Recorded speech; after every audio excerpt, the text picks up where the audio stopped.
following story may feel familiar. It will likely not end happily.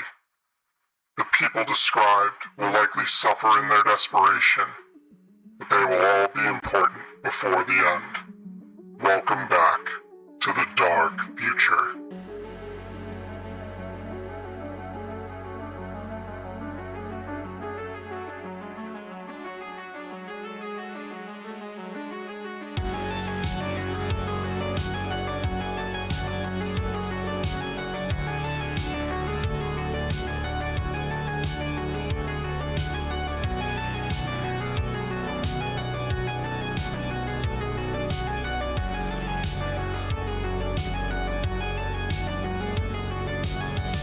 This is David Johannesson for N54 News.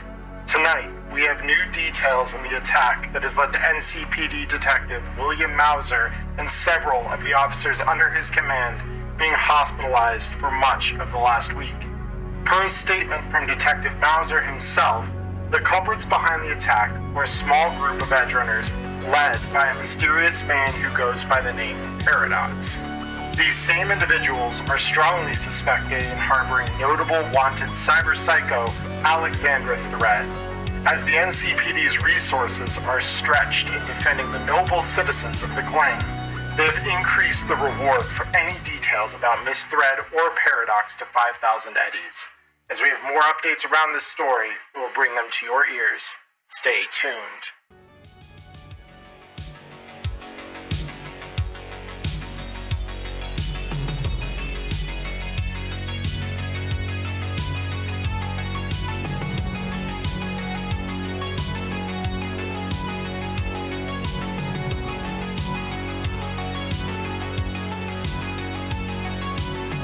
In other news, Rockland Augmentics has recently announced a new evolution in biosculpting technology with the Rock Exotics line of full sculpt cyberware, designed to be more accessible than the Bioexotics line of cyberware packages that Biotechnica offers. Initial trials have shown that patients are far more receptive to the Rockland cyberware line, and initial psychosis rates are 30% lower than the same level of comprehensive surgery Biotechnica offers. Embrace your inner self with Rock Exotics today.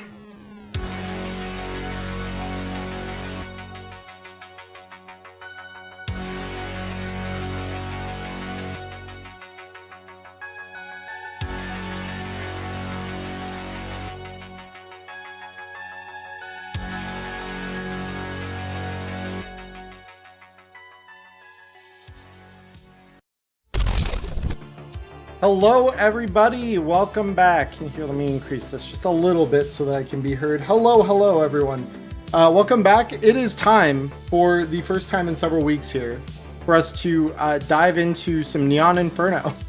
It's been a string of some unfortunate circumstances between what I have going on, what the crew is going on, where we've not been able to properly play for a couple of weeks, but we are back, and hopefully we should be able to kind of continue doing this, at least for a little while, without further interruption. So we have the whole crew here this week, so we've got Maya, Ghost, Connor, and Cody. So hello everybody, welcome back, and thank you for joining me. And on my lap here I have Skinny, who has decided to grace us all with her presence early on in the show today. So, hello everybody. Hello. Hello. No. All right, so let me go ahead and get us moved over to our game screen here real quick.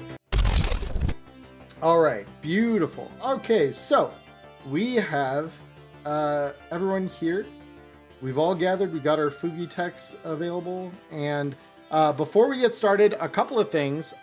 Primarily, first and foremost, because this just all happened, you guys did a level 3 hype train on me before I was even with my face on the camera. So first and foremost, thank you all for participating in that, and gifting Prepper Jack for gifting bits and a sub. Thank you. I always appreciate that support. It helps me more than you know, and it means more than even that. So thank you. So that's thing number one, which is definitely the most important thing. The second thing beyond that This week marks the first week, assuming that I am not somehow getting sick here, because I had a sneaking sense that that might be happening this morning. Provided that that does not happen, come Wednesday, in addition to me doing what I normally do on a Wednesday evening and playing in Diamond Dust's Cyberpunk game over on her channel, she and I will be co-streaming and playing, or not playing, we'll be doing the first episode of our new podcast, which is Wireheads. It is going to at least start focused on Cyberpunk Red. It's the game that we both know. It's the game that we both have a lot of experience with. But we are more likely than not long-term going to start blending other TTRPGs in. Certainly we're going to talk about those elements of other TTRPGs that have a good blend, I think you could say, with like Cyberpunk Red's rules, and allow for some interesting like supporting rule sets and stuff like that. So yeah, we'll be going through all that, and on Wednesday is our first episode. So if you are interested, we should be getting going sometime around 9:30 p.m. I know that's pretty late, but we'll be starting 9:30 p.m. basically as soon as her gig is over on her channel. We'll take a quick break to get everything plugged in like we need it, and then we will start that. So if you're interested in hearing our views and our discussions about everything related to Cyberpunk Red, you can check us out then. And if you aren't able to make it, then we will have that whole thing put up on YouTube, and I believe we are working to get that up on Spotify and as many podcasting platforms as we can. So please look forward to it. We are both very, very excited about it. So with that said, let's get into actually playing Cyberpunk today rather than just talking about it. So as I kind of told the party before the session, we have a week or so worth of downtime here, and so we can fudge the numbers a little bit if something needs to happen that would take a week, but that is approximately the amount of time you guys are going to have between the end of last session and this one. As a quick recap for mostly the audience, because we've talked a little bit about it prepping for the stream, but a reminder where we sit as we enter today's session. The crew last session helped investigate some of the issues that were suddenly being experienced, where the harvests of some of the rooftop gardens in the old combat zone have become remarkably thin, and they've become basically so poor that they were having trouble kind of keeping the food levels at a level that they were going to be okay with, or that the zone would be okay with. So Paradox wanted them to investigate exactly what happened, who was behind it, all of that. And coming out of it, they did discover that the Black Widows, the booster gang, had at least a hand to doing it. Now, whether it was entirely them kind of remains to be seen. Certainly, Paradox had some choice words for the leader that they pulled out, and he has been interrogating her over the course of the last few days to kind of get an idea of where things stand.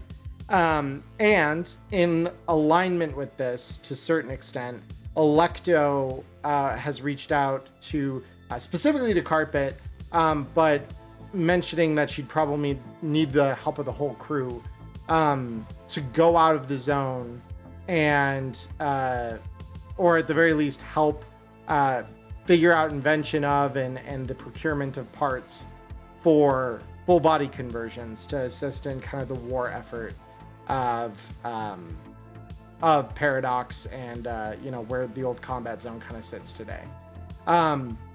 So I suppose before we dive into downtime, crew, does anyone have questions about where we stand or what is kind of going on at this point? No, I'm pretty caught up now that we went over things. Beautiful. Okay, awesome. Yeah, I mean, if we're caught up, then so let's talk downtime. So, Ghost, I think you have arguably probably had the most time because you had asked me specifically how much time you had. So we can start from your end here, so that I'm not harassing Connor again and having him say, "Why is it always me?" So, Ghost, what did you want to do with your week of downtime? Well, first step is healing. Mm. So I need to see how much time that's going to chunk out of me. I think it's going to take like 2 or 3 days to heal out. Probably 3. Your body is 7. So 3 days would get you to 48. So you get to 48 of your 50 HP, which that's most of the way. But yeah, I could pop a speed heal and take an extra day of healing, right? That would balance out the... Yeah, that would balance the deficit for sure, because you, with a speed heal, would get kind of double recovery on that day, more or less, just because you get 15. Double plus 1? Yeah, a little bit, yeah. So, because if all you're doing is speed healing and then recovering the rest of the day, yeah, you really just need like 2 days plus the speed heal. And Pan would just offer that to you at 100 eddies for the dose. So that's easy. That they would be more than happy to provide. Coming right off the sheet. Beautiful. Oh yeah, and as a reminder, I believe you had noted this. One of you, I think it was either Cody or Ghost, that we had 2 bikes that you guys had come into possession of as of the end of the last session as well. Yep, I've got mine all modified on my sheet if you want to look at it for reasons. Yeah. And then Ghost, I know you were given one, but I don't know if you noted that down or not. No, I didn't note it anywhere, but I do remember the end of the last scene being him being all tired and beat up and just saying bike. Yeah, bike. Yeah, exactly. So yeah, looking at this, electric pedal assist, gun mount, security system, structural. Okay, yeah, so that's yours. So you've got the gun mount on yours. So yeah, I can pull my Twitch rewards queue up, and we can talk about. Excuse me. What was on the other bike? Because I just saw, the reason I mentioned this is Prepper Jack just contributed yet another bicycle to the crew. So we will discuss who gets that here at some point.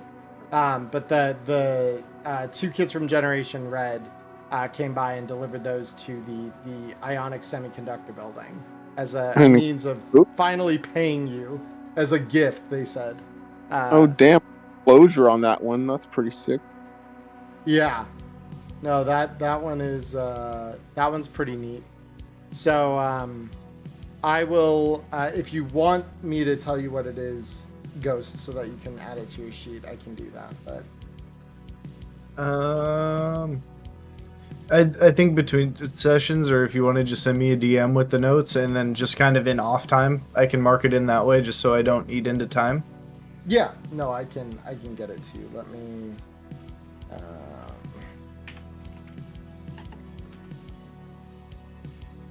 Yeah, here we go. /requests, just so I can pull this up, and then. Yeah, because if you've got a note of it somewhere, just copy paste DM that to me, and during the off time or while other people are doing stuff, I'll just kind of program that in as we go. I was like, I should have it.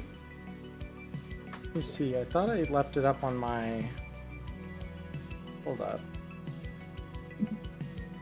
Somehow it looks like it cleared my requests because I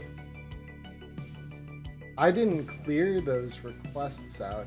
I can go back in the VOD and I'll listen to it because it'll be right at the end of the last episode, and I mentioned it piece by piece, so I know what it had in there. But yeah, for some reason my rewards queue got cleared. I don't know what happened there, but I'll need to have a look at that. Ripperoni, back to fun things. For the Yeah. rest of my downtime, because we've eaten up 2 days, so I have 5 days in my week. Yes, you do. How long would it take to make a custom mod for my matchmaker so I can try and keep it with me? Because I have a better shotgun, but I like the matchmaker. Totally. So when you say keep it with you, you mean like just like a sling or what? No, I'm going the plot. What I want to check with you, doing like for game balance purposes, I wouldn't be able to move when I do it, but basically a reload and shoot, since it's a single fire, it'll like shoot, sling down, pop in, and then it slam fires when it comes up. So it's essentially like taking out the shoot, reload, just to try and make it a viable shotgun going into the rest of the game. Gotcha.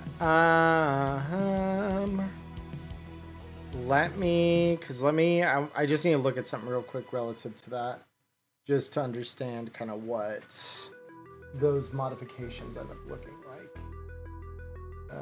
Ranged weapons. Give me the matchmaker. There it is.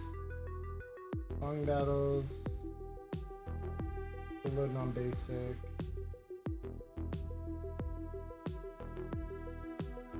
I mean, at that point, we'd be talking about maybe making like an extended mag or something for it.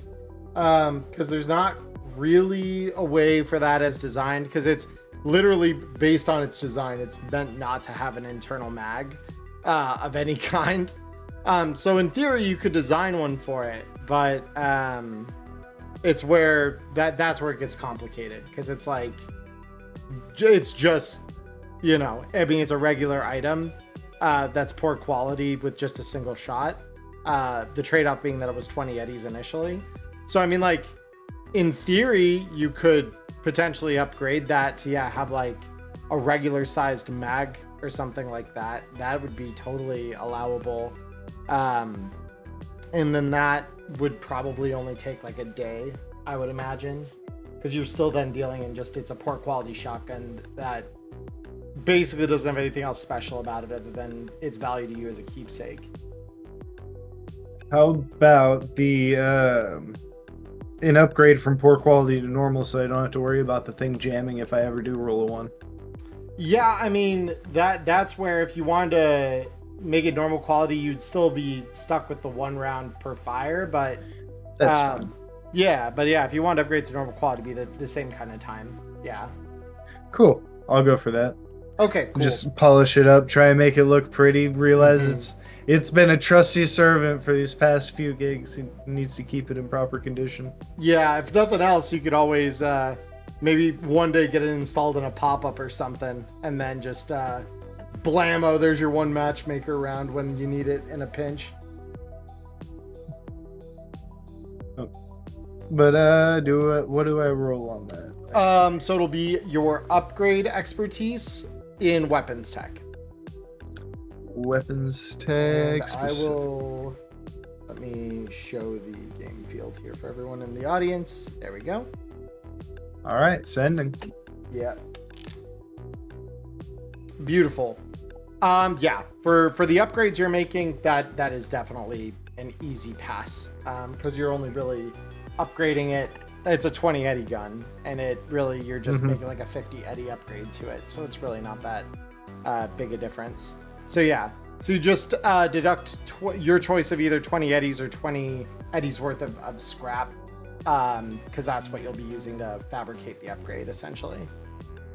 What's funny is I have 3620, so having to spend 20 eddies is like the perfect amount. Yeah, because that would just get you the little bits of incidental components to upgrade it. Nice. Yep. Cool, and now I can note that as... Yeah, and realistically, thinking about it, that's like half a day. That's not even like a full day, because it's you're basically basing it on a 50 eddy, which is, I believe, considered costly. Oh god, could I try and send it the full way and try and make it a +1? Since it's so cheap? So you can only upgrade, per the rules, you can only upgrade one category or one quality band, and each item can only be upgraded once. However, you could start in the future potentially inventing a more powerful version of this based on what you've done already. And then codifying that into like a prefabbed gun, essentially. And then working it up from there. That is something you could do with some of your Have a free time. slam fire tube that is actually just there's already a shotgun shell in it. You slam it and throw it on the ground. Yeah, exactly. I guess I do have the other shotgun. Could I try and make that a +1, or does that take too long? So you would be upgrading because the other shotgun is the Faisal's Dead or Alive. Yes, sir. I just thought about that too. That'd give it a +1 on the net, which could be huge. Yeah. So you, whether you can upgrade the quality or not is not really a question. Yes, you could. Whether you've got the time to do it, that is a different kind of question. So let me double check the timing, because I think for 500 eddy upgrades, because that's what you're dealing with. It's a 500 eddy gun. So upgrading that, if I remember, is a week.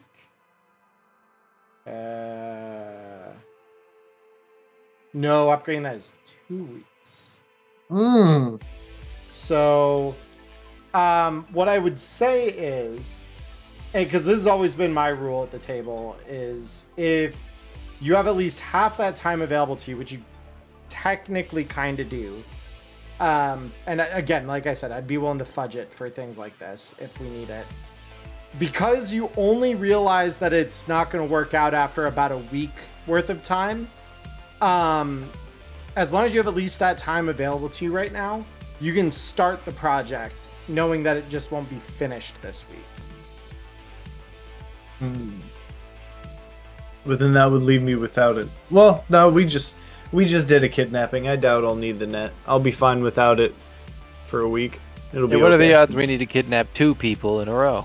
Yeah, Right? well, Besides, I have my stun baton. It'll be fine. yeah, and the other side of the coin too is that if, depending on what Carpet wants to do, if she wants to help you with the upgrade, then we can reduce the time to a week. Because like I said, manpower is effective in this. So, but again, that'll just boil down to, what all Carpet's working on, because obviously she's been tapped by Alecto for the FBC project, so she may be doing some work on that this week. Oh yeah. I'd imagine there's already projects in mind, and I don't want to step on any toes with that. So I'm down to just roll it and see, like, if I fail this week, then sure, it's failed. But then if it's set up for the next week of downtime, it's just done. It'd be great. Fair. Okay. So- very, very cool. Yeah. So to do that upgrade, so this DV is going to be a little harder, just because, again, the weapon you're upgrading is a little more costly. So this will potentially eat 500 eddies or 500 scrap out of your inventory. So just be aware of that going into this. That's what the cost is going to look like, but you do not waste those on a failure. So just understand that that's how much you need to spend to get the components necessary. Oh, I'm stocked on scrap. I haven't been using it. Let's go. I'll send it on scrap. Beautiful. That's an easy send. So again, weapons tech, upgrade expertise.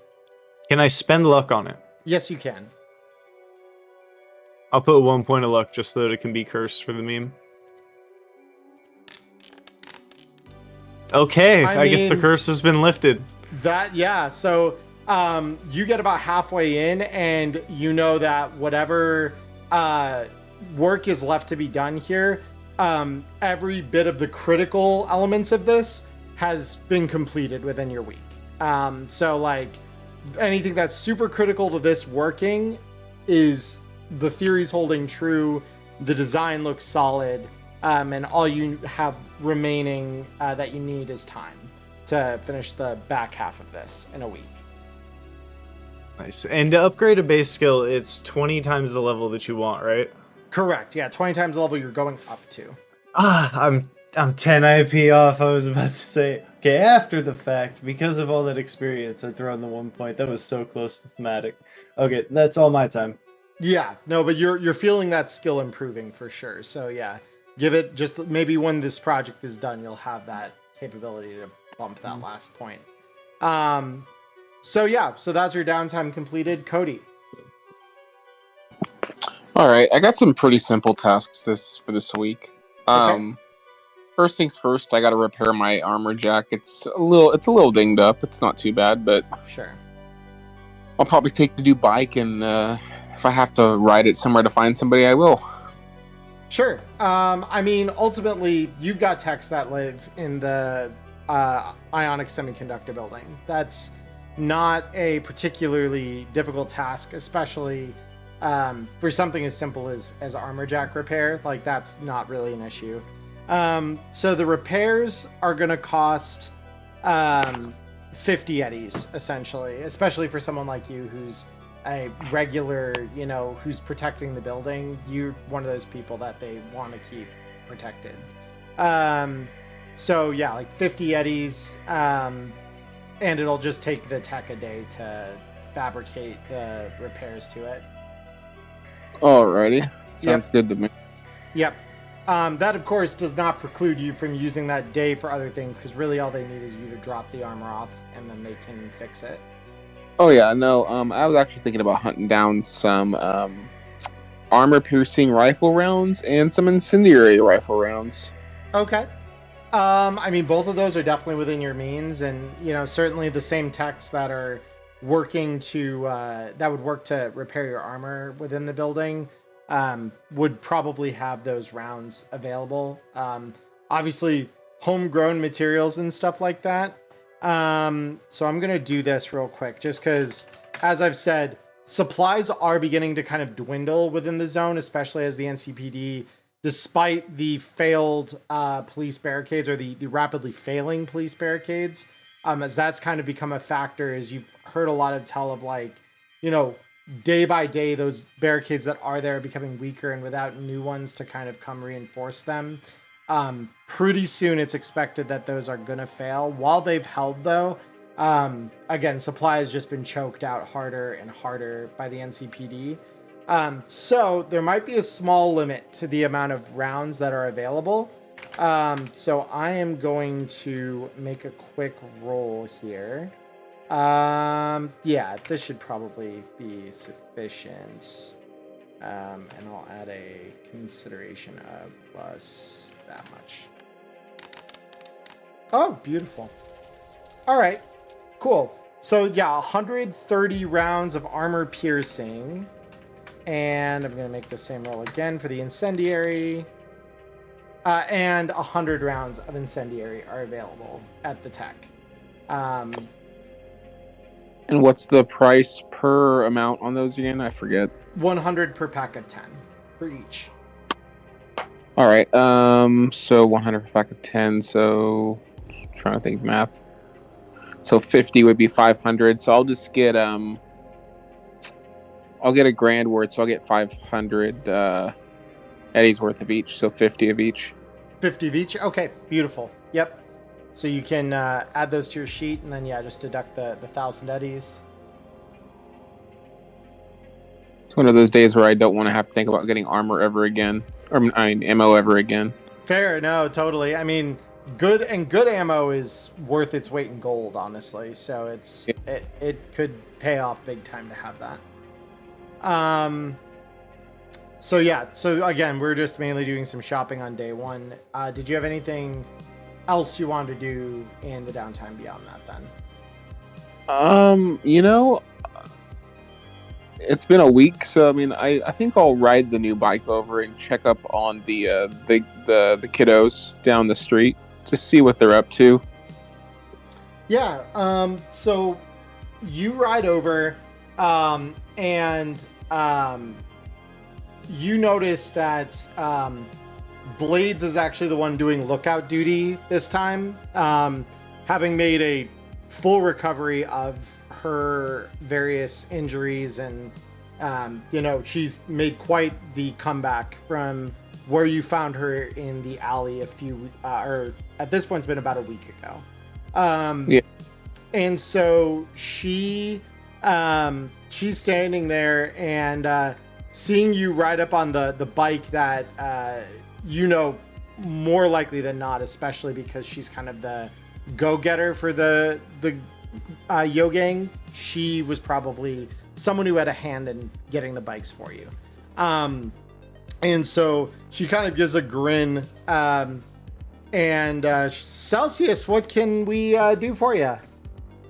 So I'll get off the bike, sort of put one leg off to kick myself. It's the little leg kickstand or whatever, and Hey, so you've got this fancy gun mount on this thing. I want some recommendations. What should I put on this puppy? I mean, honestly, whatever you can get a hold of at this point. Things are getting tighter. Like even my normal underground sort of connections, they're falling by the wayside really, really, really fast. So yeah, I'd say if you know good tech, mount whatever it is they can provide you, and something probably that could shoot a little further than right in front of your face. But I don't know. I mean, whatever you could get it with the supply lines being what they are. Cool. I mean, I'll sort of gesture to what I've got on my person. I'm like, I've got plenty of stuff that can shoot far away, but I don't really trust putting these on the bike if I have to ditch it somewhere. Yeah, I get it, especially with all the fucking pigs roaming around. Well, how you feeling? How's it been going since you got back from the hospital? You know, a little sore, but beyond some tenderness, I mean, everything's good, honestly. I haven't had the chance to thank you properly face to face for what you and your crew did for us. I mean, I owe you my life, and a couple bikes doesn't come close to repaying that. But I mean, just know that you've got our backing, whatever that means. You know, I know a lot of us, especially the other members, a lot of us are just kids. But if there's anything we can do for you guys, you just have to ask. I mean, you grow up quick around here, kid. I mean, you're not really children anymore, are you? I'd like to think that for some of the younger members that's at least not entirely true, but yeah, lately the way things have been, hard choices are the theme of the week, unfortunately. I will tell you, keep your goddamn heads down.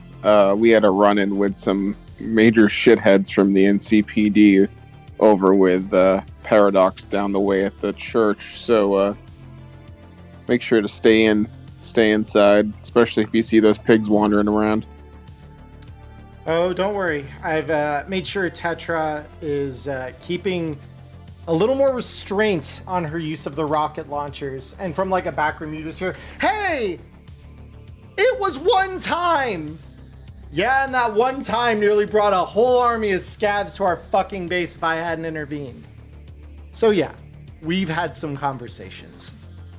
We will only fire upon them if we are fired at first. If it comes to that, which I hope it won't, we have what we need to defend ourselves.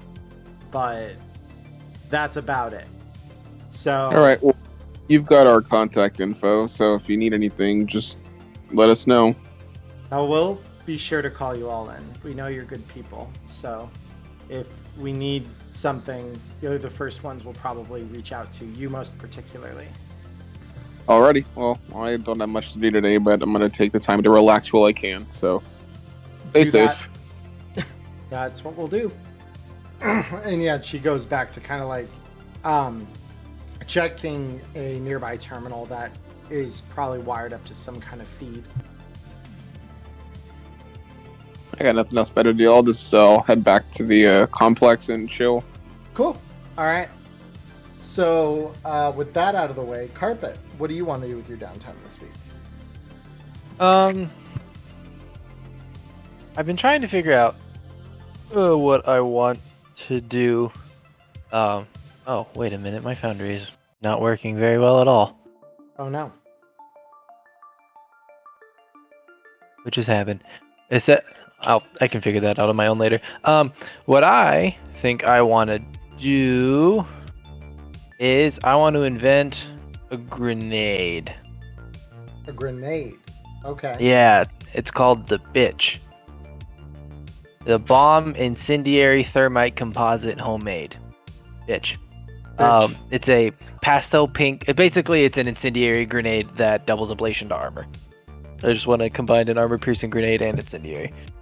Beautiful. Let me ask this, because this could be one of those things that I think we have an example for this in the core rulebook, actually. Hold on. I need to check.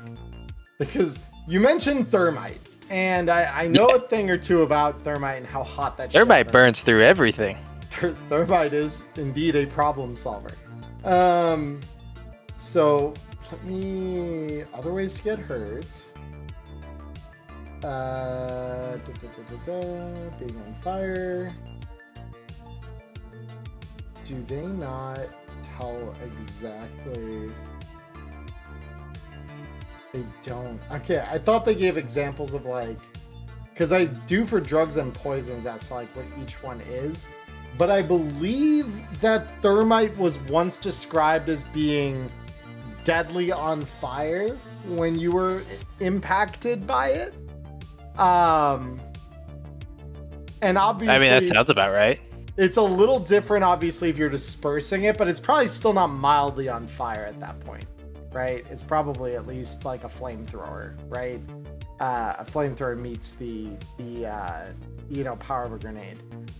Yeah. So if we're talking about inventing a grenade, that is... So I guess it depends on like... So you just want the combined effects of incendiary and armor piercing. That's what I was thinking. Yeah. It's okay. Because I can never decide between incendiary or armor piercing. So what if I just don't have to? Fair. So such a grenade would probably be 500 eddies. Okay. So we'd be looking at expensive as your price category for purposes of invention and then eventually fabrication. So for that, you'd be looking at a 2-week period. So similar to blue, you'll probably need to spend this week just doing the initial elements of this. And then on the back end, you'll do, you'll complete it or realize at the very least at the end of this week that it's not working out, depending on your role. So you'd be looking at, for a grenade, demolitions is the skill you'll roll on. And then obviously you're looking at invention expertise for this. Okay.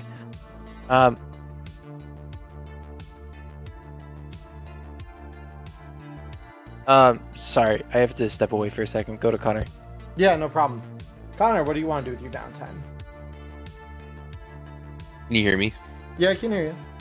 Perfect. Okay, so first I gotta heal, so I'm at 24 HP, and my body is 5. So I heal, how much per day again? Exactly that, 5 per day. Unless Okay, you gotcha. get some kind of, drugs. Plus 5, 34. And you also have a foreign object critical injury, which will need to be resolved. So... Oh, who would have thunk that? Okay, cool. So I'll just go to a med check real quick then. Yeah, Pan, I mean, you live in the same building that Pan is, so she could, or they rather, could hook you up with what you need. So they'd charge you 100 eddies to resolve the foreign object critical injury on its own. Okay. They could also administer you a speed heal if you're willing to spend an extra 100 eddies. Yeah, an extra 100, you said? Yeah. Okay, gotcha. Yeah, that'll that work. would add your will on top of that. Well, actually, no, I don't need it. I'm gonna just take the day. So I'll hold on to my 100 eddies. So, 100 eddies for fixing critical injury. Yep. Done. And then, I'll delete the foreign object off of you. Nice. Okay, and then, my armor jack just needs to get its SP up by 1. So, is there someone you could do that for me? How much would it cost? I mean, for 1 SP, I mean, it's a really trivial repair. It'd probably cost you like 10 eddies. Because really all they're doing is maybe replacing like 1 plate in it. Nice. Yeah. Okay, cool. So then, 29, 34. So I'm going to take 3 days of downtime. And then for healing... Oh, wait, sorry, actually, no. because I got to do 2, and then the speed heal will get me the rest of the way. Yeah, so 2 days for that, and then hit points are back up. One in a speed heal does it as long as you are willing to spend the 100 eddies on a speed heal. That's true. Yeah. Okay, I'm back. My cat decided to grab our kitchen rug and start dragging it around the house. So I have to go figure out why the fuck he was doing that. Yeah. Oh, you're good. No, I'll finish with Connor and then we'll come back. Yeah, to absolutely. You, all we have left for you is like a single roll, I think. Cool. I'll just spend 3 days. That's fine. Because I think I have 2 weeks, don't I? Because I wasn't in last gig. Yes, I believe that the last gig you were absent. So you would have. So if you missed the last gig, you'd have, I believe it was 3 days of downtime. That is kind of like what you would need to like recover and do your recuperation stuff, and then you'd have the week like everyone else. Because I mathed it based on what you needed for downtime. Awesome. So now I think what I want to do is kind of look into because obviously we're kind of really busy on our front getting nice and prepared for what's to come. I want to try to figure out what's going on between the corporations and the NCPD and the other players at B here. So can I roll for rumor? Yes, you may. I believe it's just a check under, or no, that's not a check under your thing. Let me double check because rumor is something. So rumor is under credibility. So when a media is actively looking for a rumor, they roll the appropriate stat plus relevant skill plus 1d10 against a DV on the active column the GM has set for the rumor based on how detailed it is. So I'm gonna go to where's a place like that is accessible to me, given how closed down some of Night City is, that some pretty like decently connected individuals on the opposing front, meaning like some corpos and some cops and stuff hang out. Is there a bar that I know of or something of that sort? I mean, corpos and cops, not so much, given that the old combat zone is they know to stay the fuck away. That said, obviously there are gangs that interact with them a little more regularly. The Tiger Claws obviously are one that you've worked with up to this point, and it's not like they're severing their ties specifically to King Tao. They're pretty much still gonna work with them in good faith right up until the point that they can't anymore. And obviously they said they're willing to support you guys in whatever comes next. So right, as long as we let them know what comes next. Right, and what you need from them. But they probably have some connections to King Tao still. You may or may not be able to get, their leader to the table again. But you could definitely talk with some of them, and they hang out along the border of South Night City, or not South Night City, Old Japantown and the combat zone. So getting that information there is probably not unreasonable. There's several clubs and bars along there that you could probably visit for that information. Nice. And remind me what information I kind of learned from the leader of the Tiger Claws again.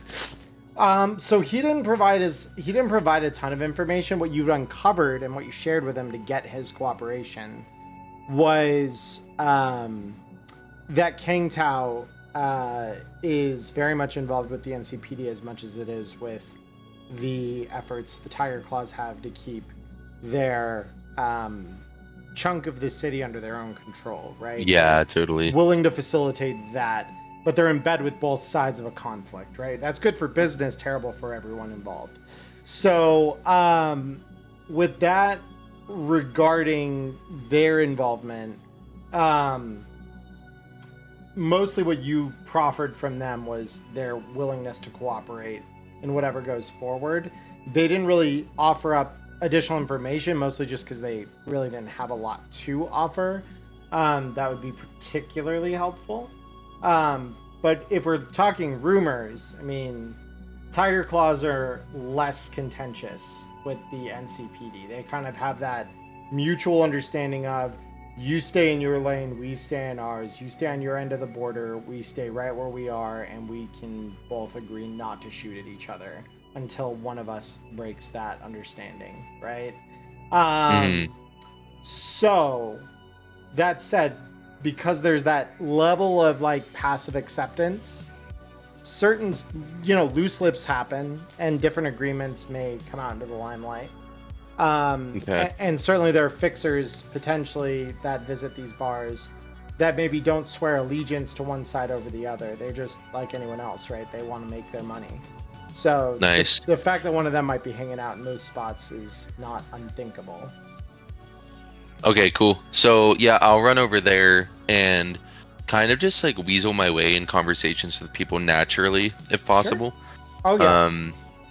So if you want me to roll that under rumor to see what kind of rumor I'm gonna get, I could roll conversation or persuasion, whichever you prefer. Yeah, I mean, if we're actively seeking, the way I've always looked at the active rumors, because I've done this for other medias in the past, I just never memorized the rule. Typically, I have you roll against it, and then based on how high you roll, we see how detailed the information is that you can pull out of it. Nice. Yeah. Okay. 16.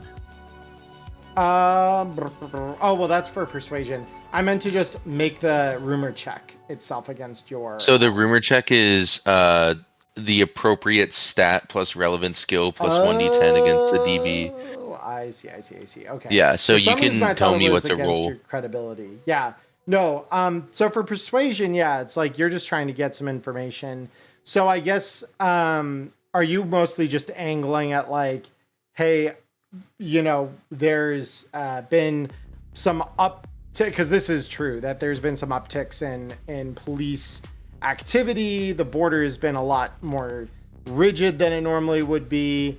There have been some you recently had a run-in with Hellhound and his goons. That was what you were just recovering from. So is that kind of what you're leading with, as like...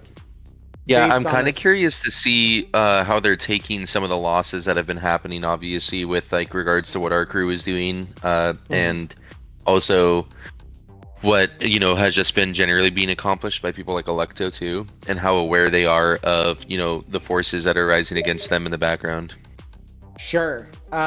So give me 2 seconds here. I just Take your time. Random ass DM that I just want to make sure that I can just close that out here.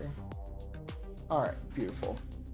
So with that roll, So that clears a typical rumor active DV. Yep. So, so you kind of engage in conversation with a couple of people. Quite a few of the Tiger Claws, they're rank and file, obviously. Don't really know much. A couple of them comment, yeah, man, it just seemed like it's been really fucking intense lately. A lot of the NCPD pigs I've talked to, they've mostly said that they are running low on manpower, willing to kind of put their lives on the line as some of the things have gotten more and more violent.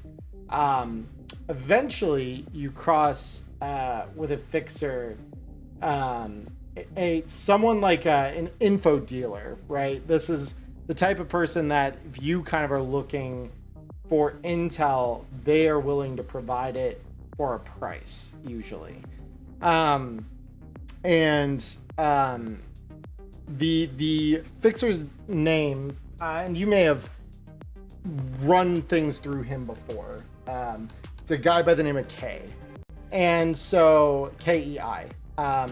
And so K says, well, I've heard a couple of things lately. Rumor has it that the NCPD's relationships with a couple of the corporations has gotten dangerously abrasive for both sides. Obviously, they've lost Militech.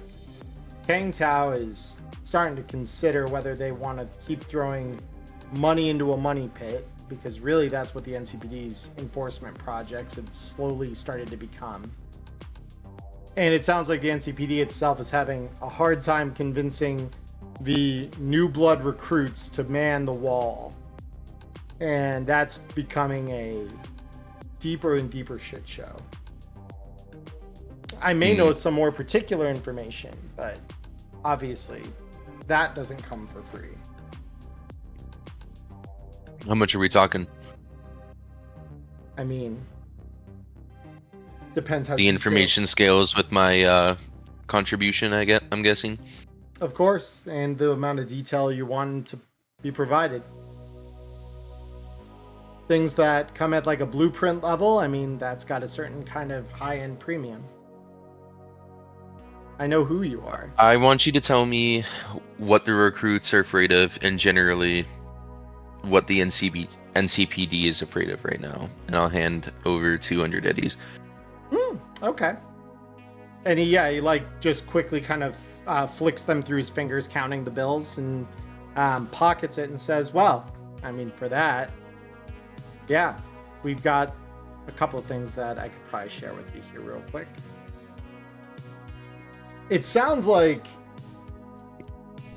the rumors that have kind of filtered through the ranks, as I hear it, at least, is that the old combat zone is full of cyber psychos, full of some people who, the usual kind of scary bedtime children's stories they tell in the corpo parts of the city. You've got people in here eating children and, making demons in secret laboratories and mutated beasts crawl around the streets at night. All the typical corny shit.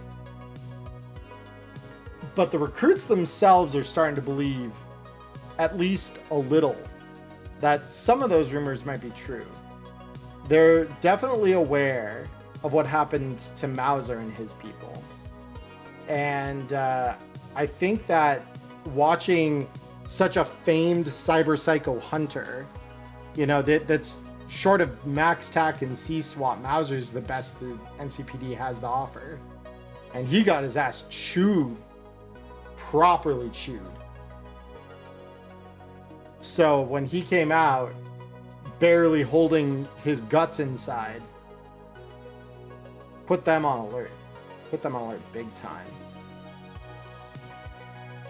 And so I think they're afraid of that wall collapsing and a horde of cyber psychos to come rolling out over it. Now, how substantive that rumor is, NCPD is gonna have some guesswork to do on their end, but I'll make it nice and clear for him just how accurate the information they're being fed is. Thanks a lot for the info. hey, thank you for the eddies. As usual, like doing business with people like you, and hopefully we can do it again. I give him another salute, and then I want to go home to my apartment, and I want to write a piece about in the described areas outside of the wall barricade that the NCPD are currently at. These terrifying, cyber psychotic, very powerful individuals are dwelling, and I want to use the footage I have of Alecto and Wei, and anyone else who it seems like would be tenable to put in a story like this for credibility purposes, to write a piece that I make sure gets somewhere where some nice recruits can read it as a bedtime story potentially. And that's what I want to do. Beautiful. So as far as the verifiable evidence you've got, got at least 3 pieces, I would say. I don't know if you have much more than that, but with 3 pieces, I believe your believability goes up by 1. So Let's just double check it real quick if you don't mind. Okay, so believability is how well your story expose goes over with the audience. Yeah. If your story contains even a single piece of verifiable evidence that is easily understood by the masses, the chances your audience will believe it is 1 or higher. If it contains 4 or more distinct it's 2 or higher. So you're saying I'm just 1 higher, right? Yeah, I'd say Okay. not enough to be like 1 higher, especially since there's a degree of Can I also Mm. use? Remember when we had to fight those drug addicts, and we unfortunately had to dispose of a lot of them? Yeah, so the addicts, that was like the very first session. That's what you're Right. talking about. Okay. Yeah. I'm gonna use that too. So anything that's like, obviously pretty vulgar and shows, unease and something brewing and stirring that is knocking on their doorstep to make them, anxious boys. That's what I'm looking for here. Sure. So stuff to Um, show not just maybe cyberpsychotic behavior or people that could be borderline, but also like adding some of that depravity element in there and using that to Yeah, arm the story. depravity, unrest. Where else are they gonna go? Obviously, but again, to your But to doorstep. flood And right across that barricade into the glen. Yeah. Ooh, exactly. fun. And yep. Yeah, I'll with that extra little layer sprinkled on top, I think I'd be willing to allow the believability to be 4 or more. I believe that we could give you that bonus too. Okay, so I'm media rank 5, so I start at 4 out of 10.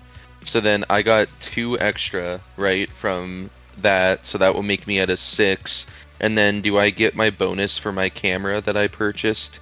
The one that gives me a +1 to credibility? Let me double check. I know we just never added it, but that's probably just because we don't have the gear miss stuff, right? Yeah, new media Yeah. frame, you did purchase that. Absolutely. Yeah, so then that, at least some of it was captured with that camera. So, yeah, and you're publishing this, so that gives you a +1 additional. Yeah, so in Cool. total you have a +3 to your believability on this. Okay, so then I have to roll a 7 or below here to be able to have it go through. Do you want me to roll that now? Yes, yeah, that is correct. Yeah, so we just roll that. Fucking hell. Yeah. So, obviously, there's a certain degree of online skepticism as you publish this and see like some of the initial reaction. Obviously, it's published with quite a bit of believable information.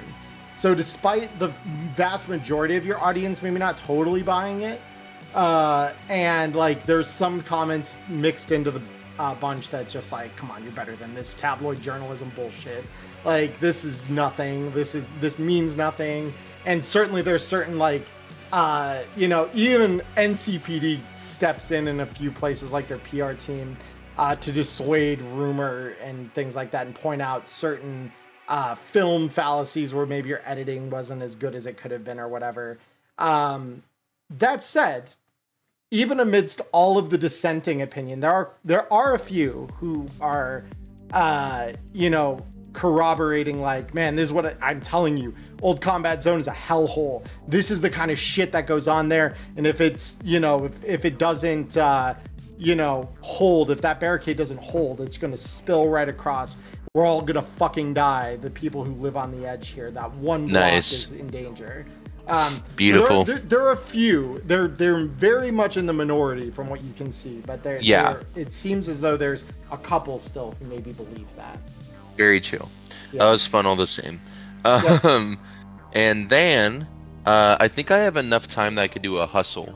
So Yeah. I'll do a hustle if that's cool. Totally. So let me go to that chapter. I'm roll rank 5, so I know that helps me scale Yeah. my So hustle. all you gotta do is roll me a d6, and I'll tell you what you got. Beautiful. Okay. / roll d6. 1. That's pretty good. Nice. So yeah, you wrote an expose that covered a major topic, and made a big sale on top of that. So I mean, here's what happens actually. So you publish that initial story, and the criticisms that are levied against you, you kind of go back to the drawing board in the next couple days, and you're like, okay, that's not good enough for you. Get fucked. And you start publishing some of the more salacious details about Kang Tao's involvement with the NCPD. And while like you're careful to like keep enough of that out of the piece that you don't show your whole hand, it further boosts the believability of that story. And all of a sudden, there are people in that comments section of the initial video you published that are saying, NCPD, you have nowhere to fucking talk about this. Like, you're taking corpo money that is supplying one half of the war. Are you fucking kidding me? And so suddenly there's some like sowed doubt in this idea that like maybe the NCPD is doing everything altruistically. They were doing everything for the right, ends or whatever. Suddenly that narrative is kind of put in doubt. And even if it doesn't further make that story be believed, it absolutely sows some chaos and distrust there, which is kind of your point. Suddenly there is a further negative sentiment for the NCPD, and it's not solely coming from your neighbors. It's coming from the people across the barricade line as well. As you kind of have started seeing funds begin to flow in. So this 500 eddies represents some funds being sent your way by donation from people who believe what you're doing in other parts of the city. Oh, hell yeah. Very cool. Yeah. Wrote a good piece on Kang Tao and MCPD. Yep. Bop. Okay, cool. I added that to my character sheet. And I think that covers me. Beautiful. All right. So coming back to Carpet. So there's the last little bit of downtime, and then we can hop into the gig proper here. So you just needed to make me a invention roll for these newfangled grenades. Okay, and then could you explain how long they were, or how long it'll take, and the materials and stuff? I was trying to figure out what my cat was doing when you were saying that. Totally. So in total, this is going to take you 2 weeks. So the first week here that we currently are dealing with will be what I call the do or die roll. So we're going to kind of see if you have the theory figured out right, or if you're, after a week of working on the underlying theory, you need to go back to the drawing board. And so it's going to be a demolitions check plus your inventions expertise. Okay.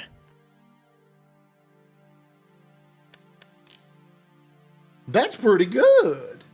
So yeah, you get a week into this, and everything critical, as was the case with Blue, everything critical about this, the theory is checking out. So it's going to take you a little more time and effort to finish this design and get it to be like deployable and creatable. But so far your prototyping is looking really, really, really solid. And it's like you can just imagine what this thing will look like flying out the end of your grenade launcher when it's done. That is terrifying. Mm-hmm. Yeah, thermite charges. Get rid of your armor and light you on fire. It's scary. Didn't look good while doing it. Is sort of kind of spooky. All right, beautiful. So with that out of the way, let's talk about what we're doing this week. So Last thing, because I should have realized when I needed to heal that I would have needed to drop my armor jack off somewhere to be repaired. Could I like retcon that in for quick? Yeah, totally. Yeah. Yeah, and for you it'd be like a 20 eddy repair. Cool. Yeah. So if you just spend the 20 eddies, yeah, that's something you could really easily slip in there, and then that'd be fully repaired. Okay, sorry, go ahead. I just wanted to make sure I didn't miss that. No. Oh, no. Yeah, I appreciate you stopping to inform me. So let me grab, I think this is the one. Yeah, beautiful. All right. So as the week kind of comes to a close, and Carpet, you're just kind of waiting in part during the week for Alecto to reach out and tell you what she needs. Because she said she was going to kind of start figuring out what she could work on and what would need to be obtained externally, one way or another. And after about a week, she's reaching out now to you and to the rest of the crew. And she says, I've got a job and I don't really know who else to send for something like this. But all of you have proven time and time again to be capable. So I need you to come by my room when you have the time. Because I think I've got a line on some of the things we'll need for the project. Yeah, sure. Beautiful. So, if everyone's cool with going over there, as you all kind of arrive, Alecto's got a relatively, I mean, it's a tech room. Carpet, this is something you're probably pretty familiar with. It's disorganized, it's messy. There's little bits and bobs everywhere, especially, with this project kind of kicking off. You see that she's got sheets of paper that have been scribbled all over with marker and pen, kind of detailing basic designs. And Carpet, being kind of a tech of a similar thinking and such, you quickly notice that for all of her like invention notes that she's clearly like working out, like, here's how I could put together this into a linear frame, there's a big thing kind of at the center of this map of papers she's got scattered. So think like a yarn map that she's got scattered across the whole room. And at the center of it, with a big series of question marks following it, you see one word: biosystems. And as you all kind of filter in, she kind of walks over to where that page is on her wall. And she says, all right, everyone. So there's a lot that I can do. There's plenty I can invent with even the meager resources that we have. Paradox has been extremely helpful in procuring most of what I need. But, and she points at the paper, this is a problem. How much do any of you know about full body conversion and what's involved? Not a lot, to be honest. Likewise. Okay. So I'll give you the basics on kind of what this is, right? So when you go full metal, your brain and a couple other choice parts of your central nervous system are removed from you and put into a capsule, essentially, that has some onboard electronics and interfaces and things like that. We call that glass capsule a biosystem. And that thing is how you, as a person, become a heart of one of these things. Without the biosystem, the full body conversion doesn't work, right? It's just a heaping body of metal, and it doesn't do any good for anybody, right? So in order for this to work out like I'm hoping it will, we need biosystems. We need quite a few of them. And as good as I am, just figuring out the theory to make even one of these is going to take me months, probably. So the quick solution that I'm going to propose is you all go procure some for me. Now, normally, getting these is not easy. But I've reached out to some old friends, the ones that I think I can trust. And through the grapevine, I've been reached out to by an old XBD dancer, performer, that I used to edit for. Oh my goodness. Prepper, thank you so much for the sub. I appreciate the gifted sub there.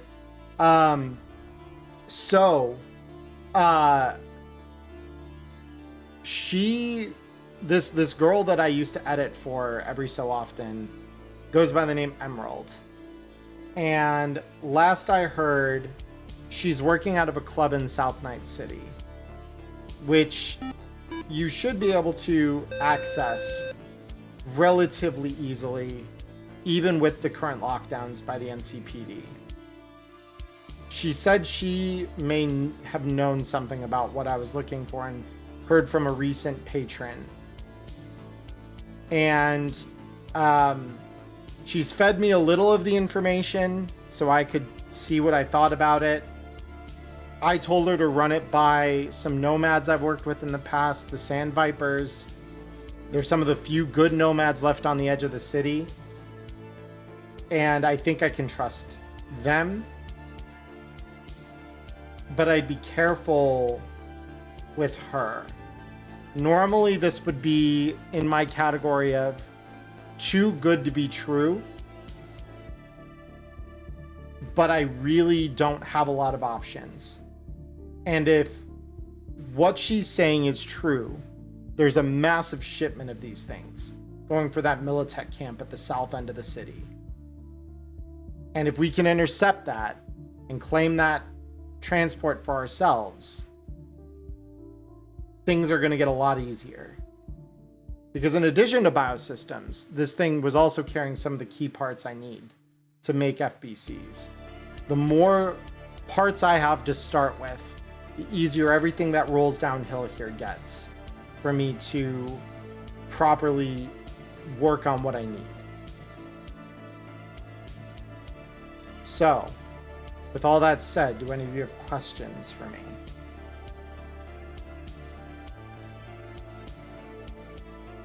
How are we going to get there?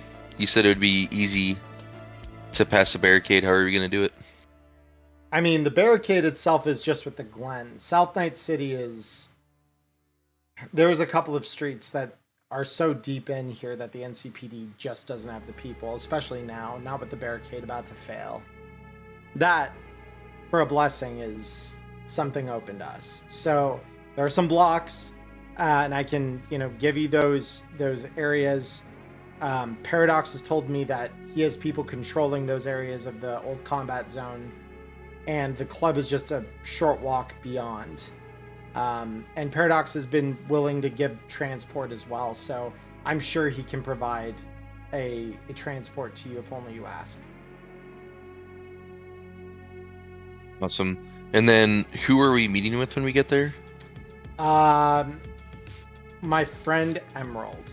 My friend might be laying it on a bit thick. I used to edit BDs for her, and when I put out feelers into the network of people I could trust, she's the one who came back with something for me. And the Sand Vipers have, for their credit, verified the parts of her story that I've heard.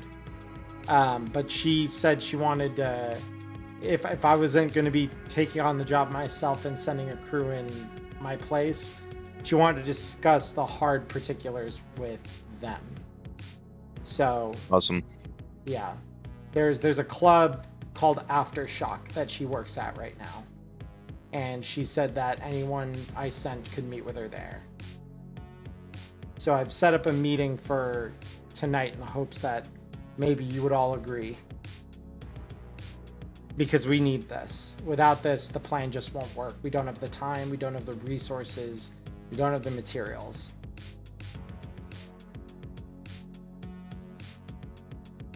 Sounds We'll get like it done we better for get you. to work then. Yeah. Yeah, but again, be careful with her. I don't know her well enough to know that this isn't some kind of trap.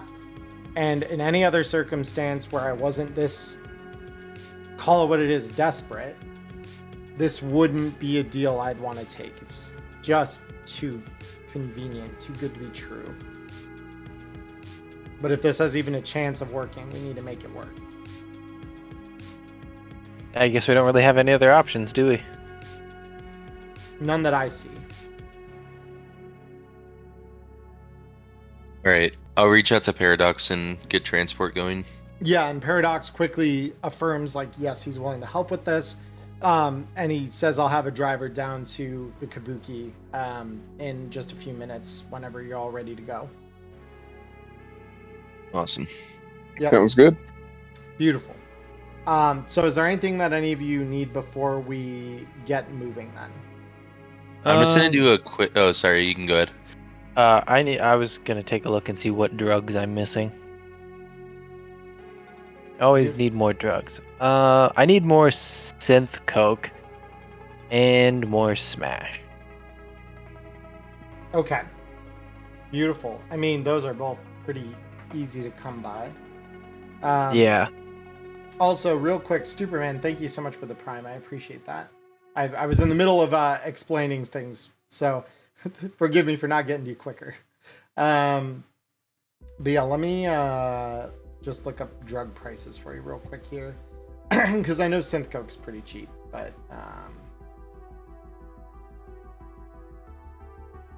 let me find here.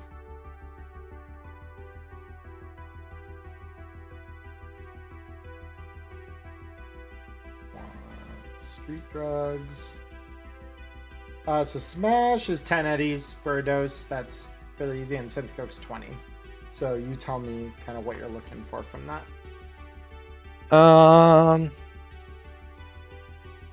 You said Smash is 10 and synth coke is 20? Yep, per dose. Okay. I will get 2 doses of Smash and 5 doses of synth coke just to be safe, so that's 120 total. Beautiful. Okay. 20, 2 Smash, 5 synth coke. And then let's see, how many grenades do I have? 4 armor piercing.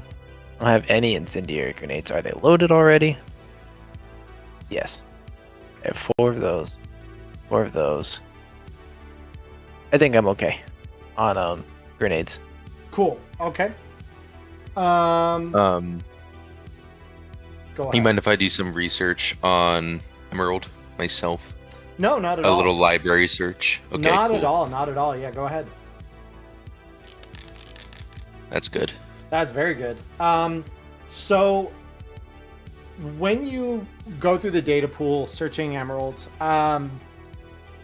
the first things you're kind of finding about her is kind of what Alecto's already shared, right? The fact she works at the Aftershock, the fact that she's done a lot of kind of BD work.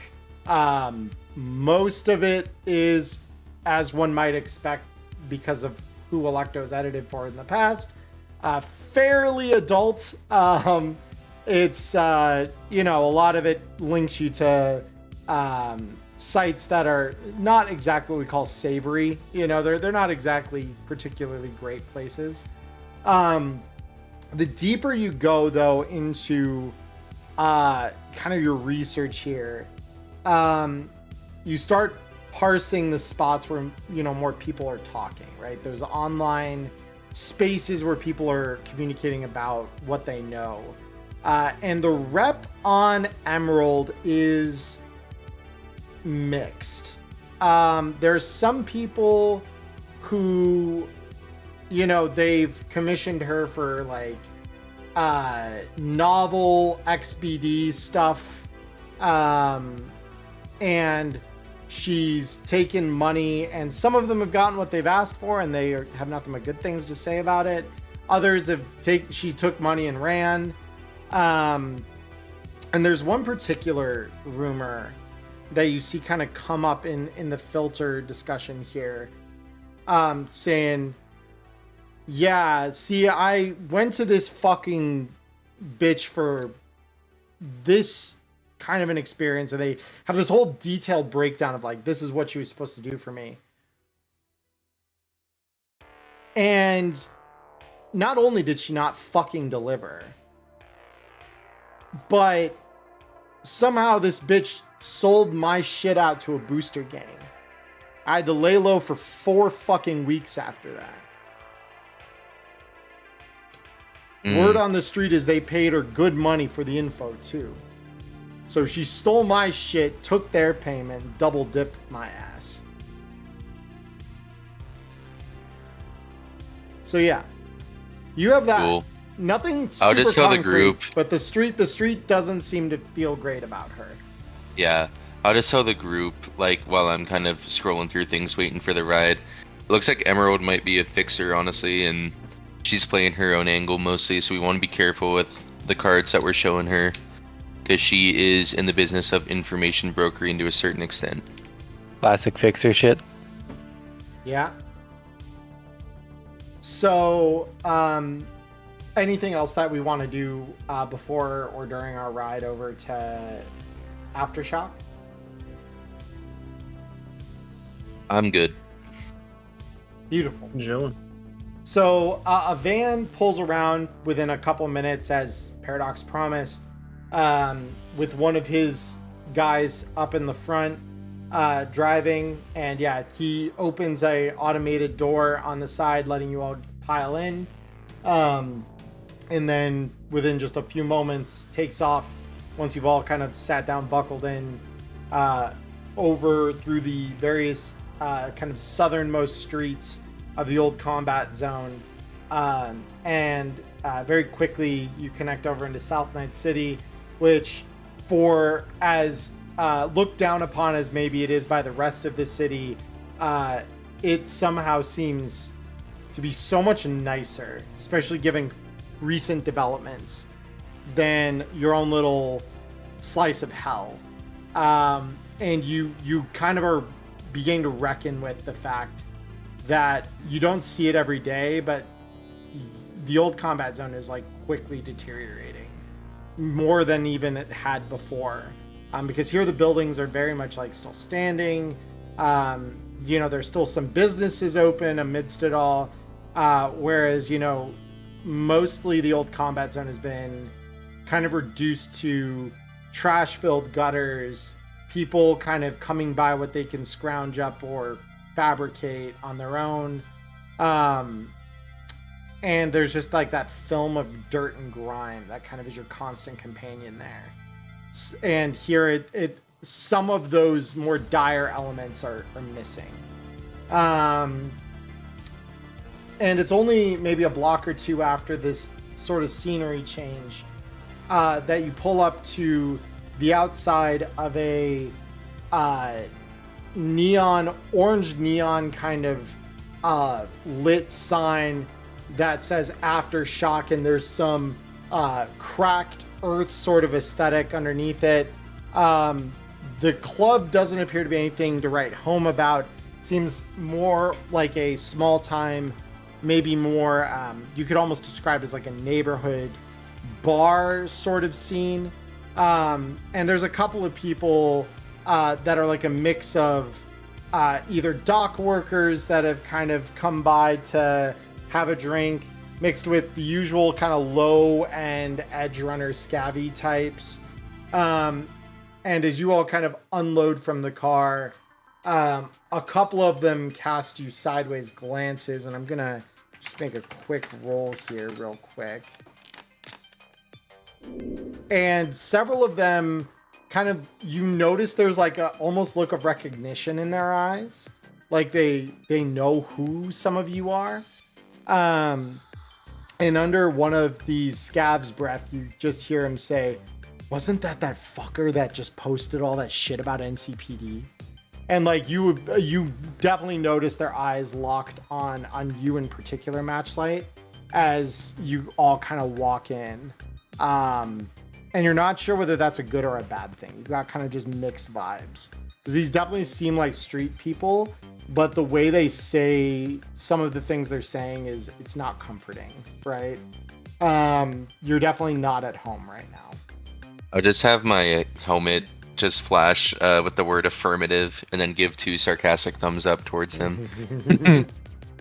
And yeah, and they quickly kind of like seeing that this like affirmative sign, they kind of like, they don't like dart their gaze away like, oh shit, he noticed us, but more like they kind of like acknowledge that they've seen this, and they slowly kind of turn back to the drinks that they were working on before they said anything. Nice. So as you enter the club, the vibe is one of metal music. You see inside many of the workers there are very scantily clad. There's a couple of like dance poles that are scattered across the center of the room, and ringing the outer edge are a series of different brain dance booths. And on the far end is a bar where you can see dressed in this urban flash kind of night wear with like a dress underneath. You see this shimmering gem-like texture, and the collar is decked in this vibrant bright green. And this woman matches the description of Emerald that Alecto told you to look out for. And so with that, she kind of notices, similar to the scabs at the door, that you've walked in, and she kind of just gestures you all over to the bar. I'll go to the bar.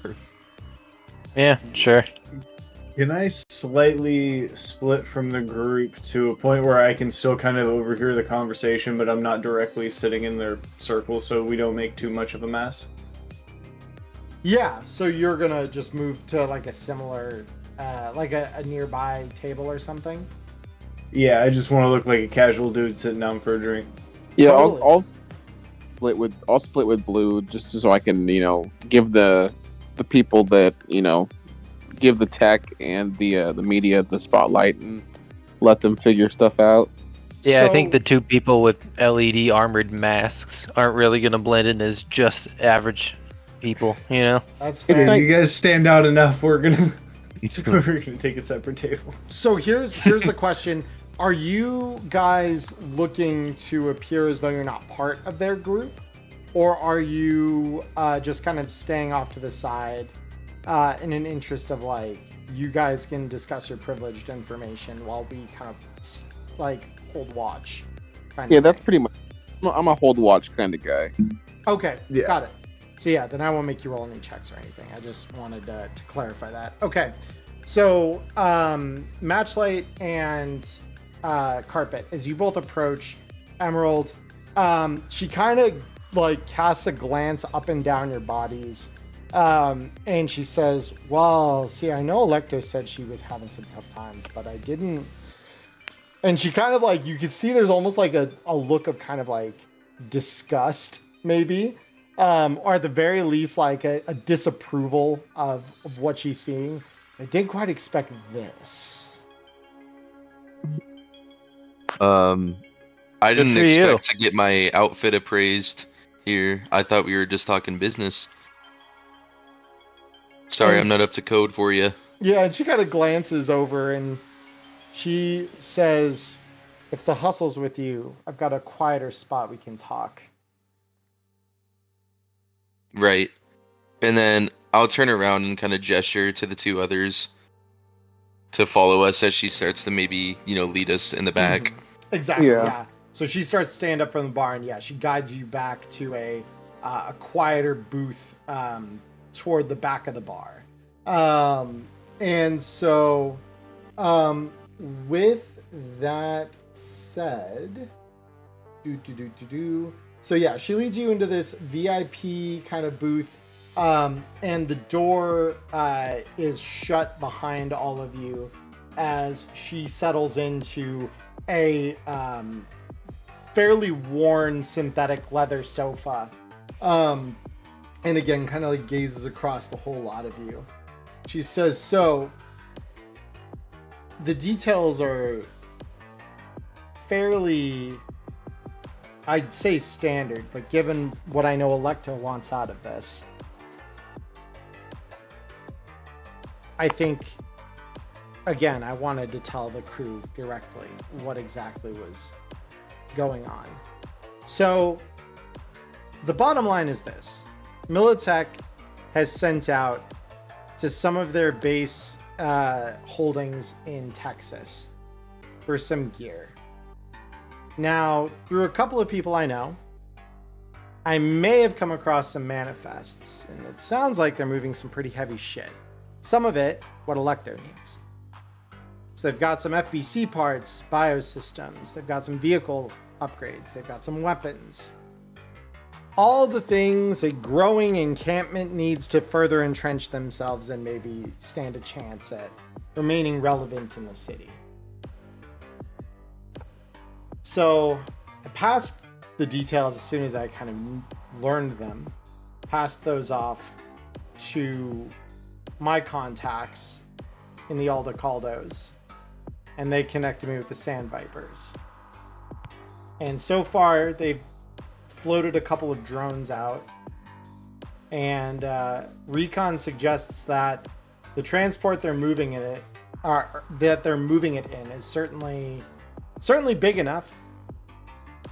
And with that, she taps at her agent and blows the screen up to like be a holo projector.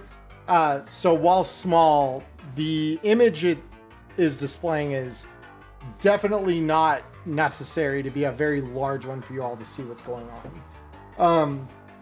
On the agent, you see what some of you may recognize is a... Give me just a moment. I'm pulling up the vehicles here because I have an image for this. You recognize that the transport is a... Come on, why is this further up? Oh, there it is. Okay. Is a Tetracorp America Mega Hauler. So it looks almost like a train with a sharp plow in the front and two large cargo containers, both painted with the Militech logo that's dragging behind it. The cab itself appears to be one solid, sleek block of metal. And if any of you are looking at the stream, you'll see the following here. This is the image that you are kind of seeing in front of you, moving through the Badlands. So yeah, with that said, so she looks at you all and says, they're moving this in, and word is it should be here sometime in the morning, meaning tonight is the night you're going to hit it. The Sand Vipers and their allies have already pledged their support. They're willing to run some interference. It sounds like Militech has made certain arrangements with the border between NorCal and the rest of the country. And so they're going to let this thing through, sight unseen. No checks or balances on any of it. Certainly Night City probably wouldn't let that in if they knew what was coming. Not without all the proper regulations and taxes paid, of course. But, you know, Militech's a corporation. They don't play by normal people rules. So, bottom line, they're moving this across the border tonight. And as soon as they do, the Nomads are going to hit all of the support that they have. And you are all going to go out with one of their drivers. And you're going to get on this thing. You're going to confirm that it's carrying what I think it's carrying. What I've been told it's supposed to be carrying. And provided it is, a second team will come in, take control of the vehicle, and start moving it in this direction. So we're the cannon fodder team who just verifies whether or not it's legit so that the second team can come and do the actual job?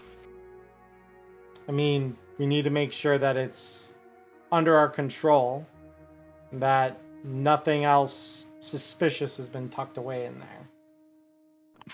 And if What's one of the you, cut? I mean, the cut is all the gear you need plus finders on whatever is in the second compartment. Certainly. What is your cut? I mean, I've been promised a couple of choice things by the Aldecaldos. And you can roll if you want to tell whether she's being completely honest with you. You can always roll perception. Sure.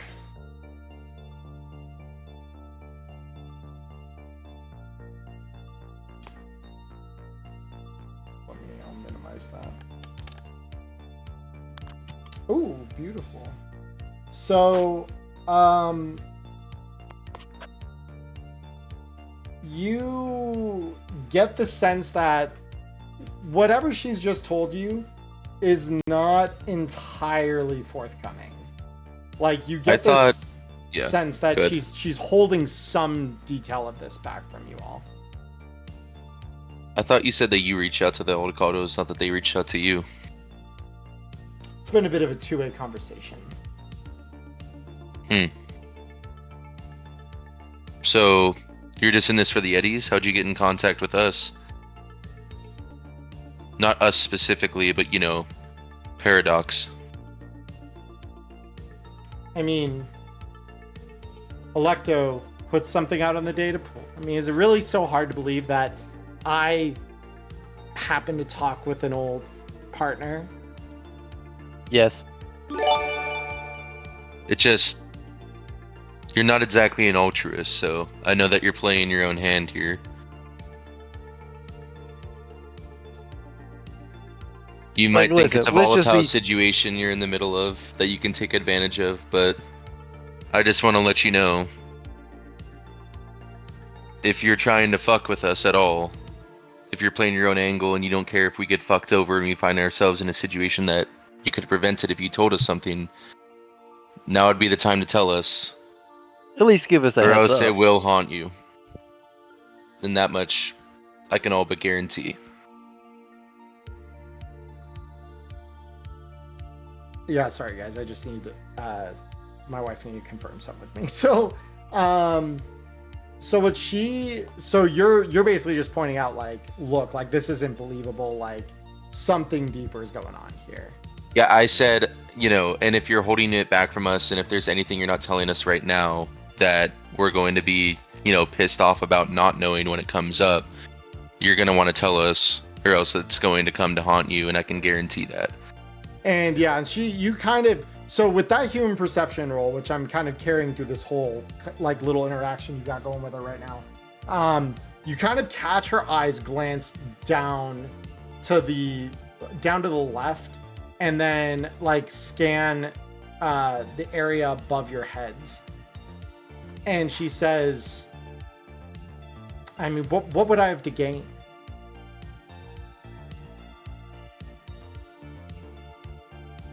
This transport comes in, I have all the shit that I need.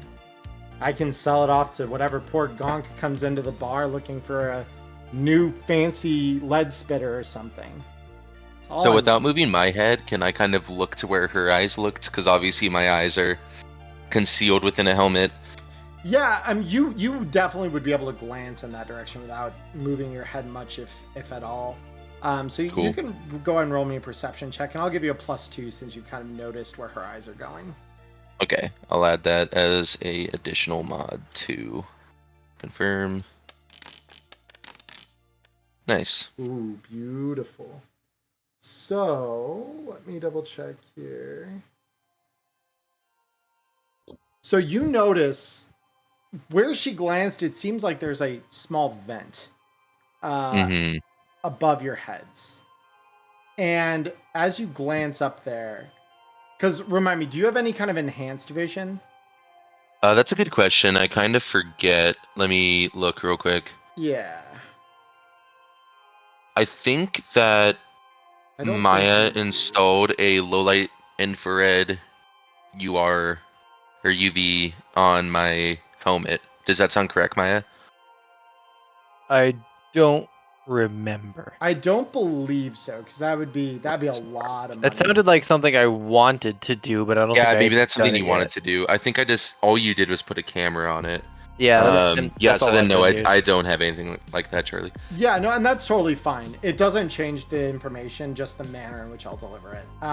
Okay. So, at like initial like quick glance, as you follow her eyes up to the ceiling, you don't see anything that's particularly out of place. You just see this vent. But you always kind of have a camera rolling. Is that fair to say? Yeah, pretty much. So cameras have this really interesting thing, right? Sometimes they'll pick up bits of light that your naked eye doesn't see. And as you kind of are checking the little viewfinder that kind of sits in the corner of the helmet's vision for what the camera sees, you notice this really small blink through one of the slats in the vent. And you get the sense that one, that's not normal. And if she's glancing at it, two, it means that she might not be the only one listening. Right, totally. Okay. Very cool. So, noticing that after I say that, I just say, and that's all I wanted you to know. Other than that, is there anything else you need us to know?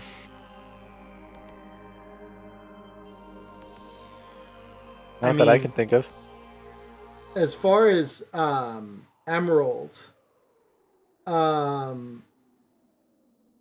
says, I mean, so as long as we're on the same page, I mean, you go out tonight and take care of things, and come the morning, we'll all be a little bit richer, and you'll have everything you need for your little full body conversion project. Yes, I'm that's sure why it'll they go call you Emerald. exactly as smoothly as that. All right. We'll get going. We have a driver, so are we headed that direction now? What time is it, Charlie, actually, in game? So it's like, or not early evening, but it's at like early part of the night, right? It's like 7 o'clock. So Yeah. like it's late enough that it's dark, not late enough that you're deep into the night yet. Nice. Yeah. Okay, cool. So I'm gonna wait till we're out. Is anyone else doing anything before we exit the club?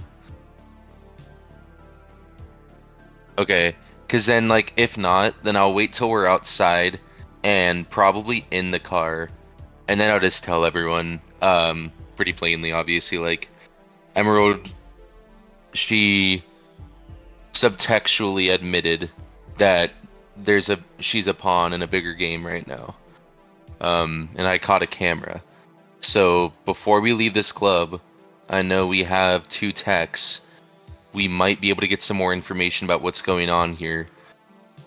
But it'd be beneficial for us not to give our hand away here in knowing that there is another player. So Agreed. discretion is advisable, I guess. But let me know how I can help with it, and maybe we can get some more info on what's going on here. If we can, potentially get into a database, something like that. Any ideas? So you say that, and I'll sort of just like swing the sniper on my lap and go, "This thing's name is discretion." And it is advised. So I don't think it's anything necessarily to do with this whole facility. I think it's just to do with Emerald herself. Because you're saying this after you kind of are leaving the club. Yeah, right? we're in the car at this point when I'm saying this. And I imagine you probably start this conversation just as soon as you're kind of out of earshot. Because as you leave the club, I want everyone to roll me perception. Okay. Damn, I was in the middle of naming my sniper rifle. Oh yeah. Blue is a hawk tonight.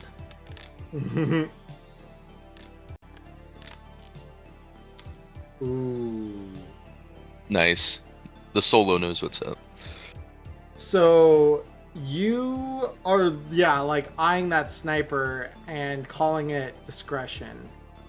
And you glance up, Celsius, and you're the only one who notices this, and it's probably in part due to your enhanced vision. But quite a ways away, on top of a 5-story building, about, you're guessing it's probably about 100 meters from you guys. You catch the ever so slight glint in some of the city's night lights. The glint of a sniper scope. Uh-oh. Jesus. So, last time I checked, we were given a warning, correct? You were. And we're all aware of the fact that this massive monster of a gun was being produced and given to this what was her name? Widow. Yes, Widow. And me, being a connoisseur of the long-range weaponry, would probably assume that that is probably who was watching us. But so I'll let everybody know. Hey, before we get out of this or even move, I'll just sort of like glance through the window and sort of, not point, but say there's a glint of a sniper scope way off in the distance, about 100 meters in this tall-ass building behind the club. We probably should stay in cover or go back inside. How far are we from? Because I was saying this stuff in the car, so I'm guessing we're like very near the car, right, Charlie? So yeah, you were moving toward it. You're about like probably call it 10 meters from the car as you kind of leave the bar here, and you notice this. So yeah, you're Gotcha. about 10 meters out. Okay, so I'll just kind of like try to stay cool, and I'll just say, so you don't want to give away the fact that we know, right? Oh hell no, we're gonna just either park and head back in, or we're gonna get the fuck out of here. But I assume he'd like to go back in to check back in on what the hell's going on with Emerald. Right. So, yeah, let's just get in the car for now, and then I'll like move behind the car, for now. I mean, I'll get in the car. Yeah, we can always like have him pull around somewhere where there's not a line of sight too. Exactly. Right. Beautiful. So, as you all, That's spooky.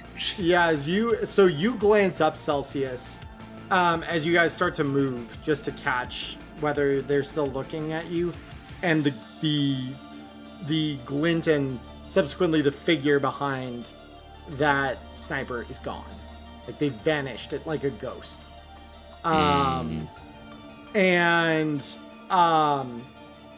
you do, however, hear the stomping of heavy feet, like boots or other kind of heavy footwear,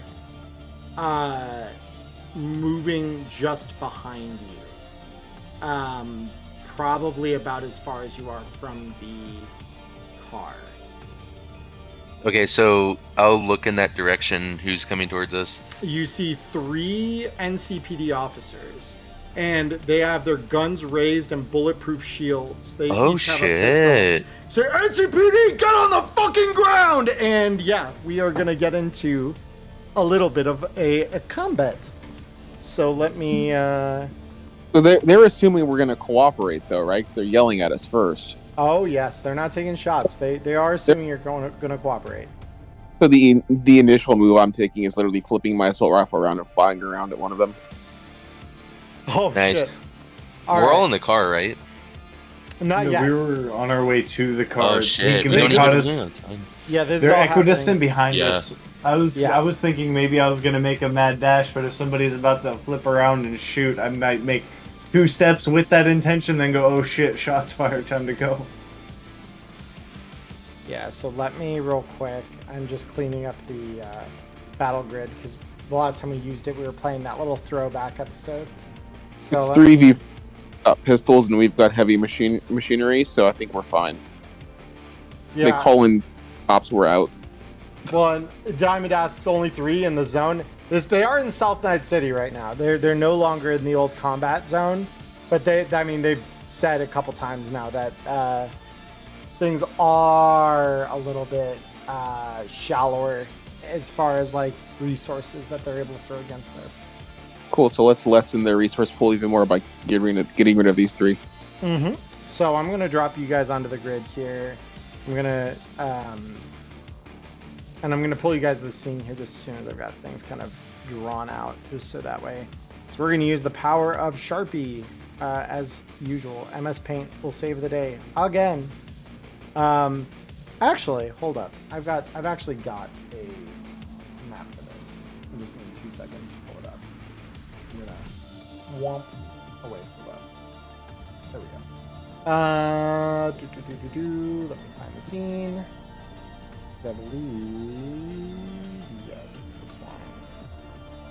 just want to make sure I know that this is the right one. Ah, yes. That'll do.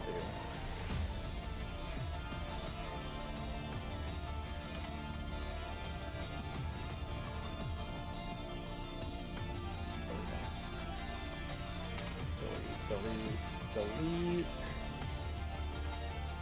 And then the rangefinders, those. And we are going to place.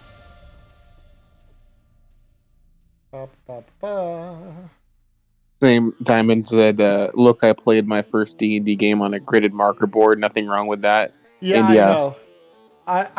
I do understand this. The Power of MS Paint is one I use frequently, but I actually have a decent street scene for this. So, Club front or something. yeah. No, I've got exactly that. So I'm gonna do this, and then I'm gonna pull 3 of these officers onto the board real quick. And I just need to edit something here real quick. Actually.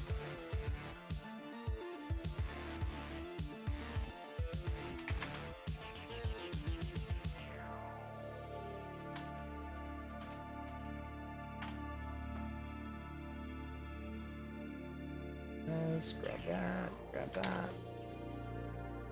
And then copy this token and paste it twice. Oh wait, there was one other mod I need to make.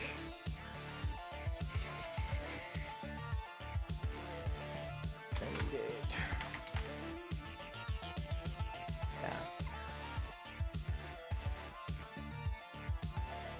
And get rid of that, yes. And then I needed to load that. And then, yep, now I can copy that and go 1, 2. All right. Beautiful. So I'm going to mark everyone for combat, pull you all to the scene, and then we can get this started.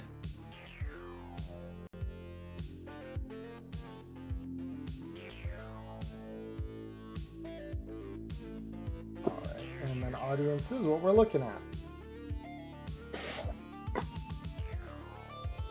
Activate my tracker here. Beautiful. So, are you guys able to see what's going on? Yep. Yeah. Beautiful. So yeah, I'm gonna just because all this is kind of happening simultaneously, we are gonna roll initiative before actions can be taken.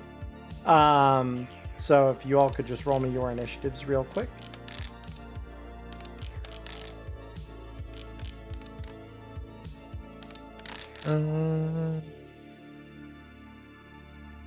All right, Celsius is already looking capable of carrying out his promise.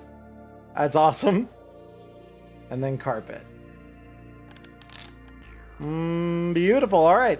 So, Carpet, you actually get the first turn. Oh boy, I wonder what the broad who loves inventing grenades is going to do to these people in a convenient group.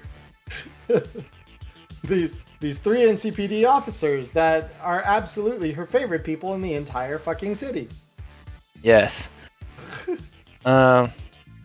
Let's see.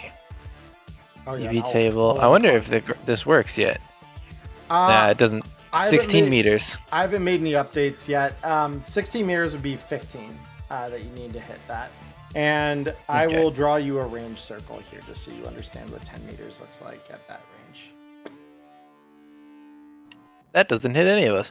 No, it does not. Unless you miss. Don't worry, I never miss.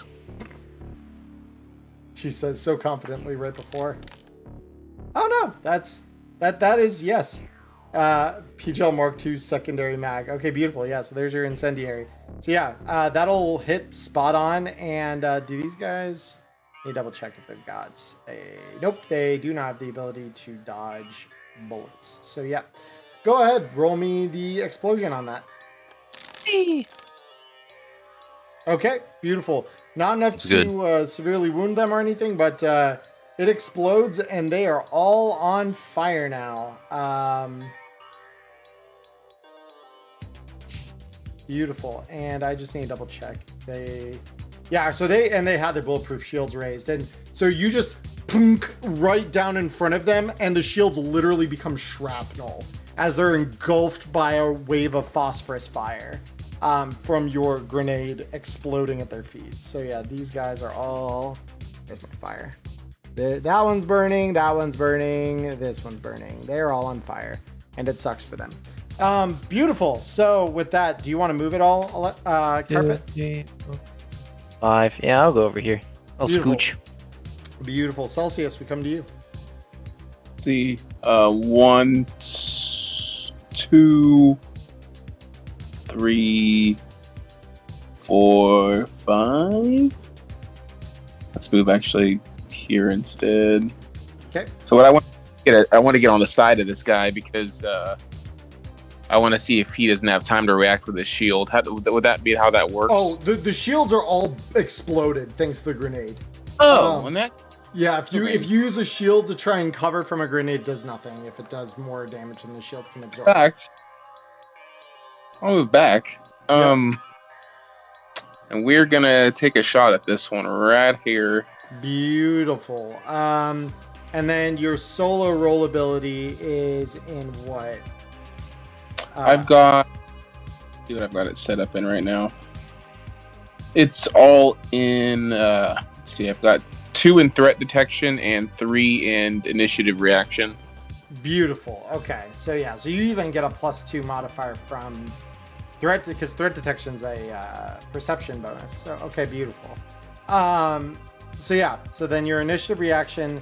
I need to see if that actually calculated that as part of your score here because I don't.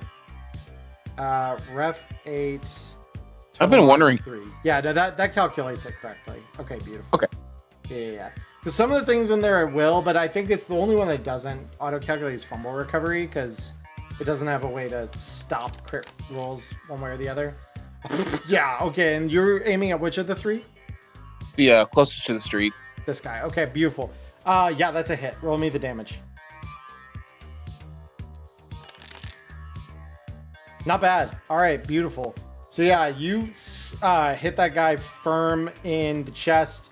The armor catches most of it, but it still punches through. You're sure, fuck! Oh, guns! They've got fucking guns! Fire! And Matchlighter, we come to you. Okay, so the one that Celsius just shot took a decent amount of damage. How's he looking? It's not terrible, but not great. He's on fire. He's hurting a little bit. Right. Okay, cool. Let's see.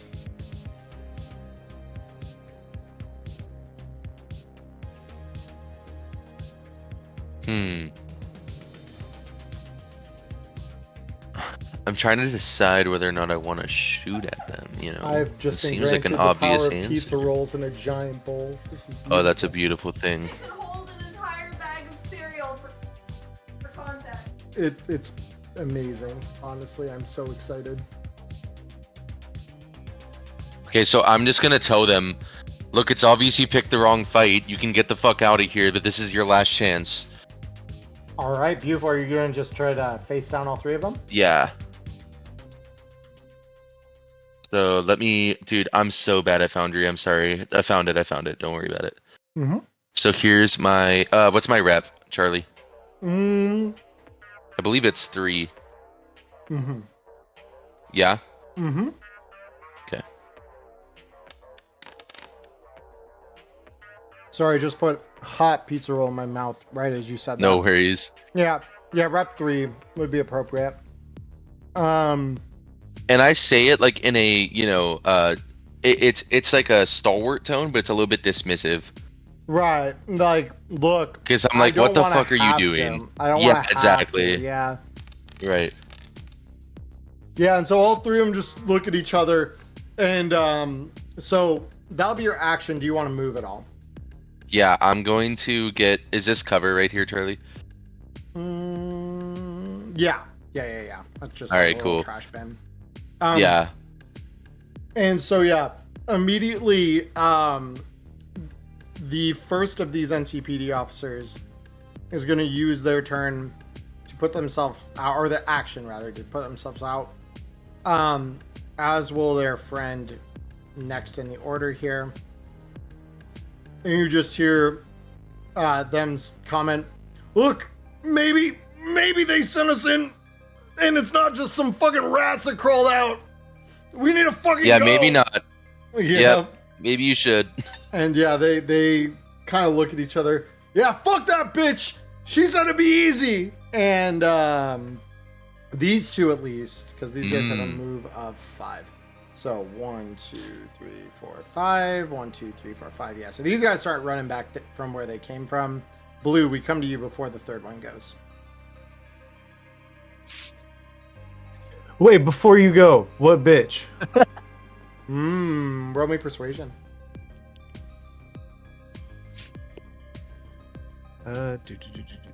Persuasion. I don't roll this often. I'm gonna have to put my last point of luck. Let's see if the anti-curse is still in effect. Anti-curse. Nice. I mean, Ish. it's not terrible.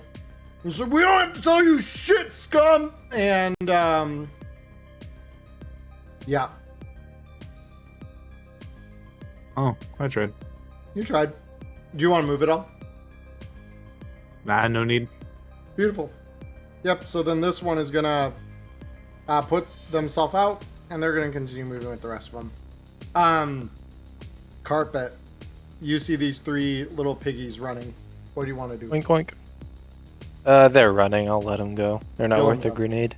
Beautiful. All right. So is anyone else gonna want to intervene on this turn, or are you letting them get away? Yep. Yeah, because they Oh, said that no. I'd like to suppressive fire them so that we get them to stop because I need to talk to one of them. Okay. I was gonna say I do have something I'd like to do. Yeah, Yeah, and you're well- up next, so you do your thing next. Yeah, I'll let Carpet just kind of skip her turn, and then Celsius. Let me just recheck that DV real quick. I like how you're like, I have something I want to do. Yeah, this like one- it's not shooting them. You know what I mean? Like- Mhm. I haven't had a chance to do this yet this season. Now I'm curious. All right, we're gonna auto fire on the one that I shot before. Mm. Let me just actually set this up. Should be a DV-17. I'm gonna pump luck into it. Okay. And pray. See what you roll. Like to click the button, please. Nope. Wow. I prayed and it didn't happen. No, it didn't. Jay, you buzz 10, the whole 10 armor-piercing rounds. You know that's 100 eddies you just sprayed out, and it just totally misses them. Shit, we gotta go! And they're, immediately, not pleased with this outcome. For a different set of reasons than you might not be pleased, but... with that, Matchlighter, we come to you. Okay, cool.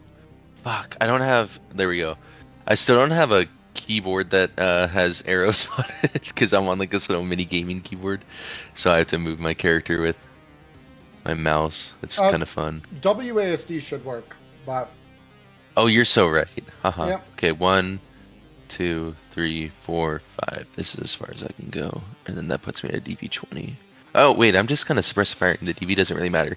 Okay, No. so I'm gonna suppressive fire towards them, and then just yell, 2 can go. I need 1 to stay.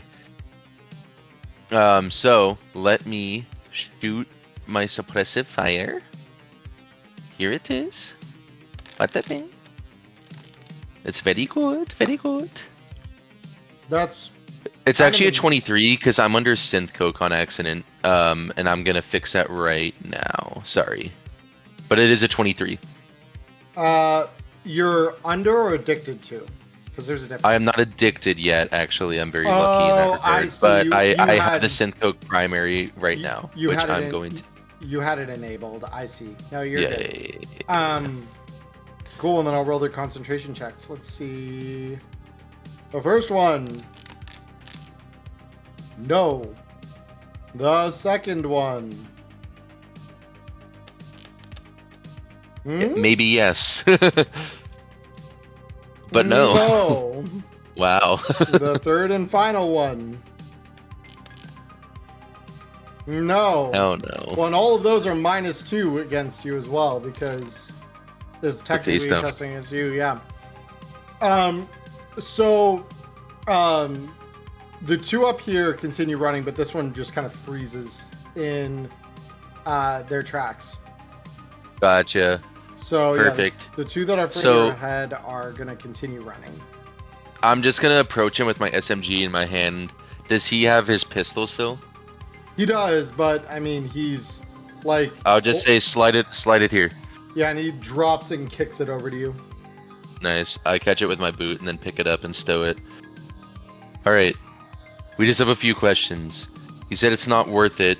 She didn't know what she was getting into. Who is she?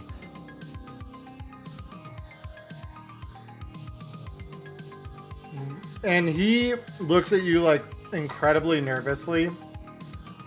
And so these two are gone. These two just have run. They're gone.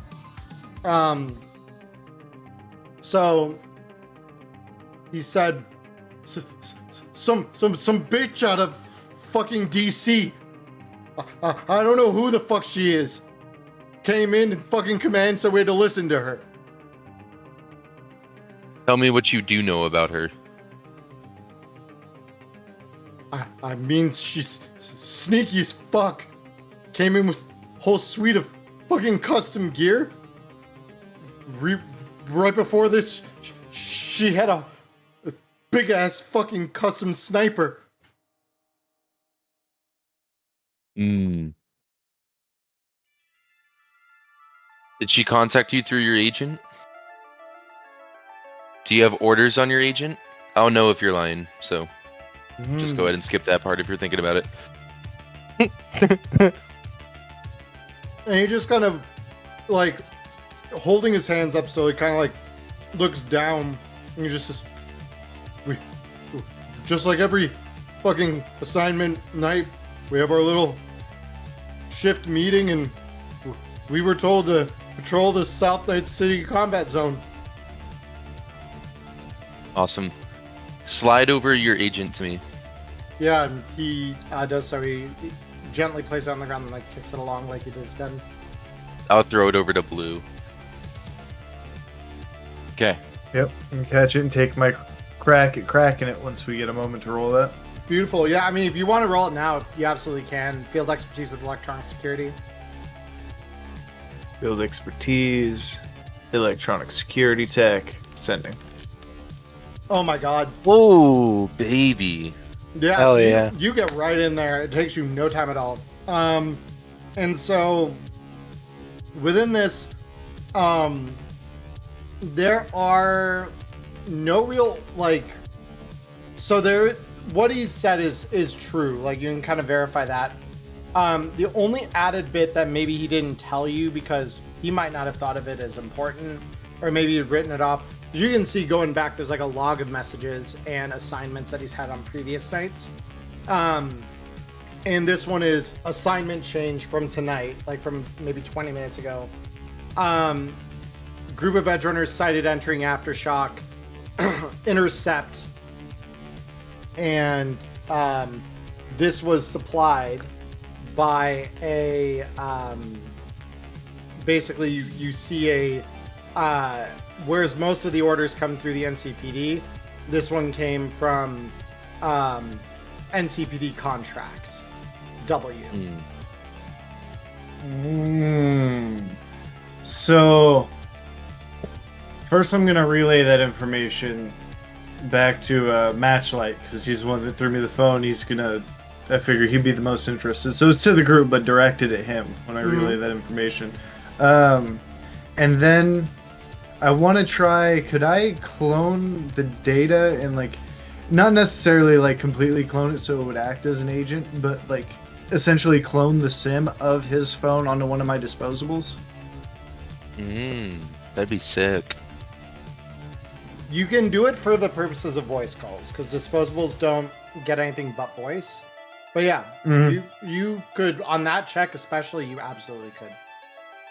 You can Cool. So pretend to I'm be going to.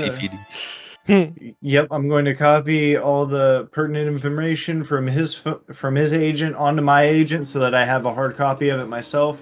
And then I want to clone a SIM to one of my disposables so that we can make a call pretending to be his phone without having to keep it.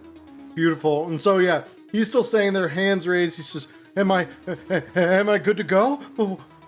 What do you need from me? Are you done with the phone, Blue?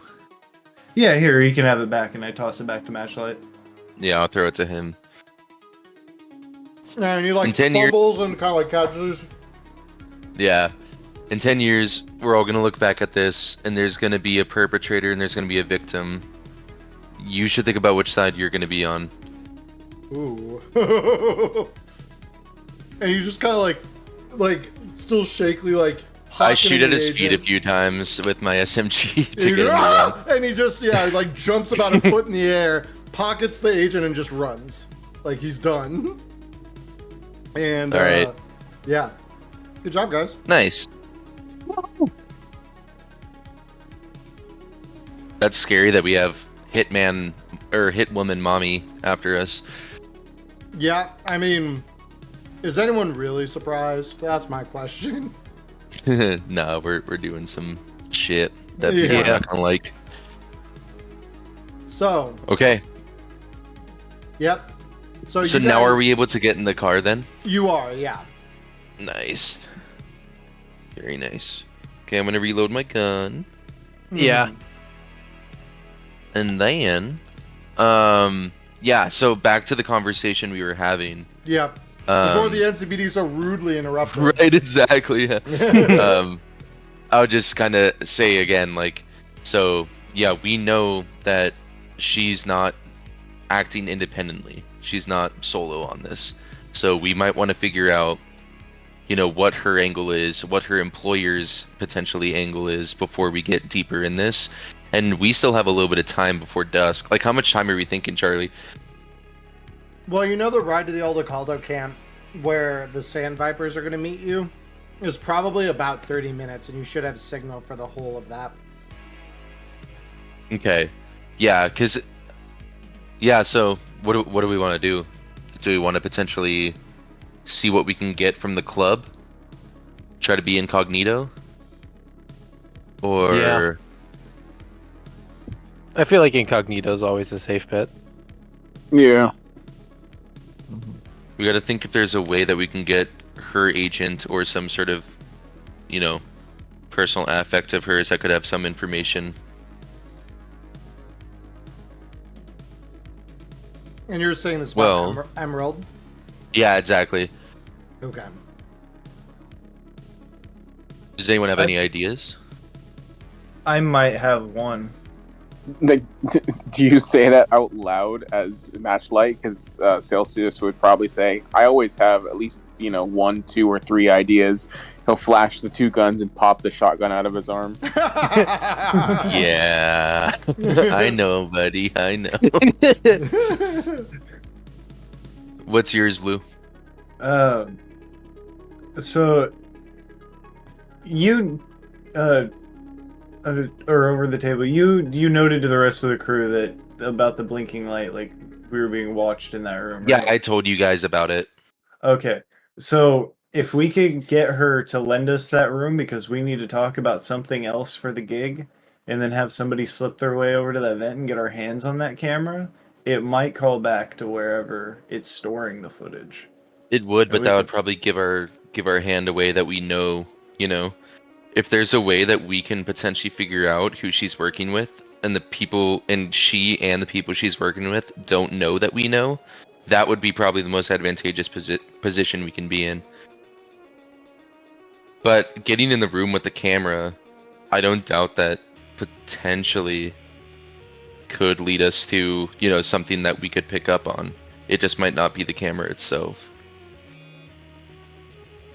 Well, I'd imagine there's some sort of reason that somebody else would want to sit in on that conversation and couldn't just trust her word for it. So she's probably playing double agent here. She's playing both sides on somebody. Right. Yeah, I agree. I feel like for now we just need to kind of ride the lazy river and see what comes up. Just keep our eyes open. Yeah, it might be not worth the risk. But it just feels like we're being set up for something potentially. We're always being set up for something. I know. But it'd be nice to know what we're walking walking into for once. It's true. We have a little bit of time. Is there really nothing we can do? I mean, I know it's hard, but Let me scan through the data that I got off of that one pig's agent. And I'm gonna skim through it and see if there was any kind of contact info for that contract W or whatever they had her working title as. Right. Go ahead and roll me a library search. Let's do it. Do library search. Not bad. All right. Yeah, so obviously there's the regular kind of stuff you'd have for a contact on your phone, number. There's for her an email address. And the the details that this guy has access to through his phone are relatively limited. They pretty much just need to know stuff in terms of having her contact so it can be identified when something comes through from her. And beyond that, anything about her real identity or whatever, if it even had a chance to appear there, it's redacted. It's not even allowed to be viewed. Yeah, I was more along the lines of looking for any line that he would have to reach out to her about information about whatever, but I guess not. It didn't look like this guy was very important. He looked like just a patrol cop. I did clone that cop's phone ID, so if you wanted to try and call into the NCPD and see if you could fish some information out of them, you'd probably be better at talking than I am. I don't know if the NCPD is who's involved with Emerald though, but I did just have an idea, which is we're headed out kind of towards the Vipers. We could pass the Oldicaldo camp on the way there and potentially get some information as to, whether or not this deal that Emerald claims was made is actually legitimate. Mark, NCPD, what's your emergency? Please hold. Right? Yeah, that's very true. That would be how that goes. But yeah. So maybe we could do that if we think we have the time for it. Just stop by and say, hey, we're in the middle of doing this gig. Here's what we were told. We want to know if this is congruent with what you know as well. And what you know about this Emerald figure and her part in all of this. That sounds like a solid plan. We know that she's playing us from some angle. Let's see how much of it is true. Yeah. Right. Okay. So, yeah, Charlie, does that seem feasible that we could stop by an Oldicaldo encampment that's around here? Potentially one that it seems intuitive would have Oldicaldos that were working with Emerald by proximity, you know what I mean? And kind of talk to them a little bit. The Sand Vipers themselves are part of the Oldicaldo. Oh, okay, nation. cool. They're a subset of the Oldicaldos. They're just one of their clans, yeah. So their encampment is right on the edge of the city. So cool. You could easily go there. That's where they wanted you to go anyway to meet with them. Exactly, yeah. Okay, yep. Cool. That works then. Beautiful. All right, so we're gonna go there. Yeah, I think so. Yeah, sounds good to me. Beautiful. All right. Yeah, so the car takes off, before too long, the city's lights kind of begin to fade into the rear view a little bit, This isn't so far from the city that it just vanishes from view. But if you can imagine, roughly where that Aldecaldo encampment is in 2077, where you can still see the skyline and the various signs behind it in the background. Oh my goodness. Holy shit, Diamond. 250 bits, thank you so much. I just see all the flags. I'm like, oh my god, what was that? Thank you, Diamond, I appreciate that. So as you all come out here, you can see, like the city skyline behind you. As you approach what appears to be a series of tents, with a modest campfire kind of set up between them. And two of the nomads that are by the front of the camp with assault rifles kind of like glance in the direction of the car, and then kind of like look on expectantly. Are you all just gonna get out? Yeah. Beautiful. Yeah. Yeah, and so as you all step out, they kind of like they have their guns still low, like at low ready, but they are kind of like, they nod and they say, "You're the edge runners that Emerald said was coming." Last I'll time just I nod, checked. Yeah. Beautiful. Geo and your driver are waiting in the communications tent. We'll take you there. And they start to lead you through the encampment. Beautiful. What's the encampment like? So it's relatively small. The Sandvipers aren't a large unit by any means. They mostly do a lot of transport work around the city. And they're kind of like the liaison between settlements that are a little further afield and the city itself. So their camp is, like I said, pretty modest. There's maybe 24 tents or so. And then like some smaller ones in between that you imagine are probably the actual like living quarters of people. Those that maybe don't sleep in their car because it doesn't have like a housing capacity upgrade or anything. And there's, like every so often you'll see a modest sized campfire around which maybe half a dozen to a dozen nomads are sitting, talking.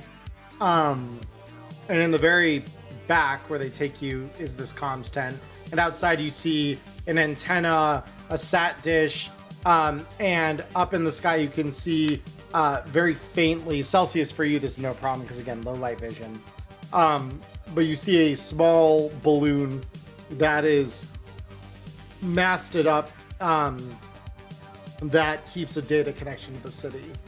And as you enter inside, there's a large nomad that clearly has like some kind of an installed linear frame, along with some cyber arms, surrounded by several others, including a small girl with some very interesting looking cyber eyes.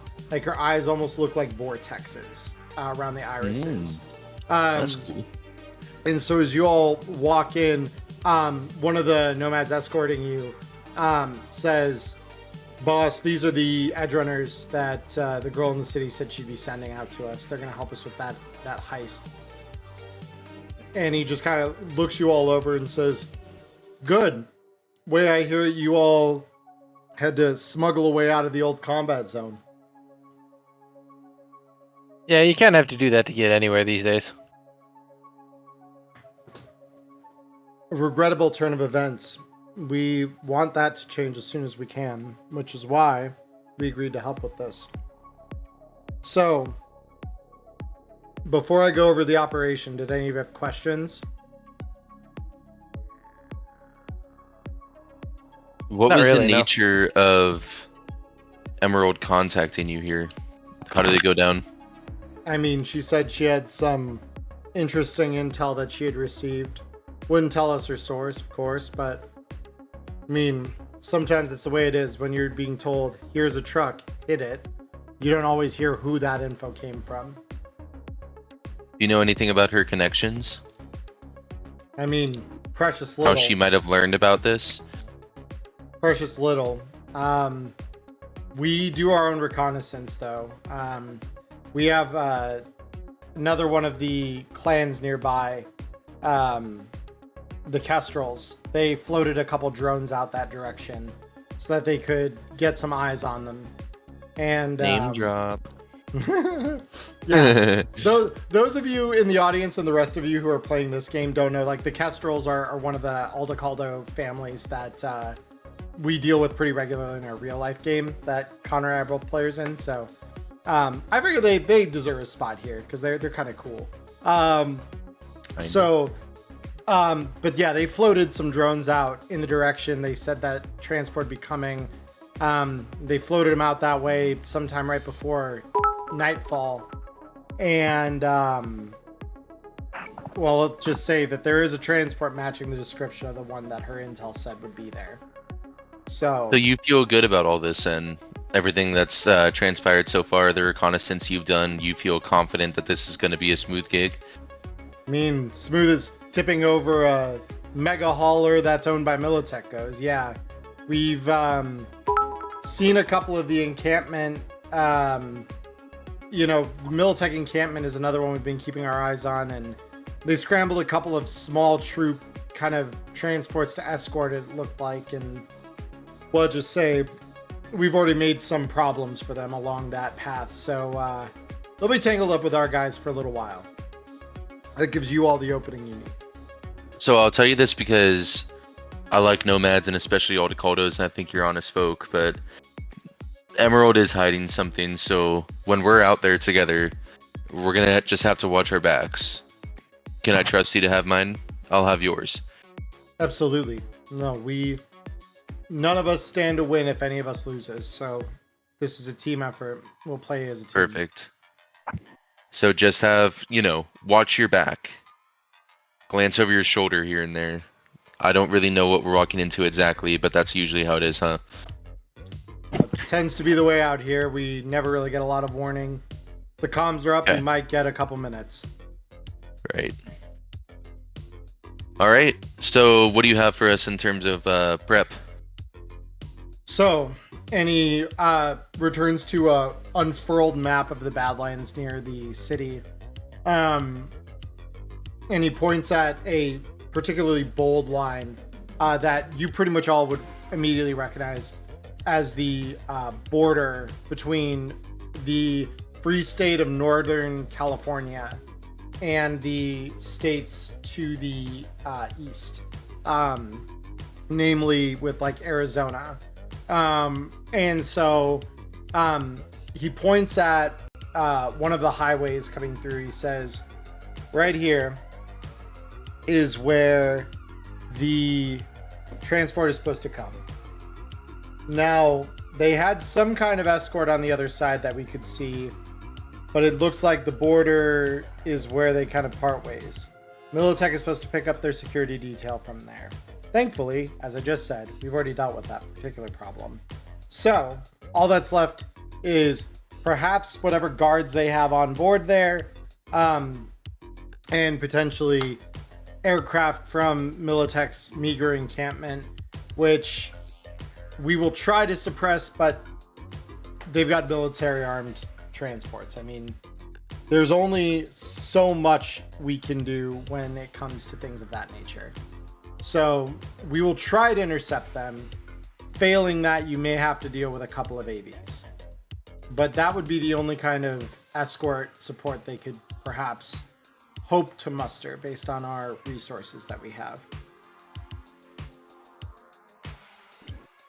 I nod. So, your job, we have our newest member here, and he points to the girl you noticed before with the vortex eyes. This is Swirl. She's one of our newest members. She'll make sure that you get where you need to go. And I'm packing one of my finest men in the back of the car with you all. They are going to have a machine gun on there in case things get a little hot. Like I said, AVs are always potentially a possibility here. But you're all going to get on there. You're going to take these. And he hands over 2 thermite charges to the group of you. He says, these are enough to get through the outside of one of those cargo containers. Your job, as I'm sure you've been told, is to breach, make sure that everything in there looks good, and nothing's going to massacre everyone when we go to check the goods later. And we will attempt takeover of the vehicle. If any of you are feeling so bold, you're certainly welcome to try that as well. We're not particularly choosy, but whatever happens, that truck needs to come under our control before the night's done. We'll do our best. Wonderful. So yeah, that's pretty much it. You run out, they launch you onto the back of that thing, and from there you breach it, check it, get control of it either between you or your Nomad escort, and we'll be good to go. Okay. What could go wrong? That is the question indeed. So, so he kind of looks over you. Any final questions before we get this little show on the road? None here.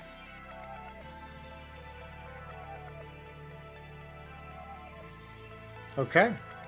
Well, if there's no any questions or objections, let's get this operation going, people. And with that, he rolls up the map, tucks it into a small compartment on the side of the tent, and along with everyone else in the room, begins to move out of the tent towards some vehicles parked just nearby. And you hear this rolling sound of engines all humming to life at the same time.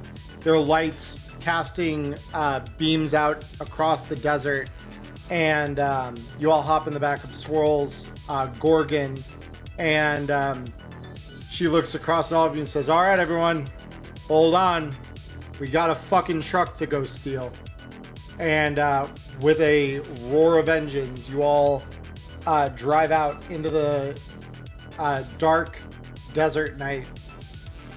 And yeah, I think this is probably a good place to take break for a little bit. We're not ending yet.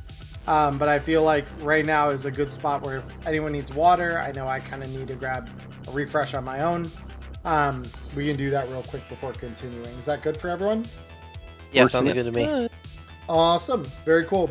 So yeah, everyone, YouTube, you'll see us again in just a couple seconds. But those of you here live with us on Twitch, we will be right back. Don't go anywhere. Just give us a couple minutes. Hey everyone, it's Emmerron here. I just want to thank you for watching the show here on YouTube. Like and subscribe. And go follow us over on Twitch, you gonk.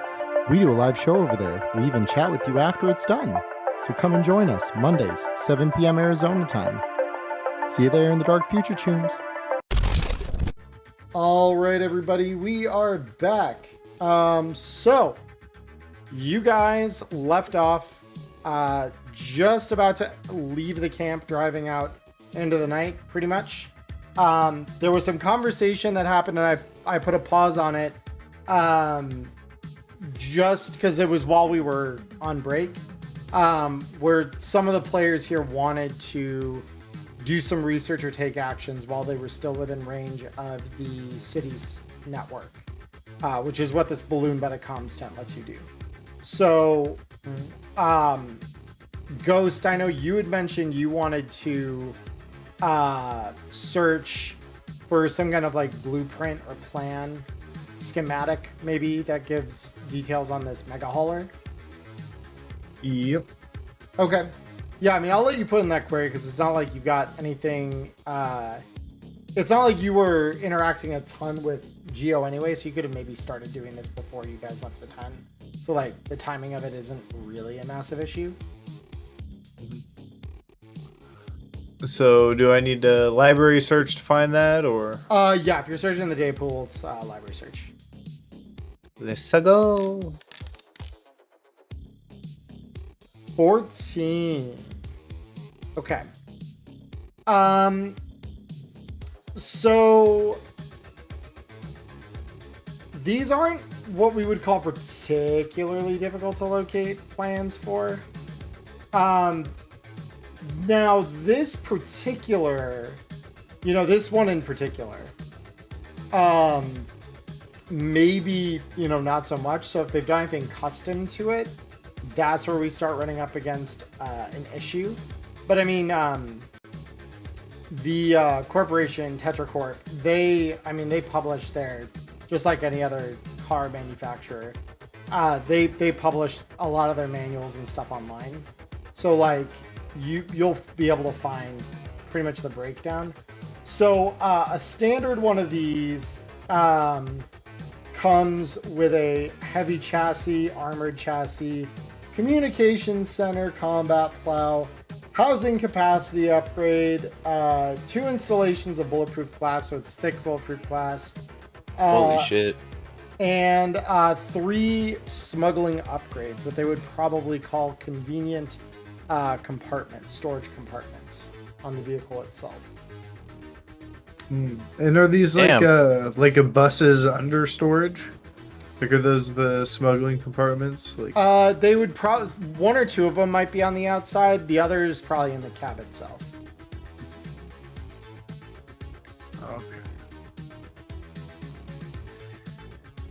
okay. Well, we know that it's going to be very, very, very hard to actually stop.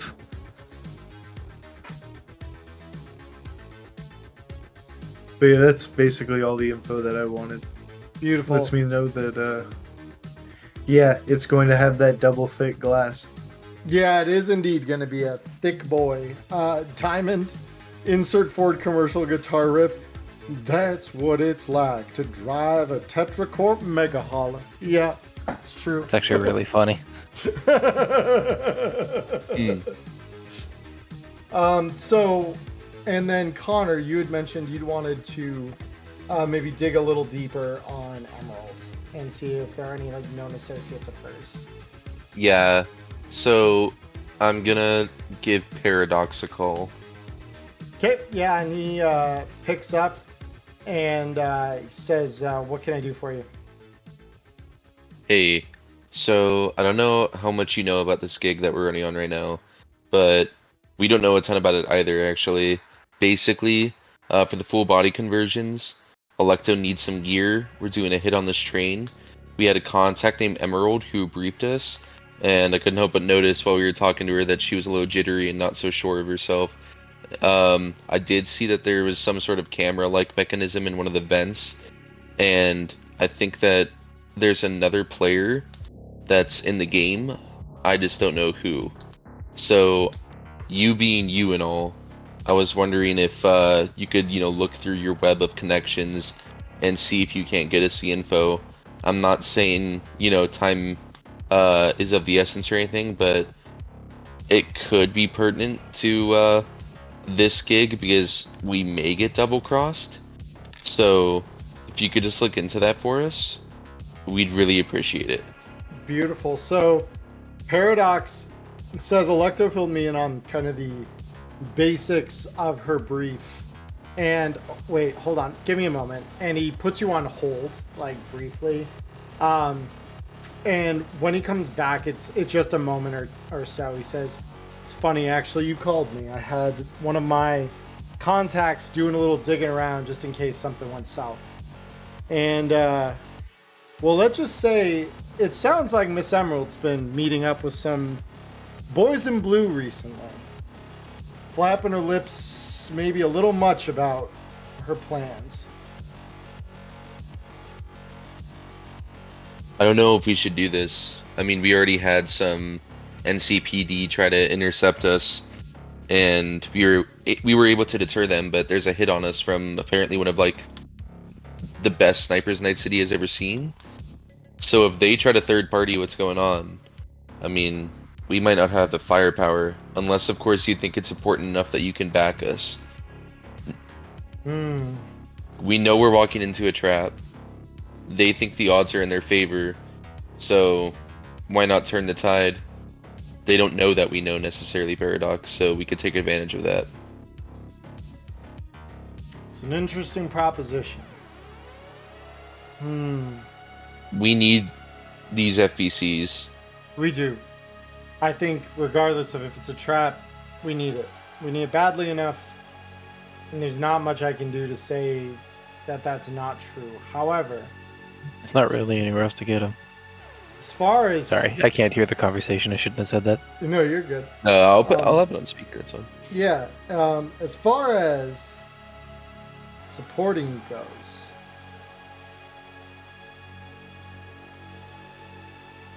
I'll make a couple calls.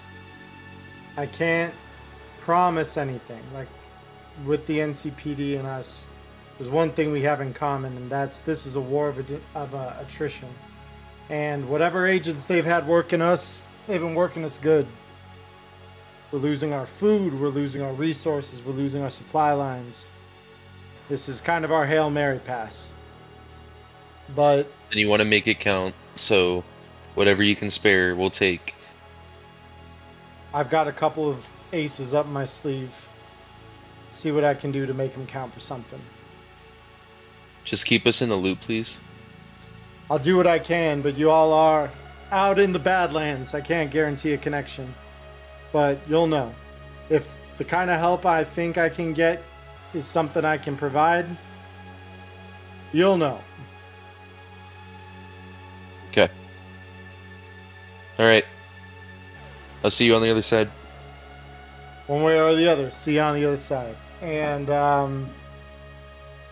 with that, yeah, the line disconnects. And then, yeah, the cars pass. Unless, is there any other data-related stuff that any of you want to do during this time? I can't think of anything. Yeah, not Okay. unless I can look in my guns and shoot it. I'm good. Yeah. So with that, you hear the subtle just whoomp of your agent dropping off the network as the last of the connection gives way.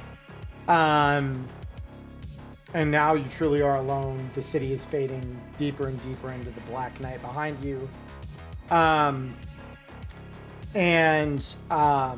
As the kind of the darkness of the Badlands becomes ever more kind of like oppressive and relevant to kind of the situation, several of the Nomad vehicles that you can kind of see in your rear view begin peeling off at set intervals to move to different positions along the route.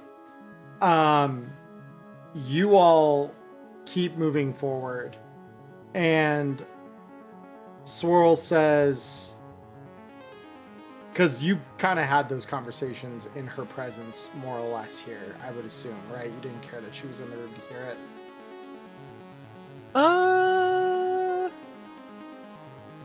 Yeah, I feel like we're good. Yeah. She says, so, I mean, what you read on all this sounds like you've got some reservations. I mean, if you heard what I said, then who wouldn't? But like Paradox said, it's a Hail Mary, and it's one we need. Fair enough. We're pretty good at what we do, so I don't doubt your abilities whatsoever either. If we all just trust one another, we might be able to make it through this. That's the goal. And she looks back at the other Viper that hopped in the car with all of you. She says, Ratchet, is it all ready to fucking go? And he says, yeah, we got it. Guns are good. We'll light them up if we see something coming at us from the sky. And with that, ahead of you, you start to see a set of headlights, on top of which is another set of like bar lights.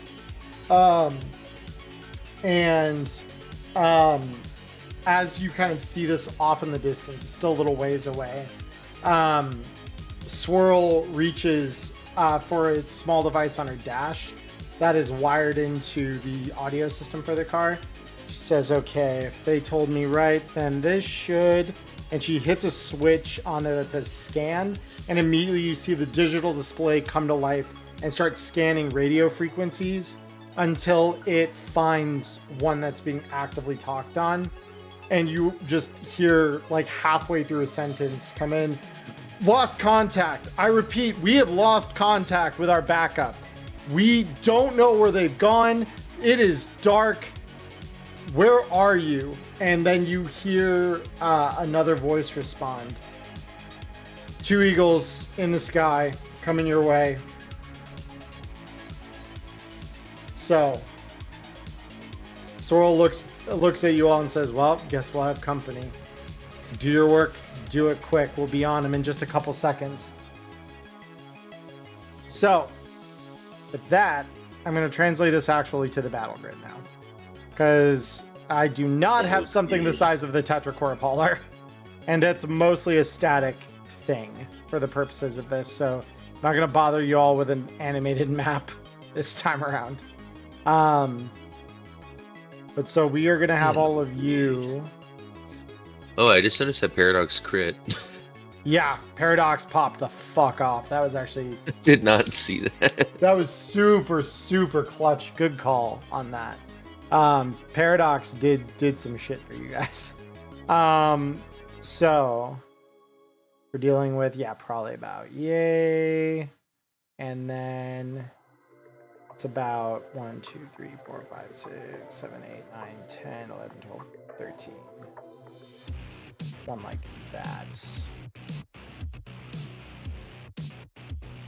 that'll be one of them. I should have drawn that further forward or backward. I'm an idiot. Can I move this whole thing? Not the whole thing, but I can do this.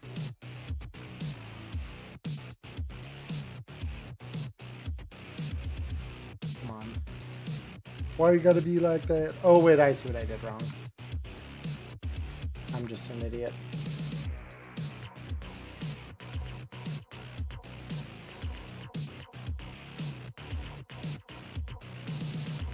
Basically, as long as these connect, they'll move it as like a whole unit.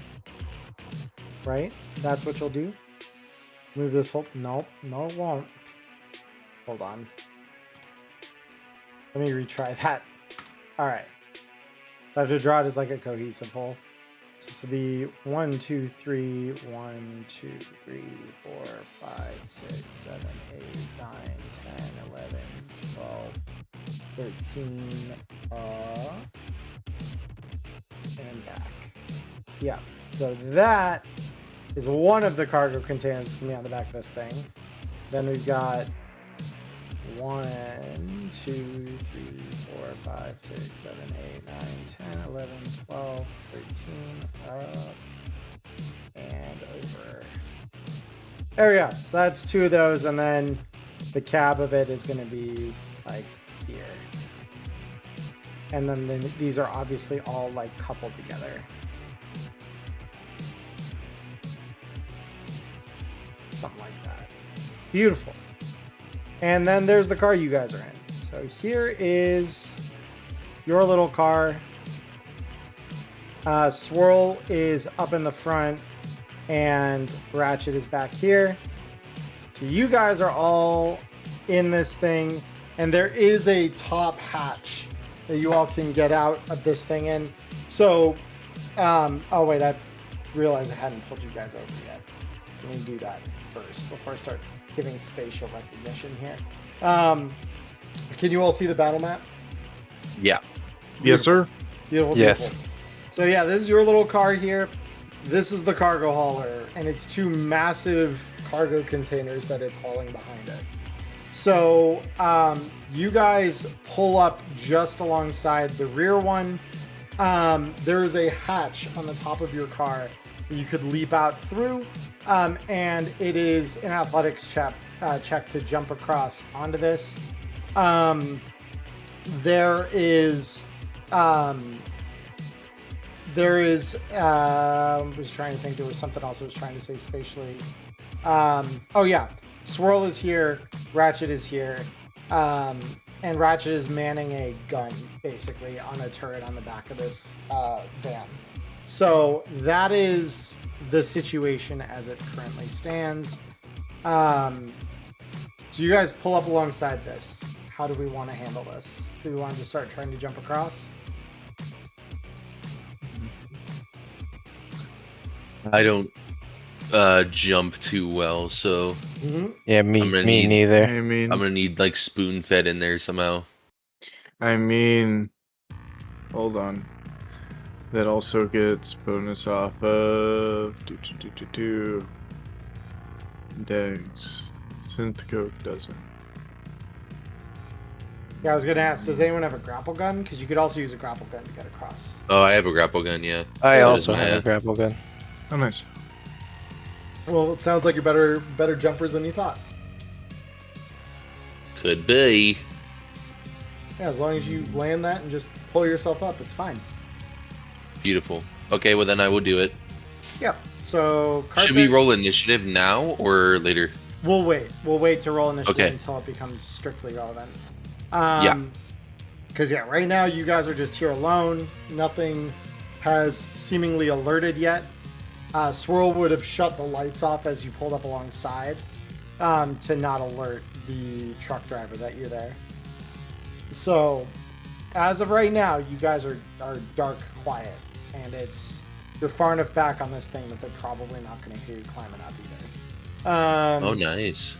So, with Ghost and Celsius, or excuse me, Blue and Celsius, what are you both looking to make the jump? Yeah, I'll send it. I Okay. gotta be on there to play with some thermite, I guess. Perfect. Plus, Go I want to ahead. listen in. Yeah, go Can I ahead. extend my hand and help him to give him a +1? I was gonna say, yeah. with Could he, with the two of them already up there, you can get a +2 to the roll. Oh, nice. I was thinking like shoot the grapple gun back at the thing, and then I hold a 0 tracks it for like an assisted jump. Yeah, That's cool. Yeah, it's unfortunately not quite how the grapple gun works, but yeah, it's one of those things where just them being over there alone is enough to give you a +2 to this athletics check. And it's not, you're really close, so it's not a particularly hard roll. Yeah, you've got it. So you hop across as well. And then Celsius, are you going to do the same?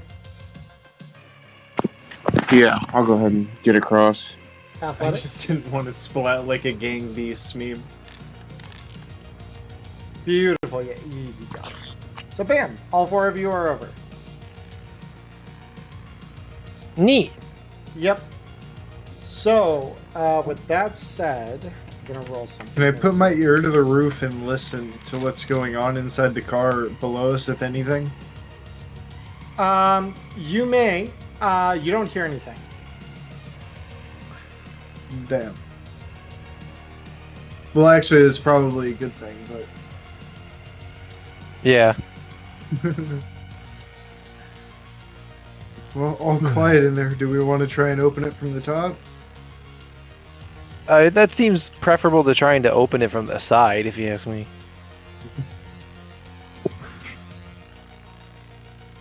So could we both do the thermite? Somehow, like one of us does the main roll and another does for the assist. I mean, you have one charge each because we have two cars here. So you're saying like one of you is gonna set it, the other is gonna check the work. Is that kind of my understanding? Yeah, like we both work together to make sure we don't fuck it up or whatever. Because we both have the same role, Gotcha. same base demolition stat. Gotcha. Trying to think how I want to do this. So how does the other plan to assist in that case, Oh. then, I suppose? I just had an idea about how, because it's kind of like the assister is kind of fact checking the work. First one rolls on a failed roll, the person assisting does the like secondary roll as they're checking the work, and then if they fail that, well, they didn't see how you messed it up because you did it about as good as they would. You know, that's fair. No, let's do that. Yeah, go ahead. Roll the demolitions check. Who wants to go first? And I'll be with Oh. field expertise. I'll let Carpet go first. Okay. Yeah, I'll do the first one. You are the one who deals with bombs a little more often, to be fair. That is my favorite thing to do. Mm-hmm. I'll take the second one in case I roll so bad it decides to blow up on me. It's fair. Fair. Okay. Yeah, no, you totally got it, Carpet. You're good. So you apply the thermite charge, and it's got a basically like a short set fuse that's like on a dial on the top of the explosive charge. So you place it, you feel really confident about your placement. And Blue, you look it over, and I mean, it looks pretty much spot on. There's really nothing you think you could add to it from your standpoint. And so as you kind of like look it over and like nod, I presume, at Carpet to like let her know, like, yeah, this looks good. Like, thumbs up, we're good to go. Yeah, Carpet, do you set the fuse then? I mean, as long as we can get away from it, yeah, we'll set it. Yeah, no, I mean, you guys can be far enough away. Thermite's not one of those things that like sprays everywhere most of the time. It's pretty concentrated, especially in a charge. So you dial it. So I will say, so let me draw something here real quick for you guys. Because I'm assuming, Carpet, you're just doing it right here.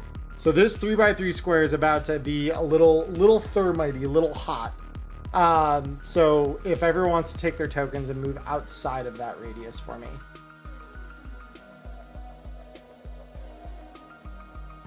Beautiful. All right. Beautiful. So you set the charge, and you hear like a very faint kind of click as it lines up, and then a small red light blinks on. And as you kind of step back, the red light blinks over to green, and then all of a sudden you just see this bright charge as the thermite is ignited. And it takes just a few seconds before the relatively thick metal of this cargo container is bored through sufficiently that the thermite charge has kind of done its work. It leaves a relatively, person width hole behind that you could drop down into. The one thing you all notice is as that finishes, in the bit of light left as that thermite charge kind of finishes its thing, you notice that there's some billowing up puffs of some kind of like smoke or vapor that isn't coming from the thermite itself. Everybody, regardless of if you have nasal filters or not, please roll me a resist drugs torture check.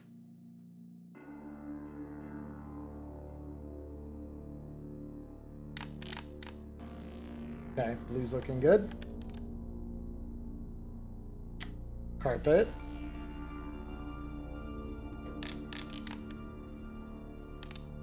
Matchlight. Okay. So Carpet and Matchlight, you start to feel at the probably one of the worst times you could start feeling very drowsy as the vapor kind of washes over your skin. Whatever kind of smog breathing masks don't help you. And you just suddenly feel extremely tired. And you might realize just a step too late here, you may have breached some sleeping gas. And then things go really fast here. You fall unconscious. So Celsius and Blue, you see both of them just... Whoa.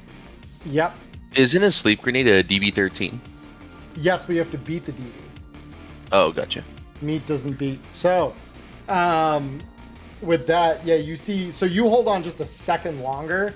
But yeah, Carpet and Matchlight, you both pass out pretty fucking fast. And all of a sudden, you see them start sliding as they kind of catch wind resistance, unable to kind of catch themselves. Celsius and Blue, please roll me an athletics check as these two start tumbling backwards off the end of the truck.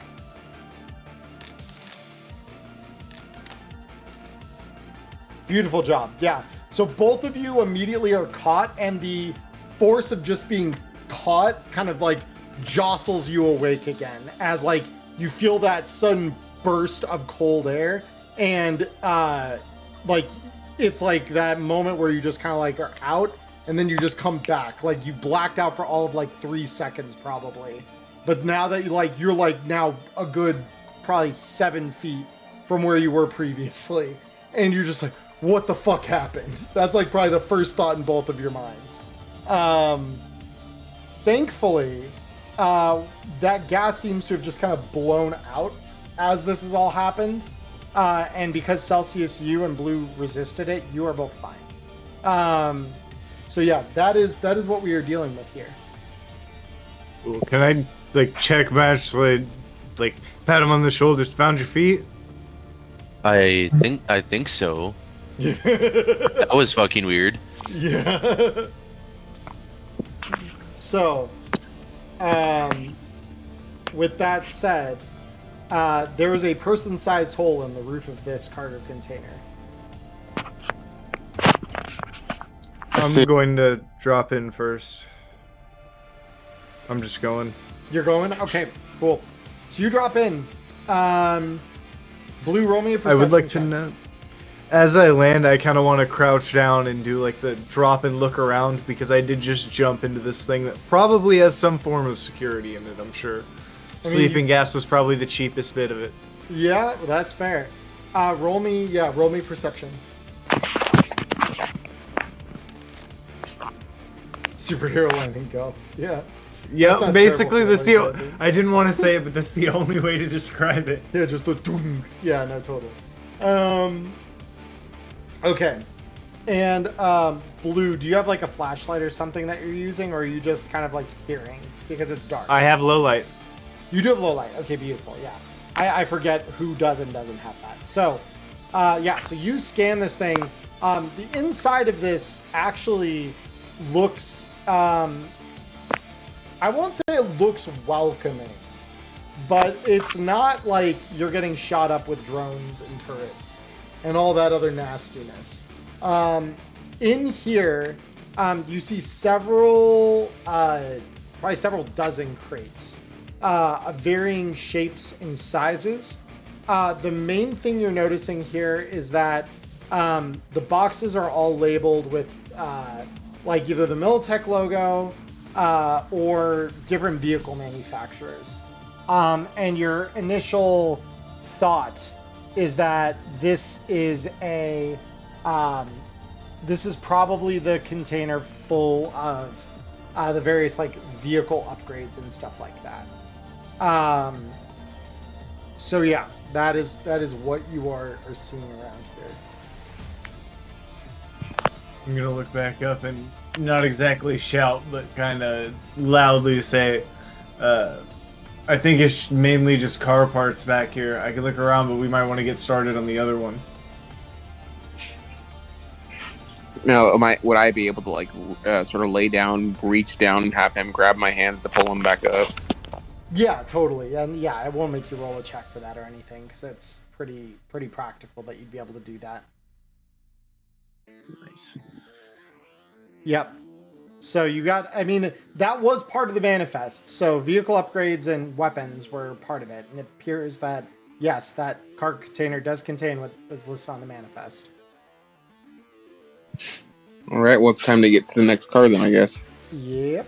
Let me roll something again here. Wait, I have an idea. What if we just use that thermite to melt a hole in that armored ass cab at the front since we're planning on overtaking the whole thing anyways? Can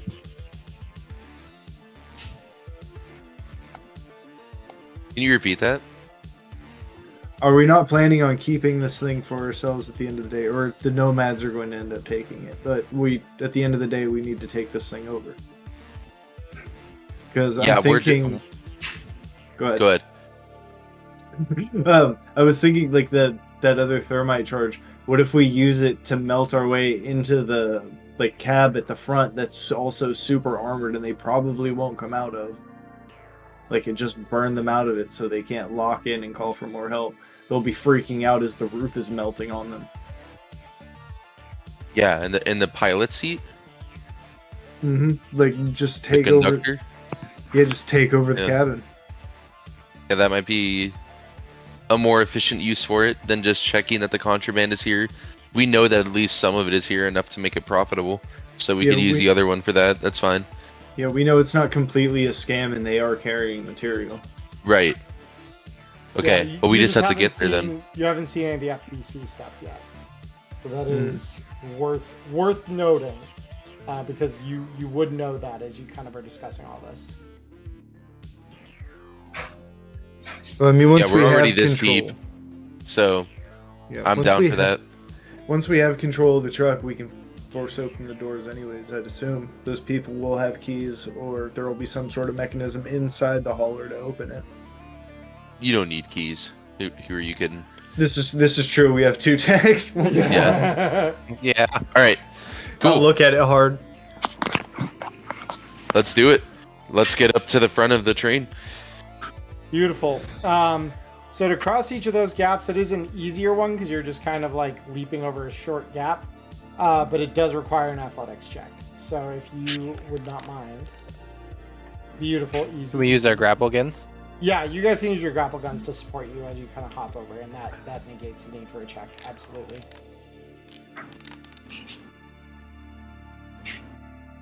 Cody, you had already rolled. You're good. I know. I need to jump twice.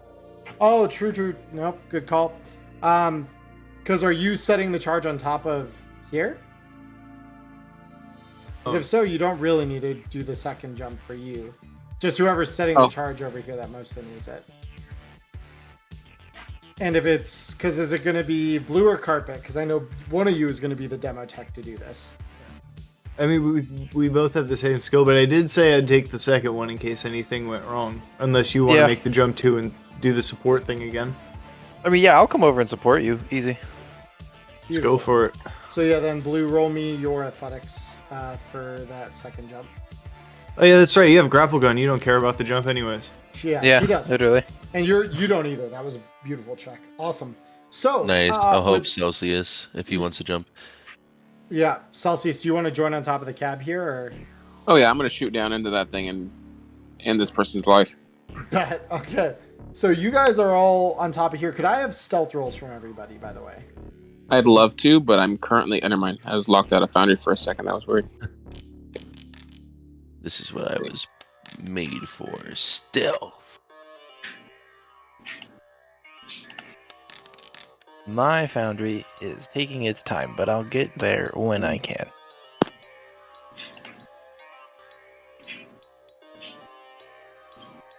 Okay, because I will in the meantime.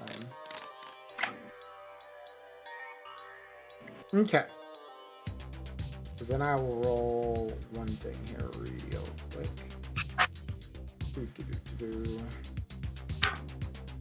I mean, honestly, at this point, they were gonna find out anyways. I think. Once the roof starts melting, you're gonna know something's up. Yeah. There we go. That's the one that I wanted. No, I wanted your. Where's your perception? There you are. Okay. So yeah, this particular one, this is your target. He does, you see him kind of like in his chair, even through the bulletproof glass, you can see this guy, his head kind of snaps back as he hears fumbling. You see him reaching over onto the dash for something. So Blue, go ahead and set that charge. If we gotta move quick, if we see him acting, let's go. Field expertise. Demo, right? Yep. Bam. I mean, that's pretty good. So yeah, you set it, and immediately you set the charge, I assume, just to like... Can I set it directly over him? Oh, absolutely, yeah. Yeah, so Sweet. you set that. So this one, because the way that these cabs are laid out, it's mostly glass, like very thick, obviously bulletproof glass, but glass nonetheless that this is sitting on top of. So this will not generate nearly as many sparks as it did earlier. So it doesn't quite necessitate that you guys all back up the way you did last time. Blue, because you're the one setting the charge, go ahead and roll me 8d6. please. Ooh, I like that number. I mean, it's a specialized demo tool. 8d6 is fair, right? Okay, perfect. Yeah, no, that's what I was hoping for. So it's just enough to get through the bulletproof glass. So you set that charge, click the fuse on, and just like with the last car, what you see happen is a red light blinks on top of the charge for just a few seconds until it flashes green, followed almost immediately after by some sparks from the thermite igniting. And then you just see the glow of this bulletproof glass as it begins to give way. And you see this guy looking up in horror as this hot thermite shaped charge is just boring down through the glass toward him. And it doesn't take very long before it just drops through a hole that is produced in the glass. And you just hear, "Ah, fuck!" come out of the hole as it's kind of like up in the ceiling of this thing. So yeah, this guy's lit deadly on fire. I don't think I need to say it is terrible, terrible, terrible for him. Do I still have time to yell surprise sunroof and throw one of my smoke grenades in there? Surprise sunroof. I mean, Jesus. you do. You do. Yeah. Why not? Because you could be prepping this while it's charging its way through this. Oh, the whole plan was to mess with him. I'm gonna roll it as an attack roll just so that it eats the weapon. Because it's just a simple drop through a hole. Yeah, that's absolutely cool by me. Ammo. Want one of those glass hazes. Oh my god. Because this is the one that is just like full on psychotropic, right? This isn't the paralytic one. Yeah, this is the one that's just gonna make him see shit. So who knows what he's gonna think just lit him on fire and came crawling through the ceiling once this sets in. Beautiful. Oh, of course the throwaway roll just to eat it. I mean, that's fine. That's fine. The murderous intent. Yeah, so I mean, it's a smoke too, so we don't even need to roll damage on it. I will, however, roll his resist drugs and torture. Let me find where that is for him. DV on this was a 15, I believe. Oh, you mean on the thing? I can double check that. I believe it was noted as such. Glass haze. That was noted because this is just the one that's basically blue glass, but it's by you on the skin. Okay. Because there is no check for blue glass unless you want to do the secondary effect blockage. You know, because what's the secondary effect listed as for that one? For the DV? Basically that the flashes become uncontrollable and stick forever, but I think it's a... Hold on. I'll check the... Yeah, because I know what the actual secondary is, like the effect of it, but I don't know what the DV is offhand. Blue glass. Secondary effect, DV15. GM may occasionally tell the user they're seeing swirls of colors. When this happens, the loser uses an action on a single turn. And the primary effect is just the dose that lasts 4 hours. GM may occasionally tell the user they are seeing swirls of colors. When this happens, the user loses their action in a single turn, and then the secondary just makes it stick. Beautiful, beautiful, beautiful. Okay, cool. So I'll have him roll concentration to see if he can spot through this. No, he cannot. Because I have it go against that same DV. So immediately you drop and you just see in the last of like the thermite sparks, you see that acrid blue haze just start billowing out of that smoke grenade you've dropped. And you just hear,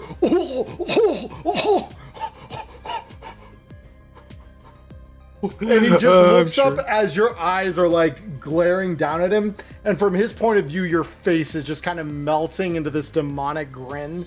Just, Satan, stay away! And he's like pointing up out of the chamber with a shotgun, like ready to just blast out of the cab here.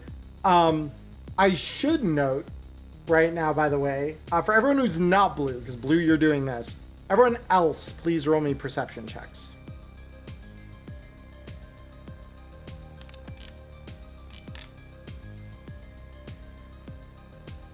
Very, very good. Okay, so 1, 2, and carpet. Awesome. Celsius, yet again, I mean, you are the sentry of the group, so this kind of makes sense. Off in the distance, rapidly approaching, you see 2 sets of silhouettes against the night sky. You recognize the shapes to be that of AVs. They are coming. Cool. So I actually want to prep something really quick. I see that. I'm going to shout it out to the crew. I'm going to go prone on the top of the truck and pull out my sniper rifle. Okay, very cool. Are you prepping a shot? Yep. You could As soon as take- they get within a decent range where I can actually hit them, I'm going to take a shot.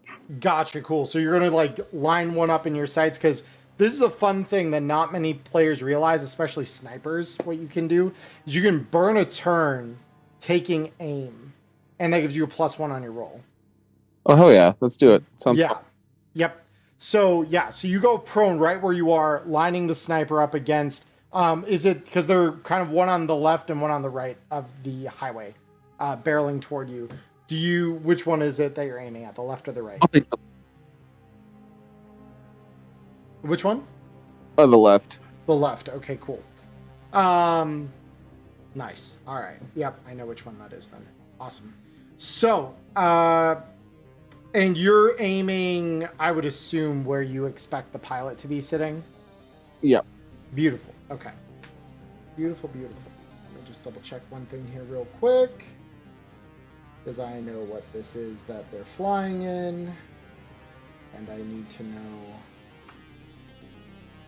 one particular aspect of it real quick.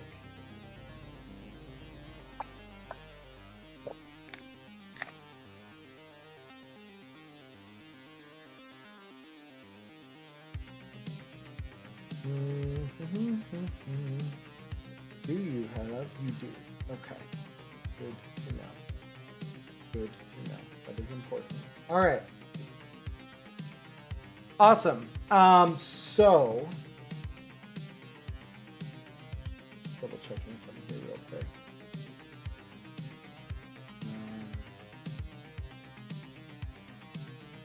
I need to know.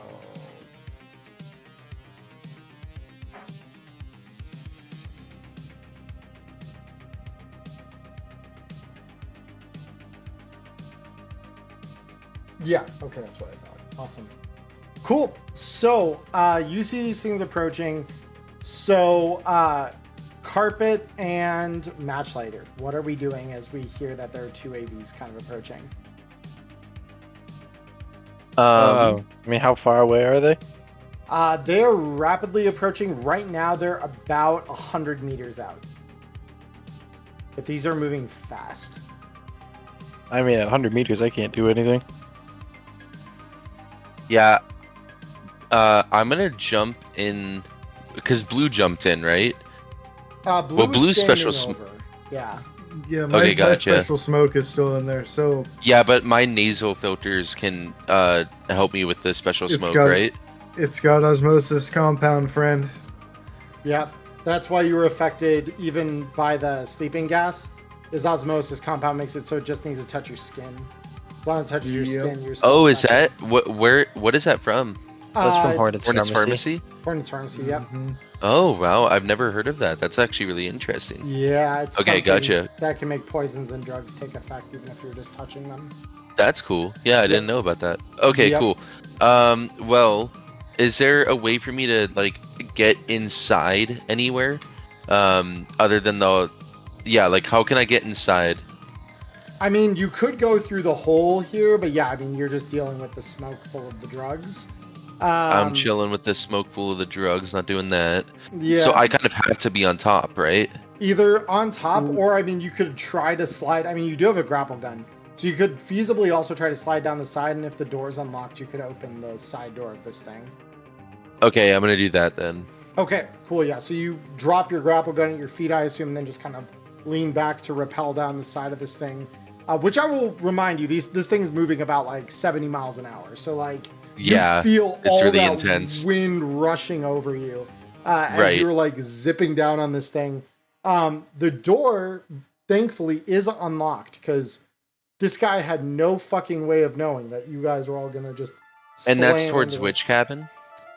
It'd be toward the side that you are on. It's over here. It's to the. But does that have smoke in it? It does, but it's different than if you drop through this hole here, because the other one is if you open it up, it'll vent all of that out into the night, so you wouldn't be hit by it. Letting out the Oh, hot okay, so I box. won't be hit by it if I walk in here. Yeah, as long as you open it first and then go in that way, rather than dropping in through the top, because through the top it's barely venting, right? It's like a. It's Okay, like a cool. top box. I'll open it up and then go in, and then all the smoke will dissipate, and then I'll go in.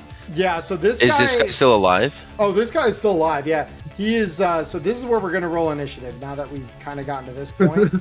Yeah. 'Cause, So I've highlighted all of you.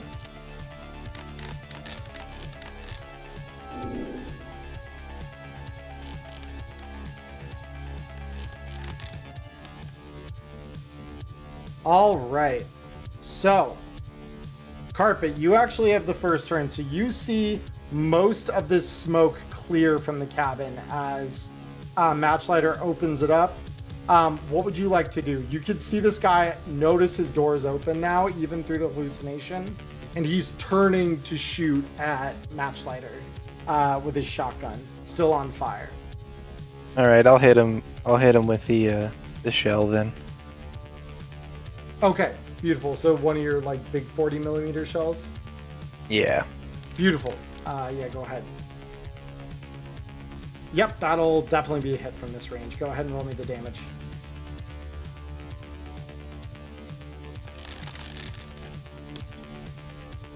Okay, yeah, not bad.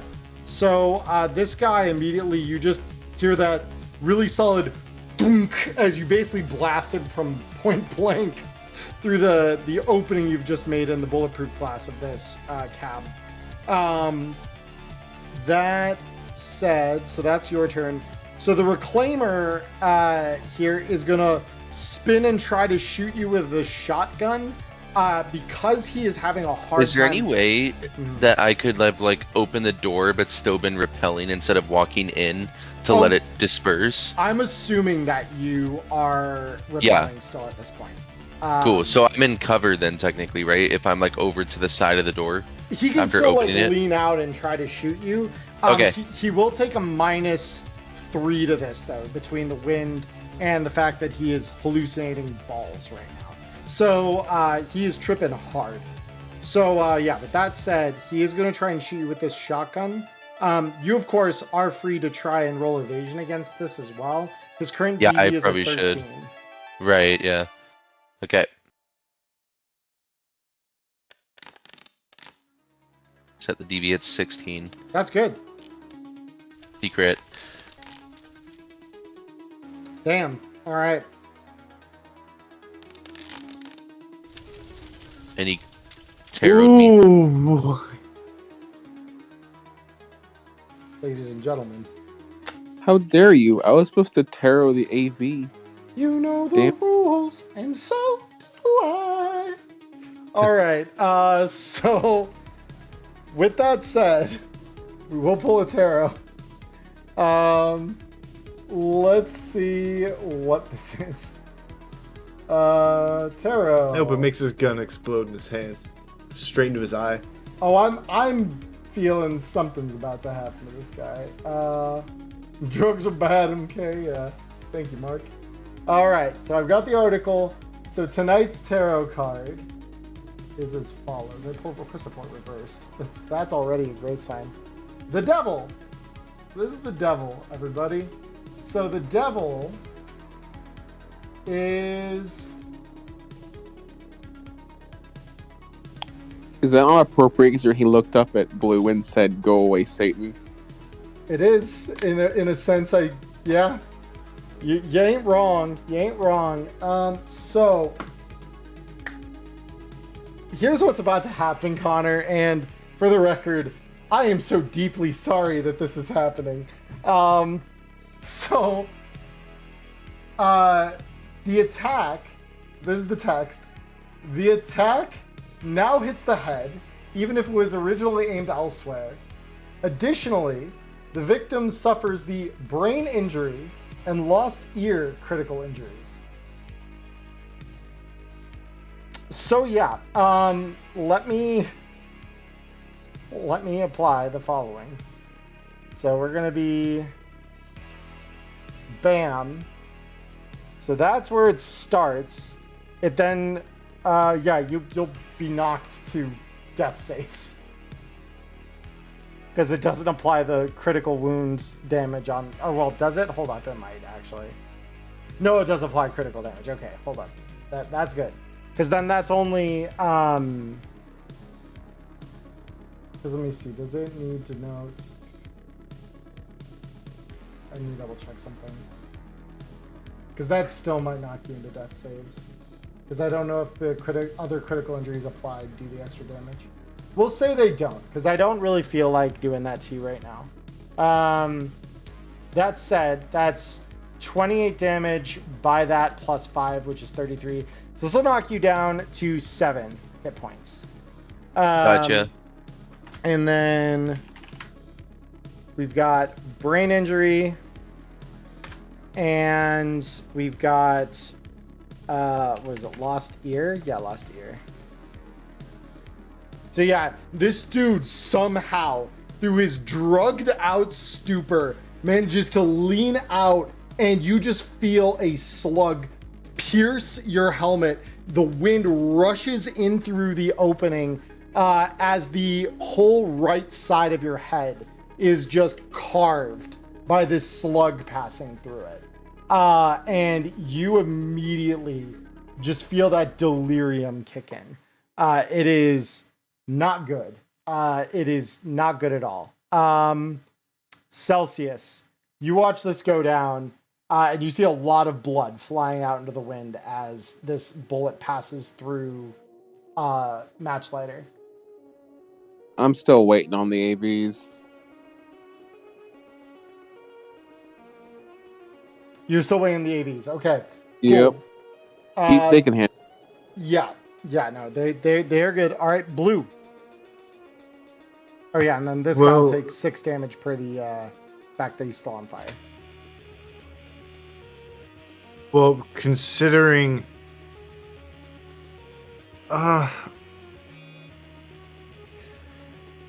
Blue's gonna get angry, grab his magic, you motherfucker, and shoot in the top. Very cool. Fish in a barrel. Let's end this dude in one. Fish in a He barrel. wants to tarot. Let's give him a crit. All right. This guy will attempt to evade at a -3. There's his evasion. There's his evasion. At a -3. He does not evade. Go ahead and roll me the damage.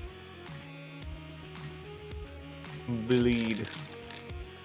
That's pretty good. Oh. That's pretty good. So with that... Okay, so this guy is hurting pretty badly after that. So you see him snap out, blast Matchlighter. You lean over, screaming, and just blast down into him. You see him just in time kind of glance up to see that you're there, and he futilely tries to like contort his body out of the way, and the round just like lands square in his torso, essentially like dead center mass. So with that, we now go to you, Matchlighter. Okay. I'm going to try to shoot him with a handgun. Got it. All right. But yeah, I'm at a -4 right now. Okay. Yes, because yeah, it's -2 actions plus your penalty. But he will try to evade, but he is also at a -3. So in essence, it's not as bad for you as you think. Cool. I'm still gonna use 2 luck. How close to death does he look? He looks like he's pretty well on his way at this point. He's not doing good. Okay, cool. So here's my roll. Here's his. Nice. Yes. You to miss. All right. Yep. So yeah. Oops, I don't know why. Sorry, I should have clicked. Obviously, the. Yeah, you're good. That's okay. Just click to discharge the round so that it tracks, and then we're okay, good. cool. There's Yeah. the damage. Beautiful. Yep. So you lean in and just slam another round into him as you kind of like shake off the delirium and just feel that searing pain along the whole right side of your face. And then, yeah, this guy is considerably wounded at this point, and his armor is beginning to like tatter pretty fast. Thermite is also, as we know, not good for armor in a lot of cases. So Celsius, you see these AVs pulling close off in the distance now. They're right at about that 40 number. I have the number in my head and I keep saying the wrong thing. The 51 meter mark. So your sniping scope does take effect on this shot if you're making an aim shot.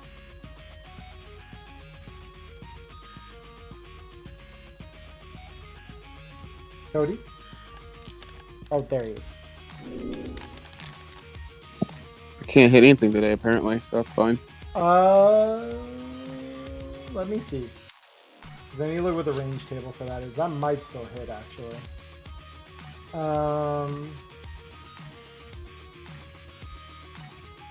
Because that didn't account for the... Did that account for the +1 that you had as well? When I rolled the attack, it gives me an option. Hold on, it gives me an option to add the +1. So yeah, I added it. You did. Okay, good. Yeah, just so long as I know what that number represents. Let me see. Range combat. Snipper riffle. Damn, that's just short. That's so unfortunate.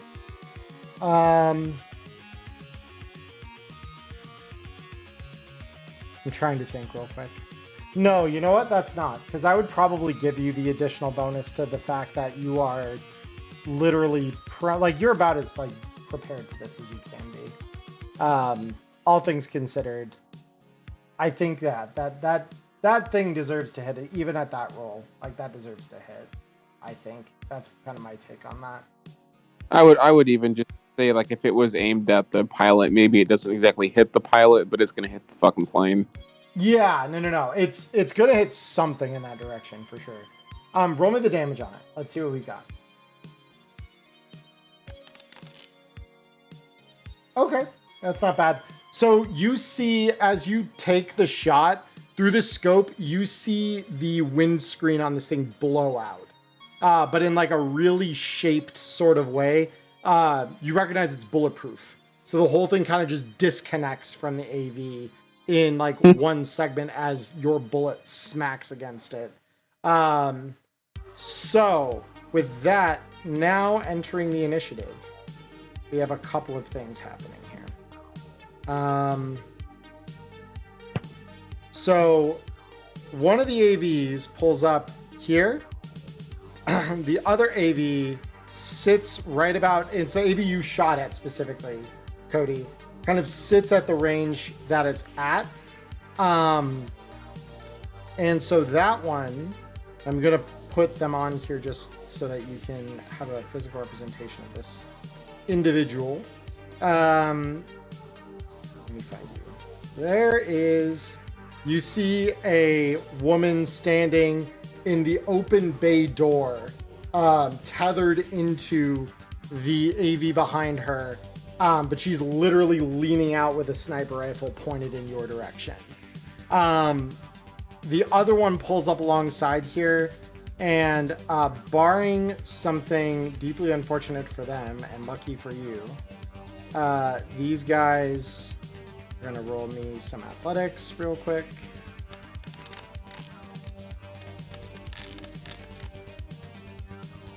Okay, so that's one. What's going on with the boys who are supposed to be on AV response? What happened to that turret they're supposed to slide up? The problem is that they really can't light it up until they're like kind of close. So there will be a response here, but yeah. So these three begin to jump. This is where the turret will kick in. So I'm going to roll. This is an auto fire, D10 plus, we'll call it 14. he's pretty much ready for this. Yeah, there we go.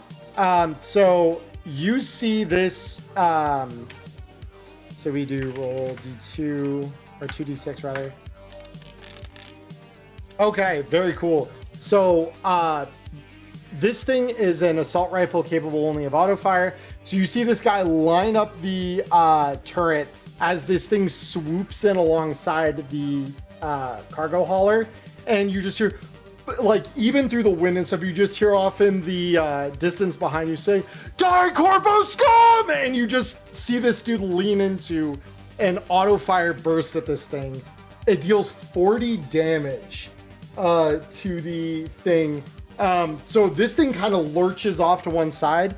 The 3 security operatives are able to make the jump even with that, but it immediately causes this AV to then, once it's delivered them, like swoop out further away where it can't get hit. So with that said, let me add these guys to the scene here. So these dudes are just decked out in tack gear. And Cody, you are going to get shot at by the sniper in the other AV. So you may take an evasion roll. She is working with a DV 15 right now. Yeah, let's do that.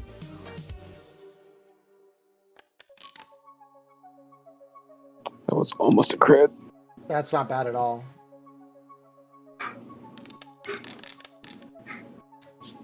Ooh. Okay. She's going to hit you. All right. So Cody, you just feel a 50 caliber round just rip through your body's armor jack. And yeah, that hurts a little bit, as you might imagine. So with that, I'm going to add these guys in top of the initiative here. So their action this turn was to make the jump. So they will not have any further actions on this turn. But let me see. Initiative values are 25. And I'm just going to copy that so that way I can do this.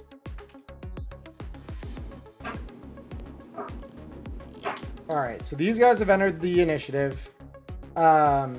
This one as well. And she's going to be 26. All right. Beautiful. So with that, Carpet, we're back to you.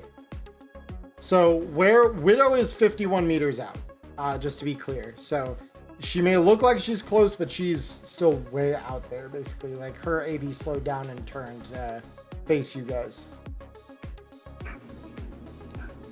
Sure. I'll just shoot a grenade at the 3 guys here. Okay. Go ahead and roll that check. 22. It's 22 meters. That should be, I believe, a 15. I'm going to double check it just to be sure. Where's my range table? There it is. 22 meters. Yes, that is a 15.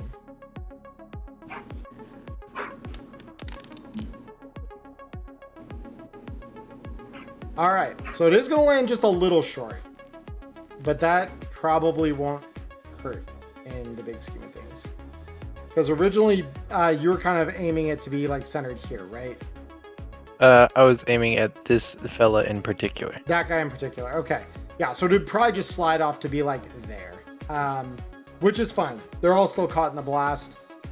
Do they have... They do not have 8 reflex. So they will all take this. Go ahead and roll me the damage.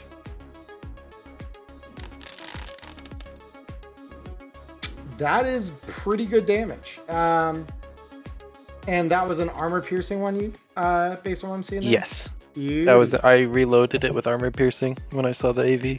Beautiful, beautiful. Wait, it should be the same for all of them. What? Hold up. Oh, I applied it twice to one of them. Hold on. Let me reverse that second one. And then this is the one that it should, I believe. Yeah, that's the one that's the one I hadn't applied to yet. So targeting that and then applying. There we go. That's better. It's like, that should be the same for all three of them. All right, cool. So you thwump them. They're considerably wounded by that, it would seem. Well, not considerably, but they are definitely wounded by that. So this, unless Carpet, are you moving at all? Nope. Cool. So this brings us to the Reclaimer Chief, who finally has enough sense to throw the remains of the thermite charge out and like pat himself out. So he is now no longer on fire.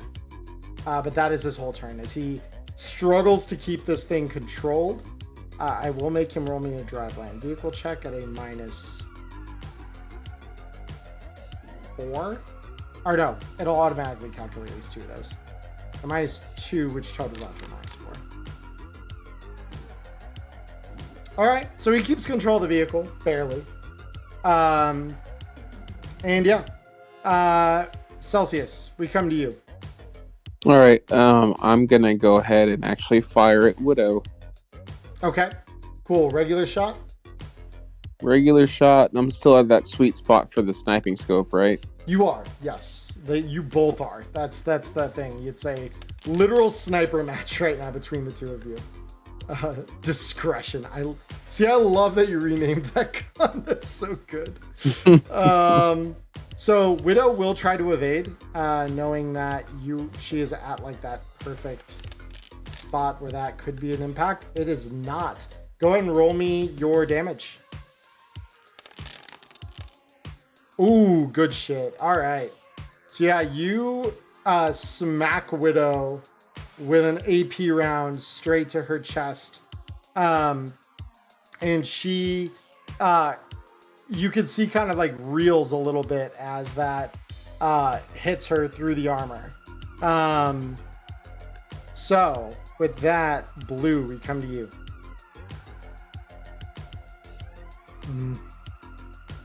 Remind me again it's an auto fire thing for suppressing fire, right? It is, yes. It's your auto fire versus their concentration. It's contested. Well, either way, I would kind of have to reload if I wanted to do anything major. So I think I am going to just drop my way down into the cab with the guy, pull out my rocket from the side, and drop the matchmaker on the seat next to me, and just shoot this guy point blank with a rock.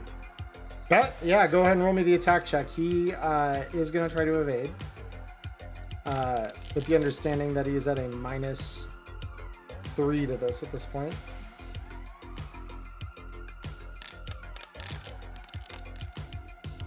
Oh, he barely dodges it. Ooh, just barely. Holy shit.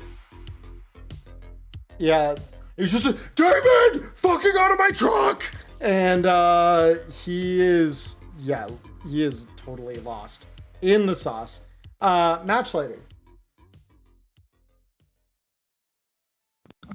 Okay. Okay. So, I'm gonna shoot him again. Okay. Mr. Conductor blew half my head off. So, Let me use 2 more luck here. Whoops, not 23 luck. There we go. Okay, so that's a 20. that is very good. He will try to evade it. But again, it's at a total of -5. So he is not looking great right now. Yeah, no dice on that. Yeah, go ahead and roll me damage. Okay, that's pretty good. So, come on, apply it. There we go. All right, so he is hurting. He is not dead yet. But yeah, that's where we stand with him then. We come back to the top of the initiative. So what's going to happen is Swirl moves the car that she and Ratchet are in and maneuvers it around the other side. And seeing that the other one kind of like left they're going to open up auto fire on the 51 meter car, or the 51 meter out all the way out there. So auto fire for an assault rifle at that range is a 25. I'm gonna have Swirl roll me a driveline vehicle because she's gonna try and get this just a little bit closer. I have this. Okay, yeah, you know what? That is good enough. I will accept that. So they pull just a little further ahead here before you hear that like splitting just of a auto rifle auto firing at the AV out there. So this is gonna be a, let me double check because I gave him a 14 for the base. So, roll d10 plus 14. That is unfortunately gonna miss. Okay, cool. Widow will now fire back at you, Cody. So DV is 15 for her. I feel like evading is sort of pointless, but I'm still going to do it anyway. Fair, yeah. Why make it easy if you can make it hard? That's way harder. Yep. So,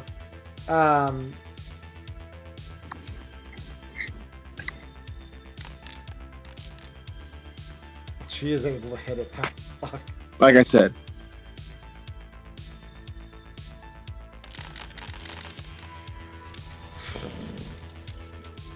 Yep. That's a good sniper. All right, so you take quite a bit of damage off of that. And your critical injury is a torn muscle. So you just feel this rip through your shoulder as that second shot is better placed than the first. These other ones, after getting bombarded by carpet, they draw they draw assault rifles, and carpet, they're going to try and shoot you with their assault rifles. Their DV at this range for you is a 15. Would you like to evade? My evasion is base 10, so yeah, I'll evade. Cool. Okay, you made it harder for this one. Just barely hits you. All right, so that's the first shot. The second one.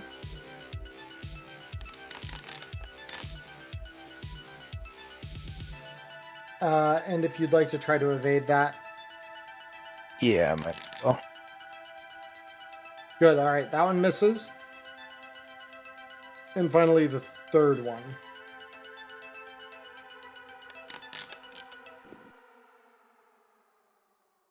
And just barely he hits you. Okay. Oh, but the damage is tiny. Holy shit. Oh, that's good. Yeah, so you're chilling. Yep, so you're the only one that gets through is the very first shot. The other you dodge. The third one is caught by your armor jack. Carpet, we come to you for a response. I actually want to try and shoot at Widow. I changed my mind. Okay, very cool. You are in that same 51 meter bracket for her. What's the DV for 51 meters for a grenade launcher? 20. That's not actually that bad.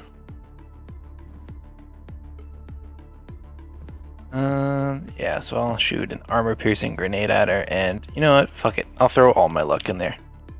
Fuck yeah, let's see it. Because the crazy thing is with an explosion like that, she doesn't have room to move. Yeah, true. It will catch her ass because there's no safe way for her to evade that.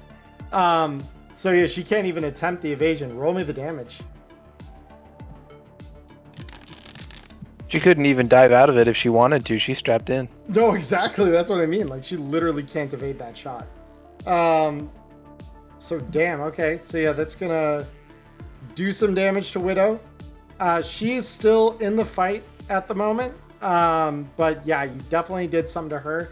More importantly, you did that damage underneath the armored chassis of the vehicle. So you actually damaged the vehicle underneath there too, because you would have shook that right in the middle of the cabin. Oh, hell yeah.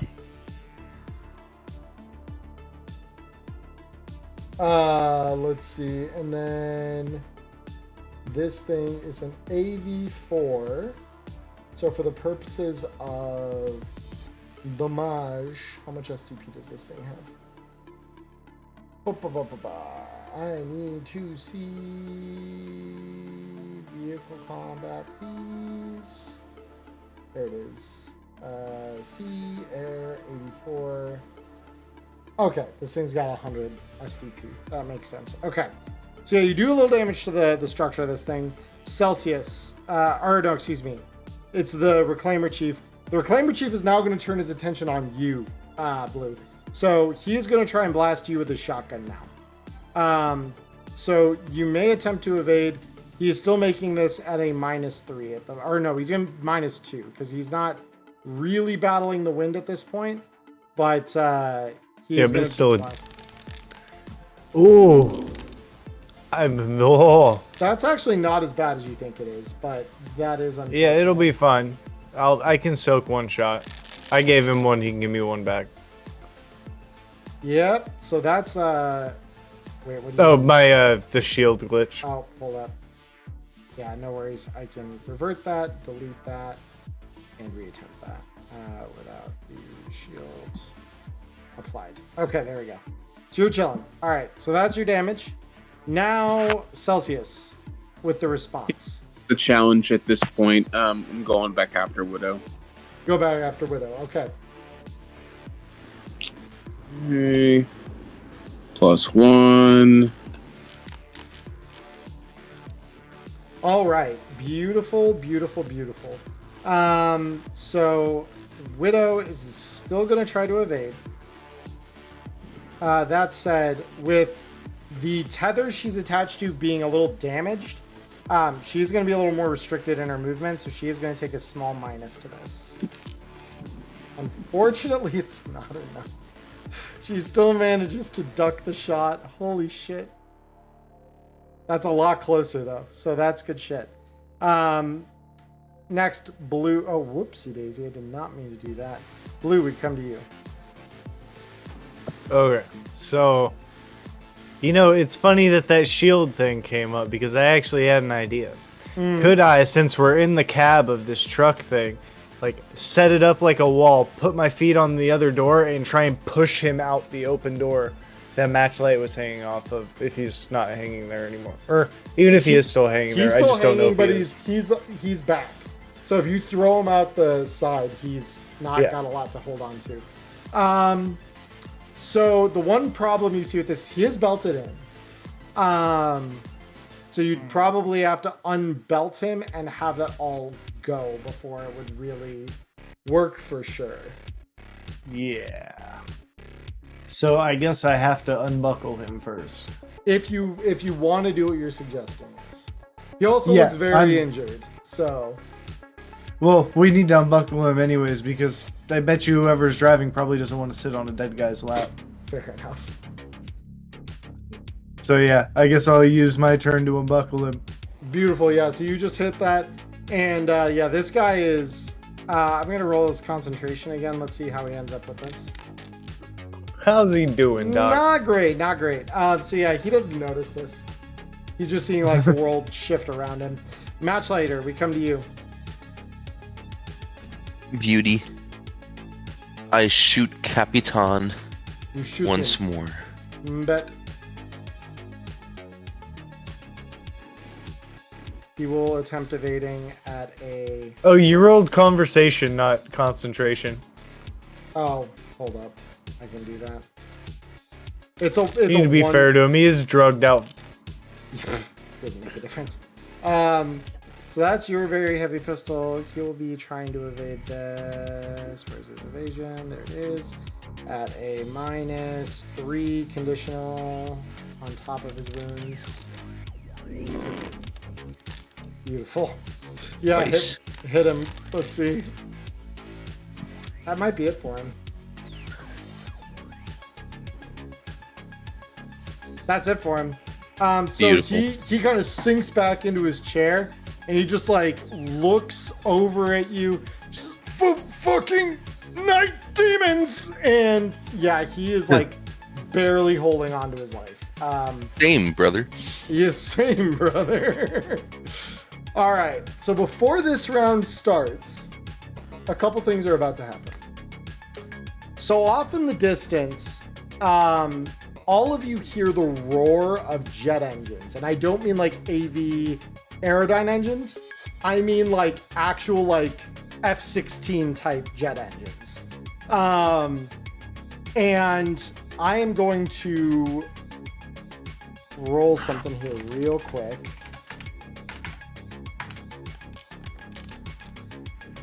Very cool. I didn't mean to roll that on the Reclaimer, Chief. And I'm going to roll this for the pilot air vehicle check on the other. Oh. Okay. So that's the first one. And then the second one. That's good. That's actually good for you guys. And the other. Beautiful. All right. So you see, as you hear this, one of these, both of these belong to missiles.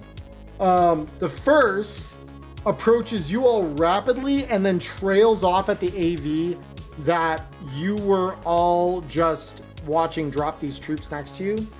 And the captain of that one is barely able to like pull his AV out of the way before this thing sails off and then explodes somewhere off in the distance. The one with Widow on it, however, isn't so lucky. So this one,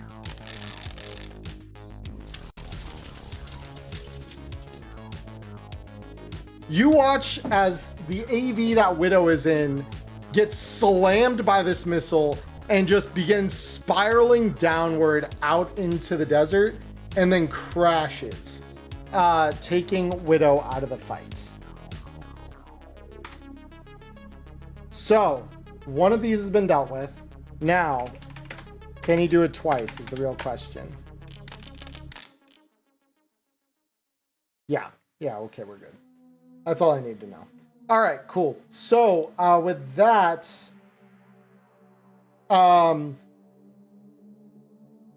Matchlighter, remind me, do you have an internal agent or an external one?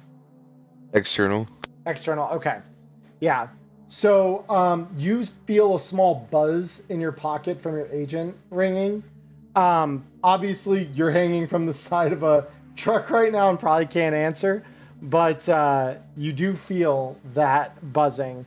And you get a sense that you know where those missiles came from. Beautiful. Beautiful, beautiful. Paradox has come through. All right. So the operatives up here, upon seeing the missiles and seeing that their ride just started to go, I'm going to roll something on these guys right now because they are starting to not feel so good about this maybe. Let me see. Concentration. Okay, so the first one succeeds.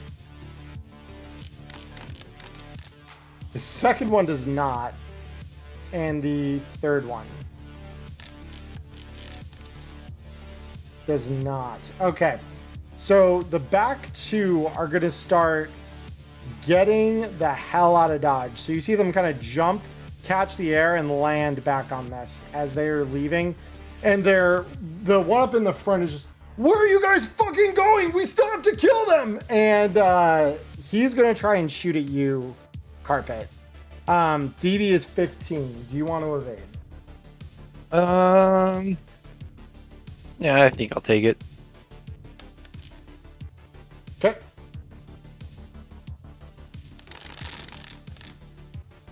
Not terrible. All right, so you're more or less chilling. Cool. And then we're down to you, Carpet. I'll shoot here. This is where I want to shoot. Oh, you're the ones who are running. Cool. Okay. Yeah, fuck them. Fuck them. Okay. Fair enough. That's 40 meters. Yeah, so that'll be a DV. I believe it's a 15. I'm gonna double check.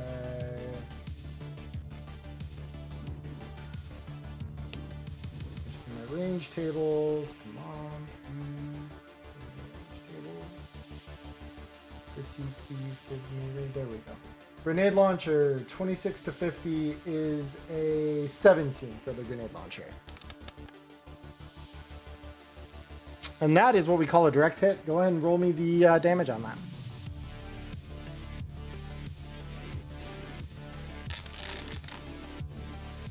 Okay.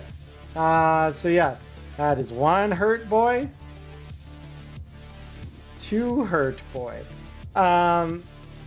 So with that, both of these guys become seriously wounded. I'm gonna actually have them roll athletics checks.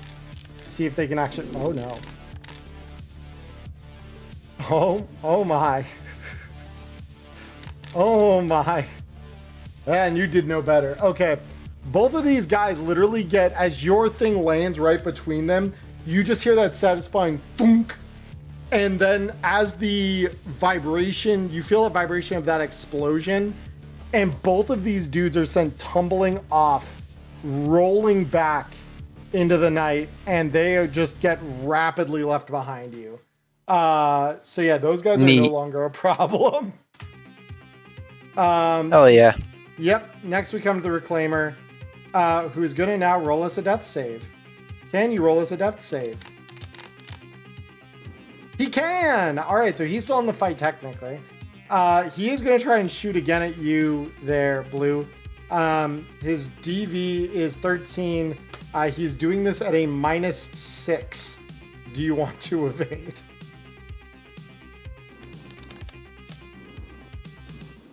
God damn it. Holy shit. Yeah, he tries and he just doesn't hit you. He just, demon, get fucking out of here. And Celsius, we come to you now. You have So at that point, one mook still behind you, shooting at, at Carpet.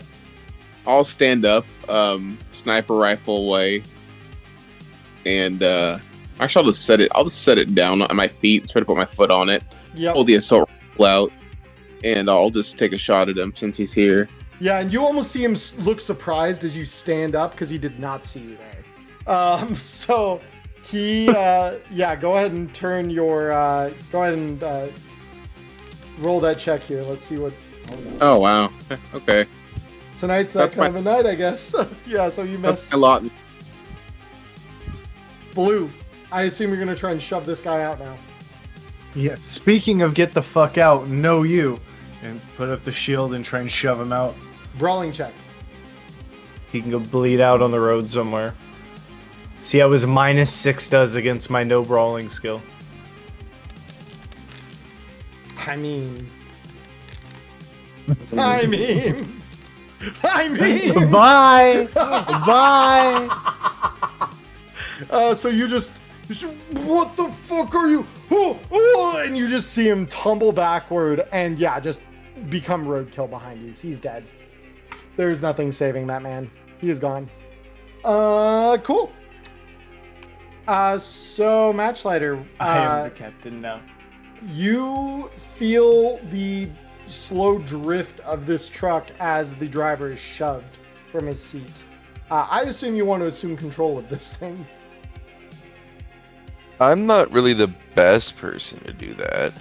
You are, however, the person in a position to do that. Okay, what would I have to roll? Driveline vehicle. Is there a press brake skill? A driveline vehicle. Does it seem like it's gonna be hard? No. I mean, it's a big truck, but I mean that if anything, that kind of helps you. Okay. Yeah. Isn't it a train technically? No, it's a truck. It just looks like a train. It's a 16-wheel, or it's an 18-wheeler the size of a train. That was Yeah. my understanding. Okay, so you try to take control of this thing, and immediately, you still are feeling this thing drift, and you're not sure quite how you're going to get this thing under control. The security operative back here is now going to start backing up because he's got 4 moves. So he's going to go 1, 2, 3, and he's going to shoot at you again, Cody. So this is going to be a DV 15, I believe, from this distance. Yes.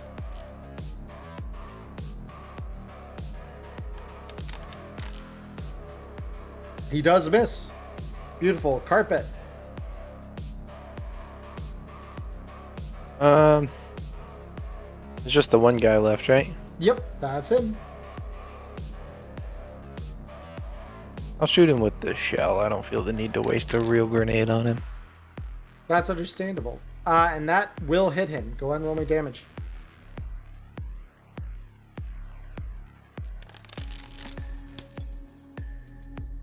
Beautiful. So this guy is still alive, but as you all kind of feel the shift of this thing, he is now seriously wounded. I'm gonna have him roll the same athletics check his friends did. He fails it, so you just see him tumble down between this, and you just feel this thump as the rear, tires rather, of this rear cargo container just run him over. He is dead. Congratulations, guys. You won this combat. However, now there's the simple thing of controlling the vehicle. Blue, you're the next person in initiative here. So you may roll driveline vehicle to see if you can take control of this thing from Matchlight. Slide over, let the man who still has his full brain drive. Drive land vehicle. Let's see. And so as this thing begins to drift, you correct the wheel, and this thing gets back on the road. You are very good at this point. I should also mention at this point, as the combat kind of is slowed down and you have control again, you now notice a timer ticking down with 5 seconds left on it on the dashboard, and it says emergency kill switch. Okay, so that sounds like I have 5 seconds to defuse it, and I'm guessing it would be an electronic security tech. It is let me see, what did I rate it in as? Because I would accept, I probably that'll be the better one for you, but I just want to make sure that did I write that in my notes here? I just want to make sure I'm true to what I designed here.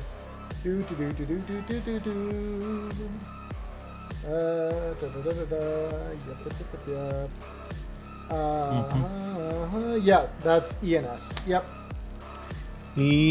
Okay. So no time to call for any other help. I gotta go on that right now, right? Mm-hmm. Field expertise, electronic security. All right. I had that bad feeling. So you watch this thing as you just catch that this is a thing in the cockpit, like fuck, and you just immediately start working at it with a tech tool, and you watch that timer tick 4, 3, 2, 1, and then it freezes at 1 as you cut the last fuse. You've disarmed it. Can I sit back and turn on the radio? Yeah, and you've got some Never Fade Away playing by Samurai as you flip that radio on. You guys have pulled the op off. So as you all kind of head out into the night here toward the Aldecaldo camp, the closed band radio in here cracks on, and you can see Swirl in the car next to you here.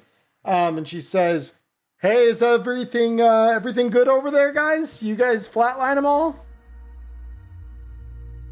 Well, pretty much all. The problem is we got one that's almost flatlined. You got a docking camp, right? Yeah, I mean, we have some rippers. We can get your tomb looked at. How bad we talking? Like bad enough that you might want to take him in your car because you're faster. Oh shit.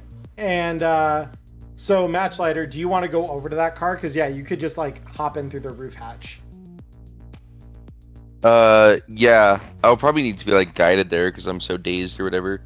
But Yeah, I I will probably mean- go in that car. Yeah. You have enough sense to get yourself moved over because it's right next to you, basically.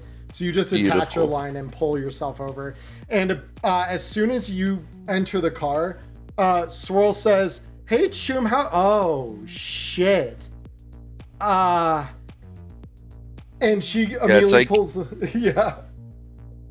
Obviously, you don't really see me behind my mask too much, but it's like I'm imagining that the top like right is just blown open, obviously. Yes. So it's like a bloodshot eyeball of baby blues once before the incident. Yeah, and then and you a can missing now, ear and like some missing skin and a bunch of shrapnel and shit. and you can see for the first time because you may have caught like glimpses of yourself in the rear views of the truck, but it was like the heat of combat. This is the first good look you probably had at yourself, and yeah, it looks very bad. Like you were Yeah. the first one to admit this looks I'll very just- bad. I'll just say, it like comes half out of the voice modulator I have installed in the helmet, Yeah. and like half of it is you can actually hear me, kind of like in Clone Wars when Yep. Vader gets his mask all fucked up, Yeah. But I'll just be like, just get me to a fucking Ripper, Doc. Yeah. And she opens up the comms. She says, this is Victor 2-3. We have one severe head wound coming into camp. Prep the med techs. And she hits that accelerator. And yeah, you see her cruise off at probably double the speed of this mega hauler. And replacing her, you see two other nomads kind of cycle in on either side. And you just hear, Roger, Victor 2-3. This is Victor 7-5 and Victor 8-9. We have eyes on the target. We will continue to provide support. And with that, you see them kind of cruise alongside you until you make it back to the Nomad camp.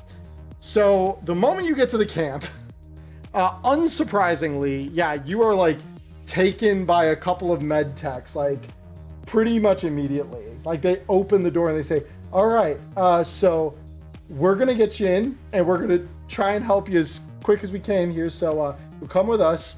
And they just lower you down onto a waiting stretcher basically and just wheel you back to a medical tent. And they just immediately start to hit you with sedatives to like knock you out so they can do surgery. The rest of you, as the mega hauler pulls in, those of you who are kind of waiting up on top, you could have gotten down to the cabin beforehand, or you could just ridden it all the way. Either way, when you get into the camp, they look at the truck and they say, damn, you see Geo kind of standing there and he looks it over. Damn, that thing looks sight better than I thought it would after y'all were done with it. What, so did you guys confirm the goods? Well, we confirmed it's carrying goods, but we still need to crack open the front of the two containers. All right, Sammy, Tom, fucking get it. And you see two of these nomad kids walk over. Oh, watch out. The first one, when we popped it open, it had smoke. So make sure you got somebody who's pretty hardy, you know what I mean? Sammy, Tom, this is, you remember how I showed you last week about those corpo bypasses? And the slightly taller one, Sammy's like, oh, yeah, no, you got it, boss. And they walk around to the back and they look, and you can see if you're following them at this point. They've got a terminal and they immediately punch in a couple of codes and you see a light blink green to say, smoke's good, boss. And they just unlatch it and yeah, no smoke blows out after they've done that. I've got to get me one of those. Well, they just punched in a code to a terminal on the side of this thing. It was out of the view where you guys could see it while you were riding on top of the thing. So yeah, they open it up and they say, oof, yeah, that's, holy fuck. Boss, is this all going with the runners? And Geo walks back and says, yeah, looks about right. Got your FBCs.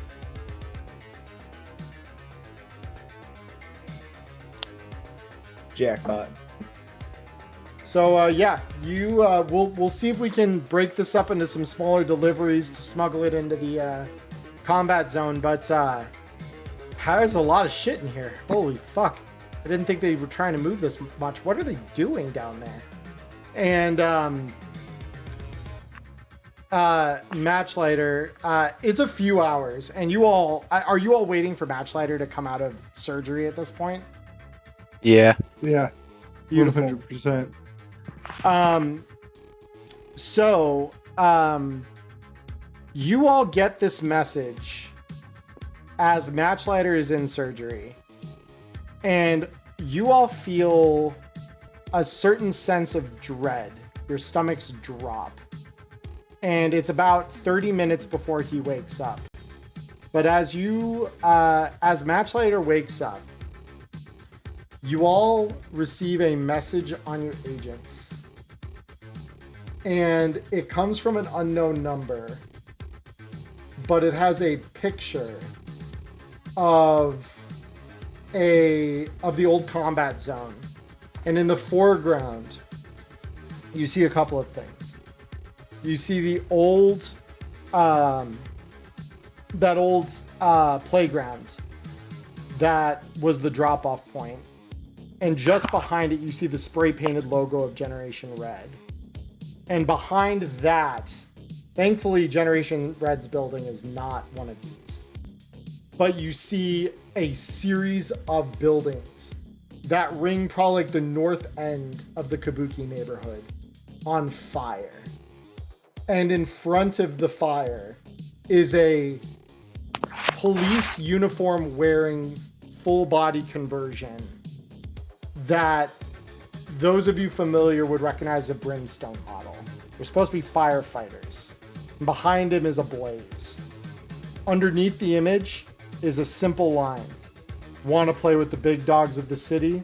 Then get ready for this to be the whole district in a few short weeks. With a simple signature at the end, H.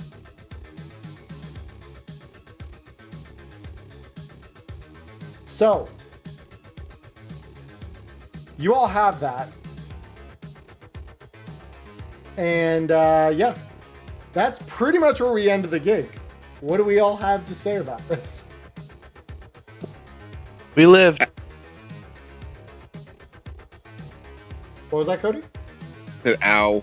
Ow. Yeah. Do I get like? How does losing an ear work? How do I get new ear?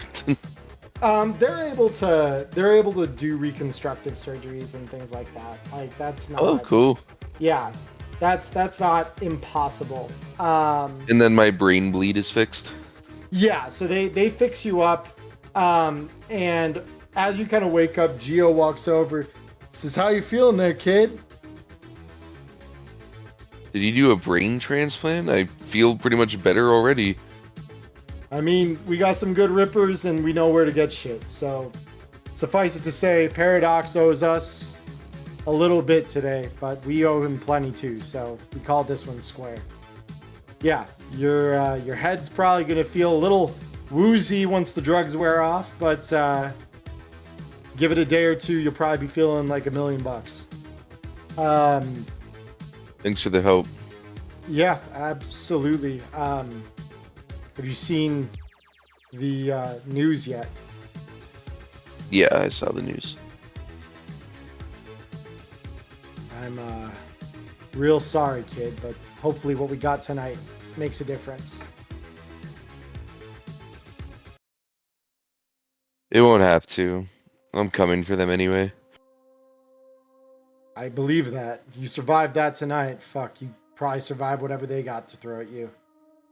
Good luck all the same. I nod. So the rest of you, as you see Matchlighter, because you kind of would all have been sitting just near the medical tent, I presume, unless you had other plans.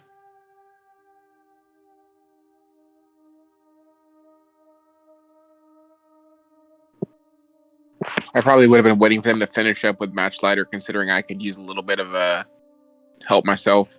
Yeah, I mean they would have they would have helped you around the same time. They had enough people there to help you, so they would have provided you the medical treatment you needed free of charge as well. And each of you can treat your HP as being treated by a dose of speed heal as well. Oh, Cool. Yep. Nice. Yep. Because yeah, they would have provided all of you medical treatment. Because and Swirl, as she sees you all kind of getting drugs and things, she said, "I told you, we all work as a team here. So feel better, guys." So I think after getting that news, I'd actually probably try to contact Paradox to see if he was safe in that part of the city. And are you going to try to call him? Yeah, I'll call him, and then if he answers, I'll forward that image that was sent. Yeah, and so Paradox picks up and he says, "I take it you've seen the news." Oh, good. I don't have to share it then. It was Hellhound and his fucking men. You telling me he got some upgrades or what? He had something. Either that or he's got friends. Well, we've got something for him too, so we'll be back soon with the goods.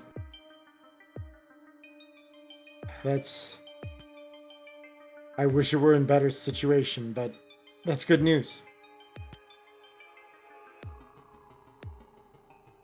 But yeah, get back here as soon as you can. We're gonna need every single one of them units.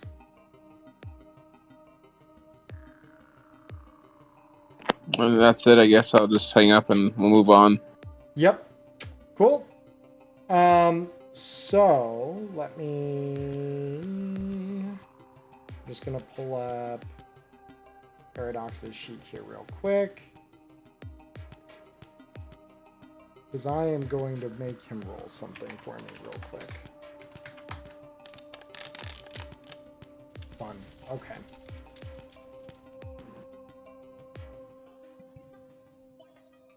All right. So with that done, Diamond, Kabuki is in South Watson. The Kabuki Hotel and Casino is a different building. It is confusing, I know, but it is a resort in the old combat zone that some of the players stay in. So with that said, any final thoughts or actions we want to take this week? I think the only thing I'd do is probably shoot a text message over to the contacts of the kids and just make sure they're good. Cause I'm sure they've heard the same thing and probably saw the fires at that point. Yeah. Blades responds to you and she says, "It was close. It's really close." How many of them total are there in the gang? I believe there are like 7 of them. Let me double check because I got stat blocks for every one of them. Let me tell you exactly. I want Generation Red. 1, 2, 3, 4, 5, 6, 7, 8. 8 of them. There's 8 of them in total. So yeah, Blades responds saying like it was really close. But we hunkered down. There's a basement level here that generally is pretty stable. So we hunkered down in there, and when the explosions went off, we ran down and we stayed there until the news started coming through, and by then we knew we were probably okay. So I'll let them know. I'll just straight up tell them, hey, if you become compromised in your location and you're able to make it over to the compound where I live, let them tell the guards to let you into my room, and I'll tell them my location. And be like, I know it's going to be like cramming, like a tuna, sardines in a can, but you're welcome to stay as long as you're safe. I'll talk it over with the others, but yeah, if you see us there later, that we took you up on it. All right. Well, as long as you guys are doing good and not on fire, that's all that matters. Beautiful. So blue carpet and matchlighter. What are our final thoughts for the evening here as we kind of start wrapping things up? So I'm guessing we're not making it home. We're like basically getting a random tent to kind of stay in for the night at the Alecto's camp. Yeah, because they're gonna figure out the logistics of shipping all this back. Because obviously they're not gonna send you with a tetracorp hauler into the combat zone. But while they do that, they definitely are offering you beds to spend the night, and like whether that's in the medical tent in Matchlighter's case.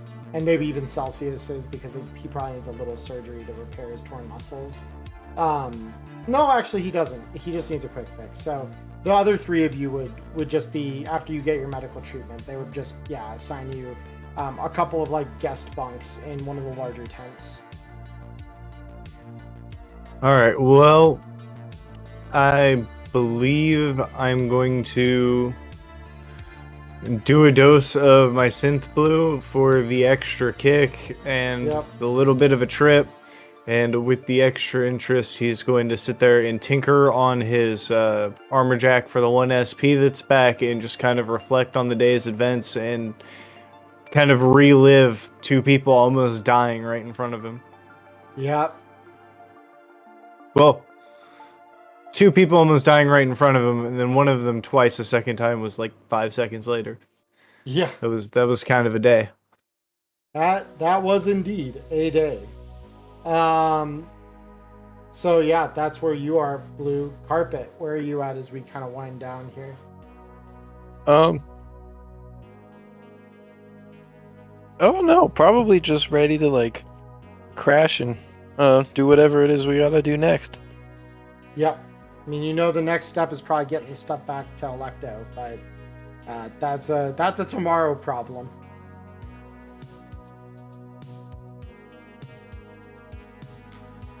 So with that, you just crash out for the rest of it? Yeah, probably. Cool. Just eeping. Fair enough. And then finally, Matchlighter, after you kind of like come to from surgery, what are you doing? Or what are you thinking about as you kind of like settle into like rest the remainder of the evening away? I'm probably just thinking about the conversation that I might want to have with Emerald and try to understand her motivations in all of this, because it's pretty confusing. And then other than that, I'm just kind of healing from a brain injury, so I don't think I'm doing much. Yeah, fair enough. All right. Well, as far as IP goes, just so everyone has that on their sheets here, aside from the rough end of the gig, I do want to award everyone, honestly, I'm going to award everyone 70 IP, because there's like very little else you guys could have done to make that go much better. There's like maybe one thing earlier on that you could have done. But other than that, I mean, it was pretty much a flawless gig despite the injuries. And then, without like going into like a ton of detail, honestly, I feel like every one of you contributed something to the success of the mission. Because Celsius was like a fucking awesome point guy. You saw every time someone was trying to ambush you guys, you were the first one to see them. You caught them every single time. Like, not a single person really snuck up on you. And then the rest of you were varying degrees of like either intelligence gathering, problem solving from a tech perspective, dealing with dudes en masse. Thank you again to that carpet. So honestly, I'm going to award all of you 40 IP bonus for individual rewards for the week. So that's how much in total? Sorry, I'm bad at math. You're totally good. 110, yep. Okay.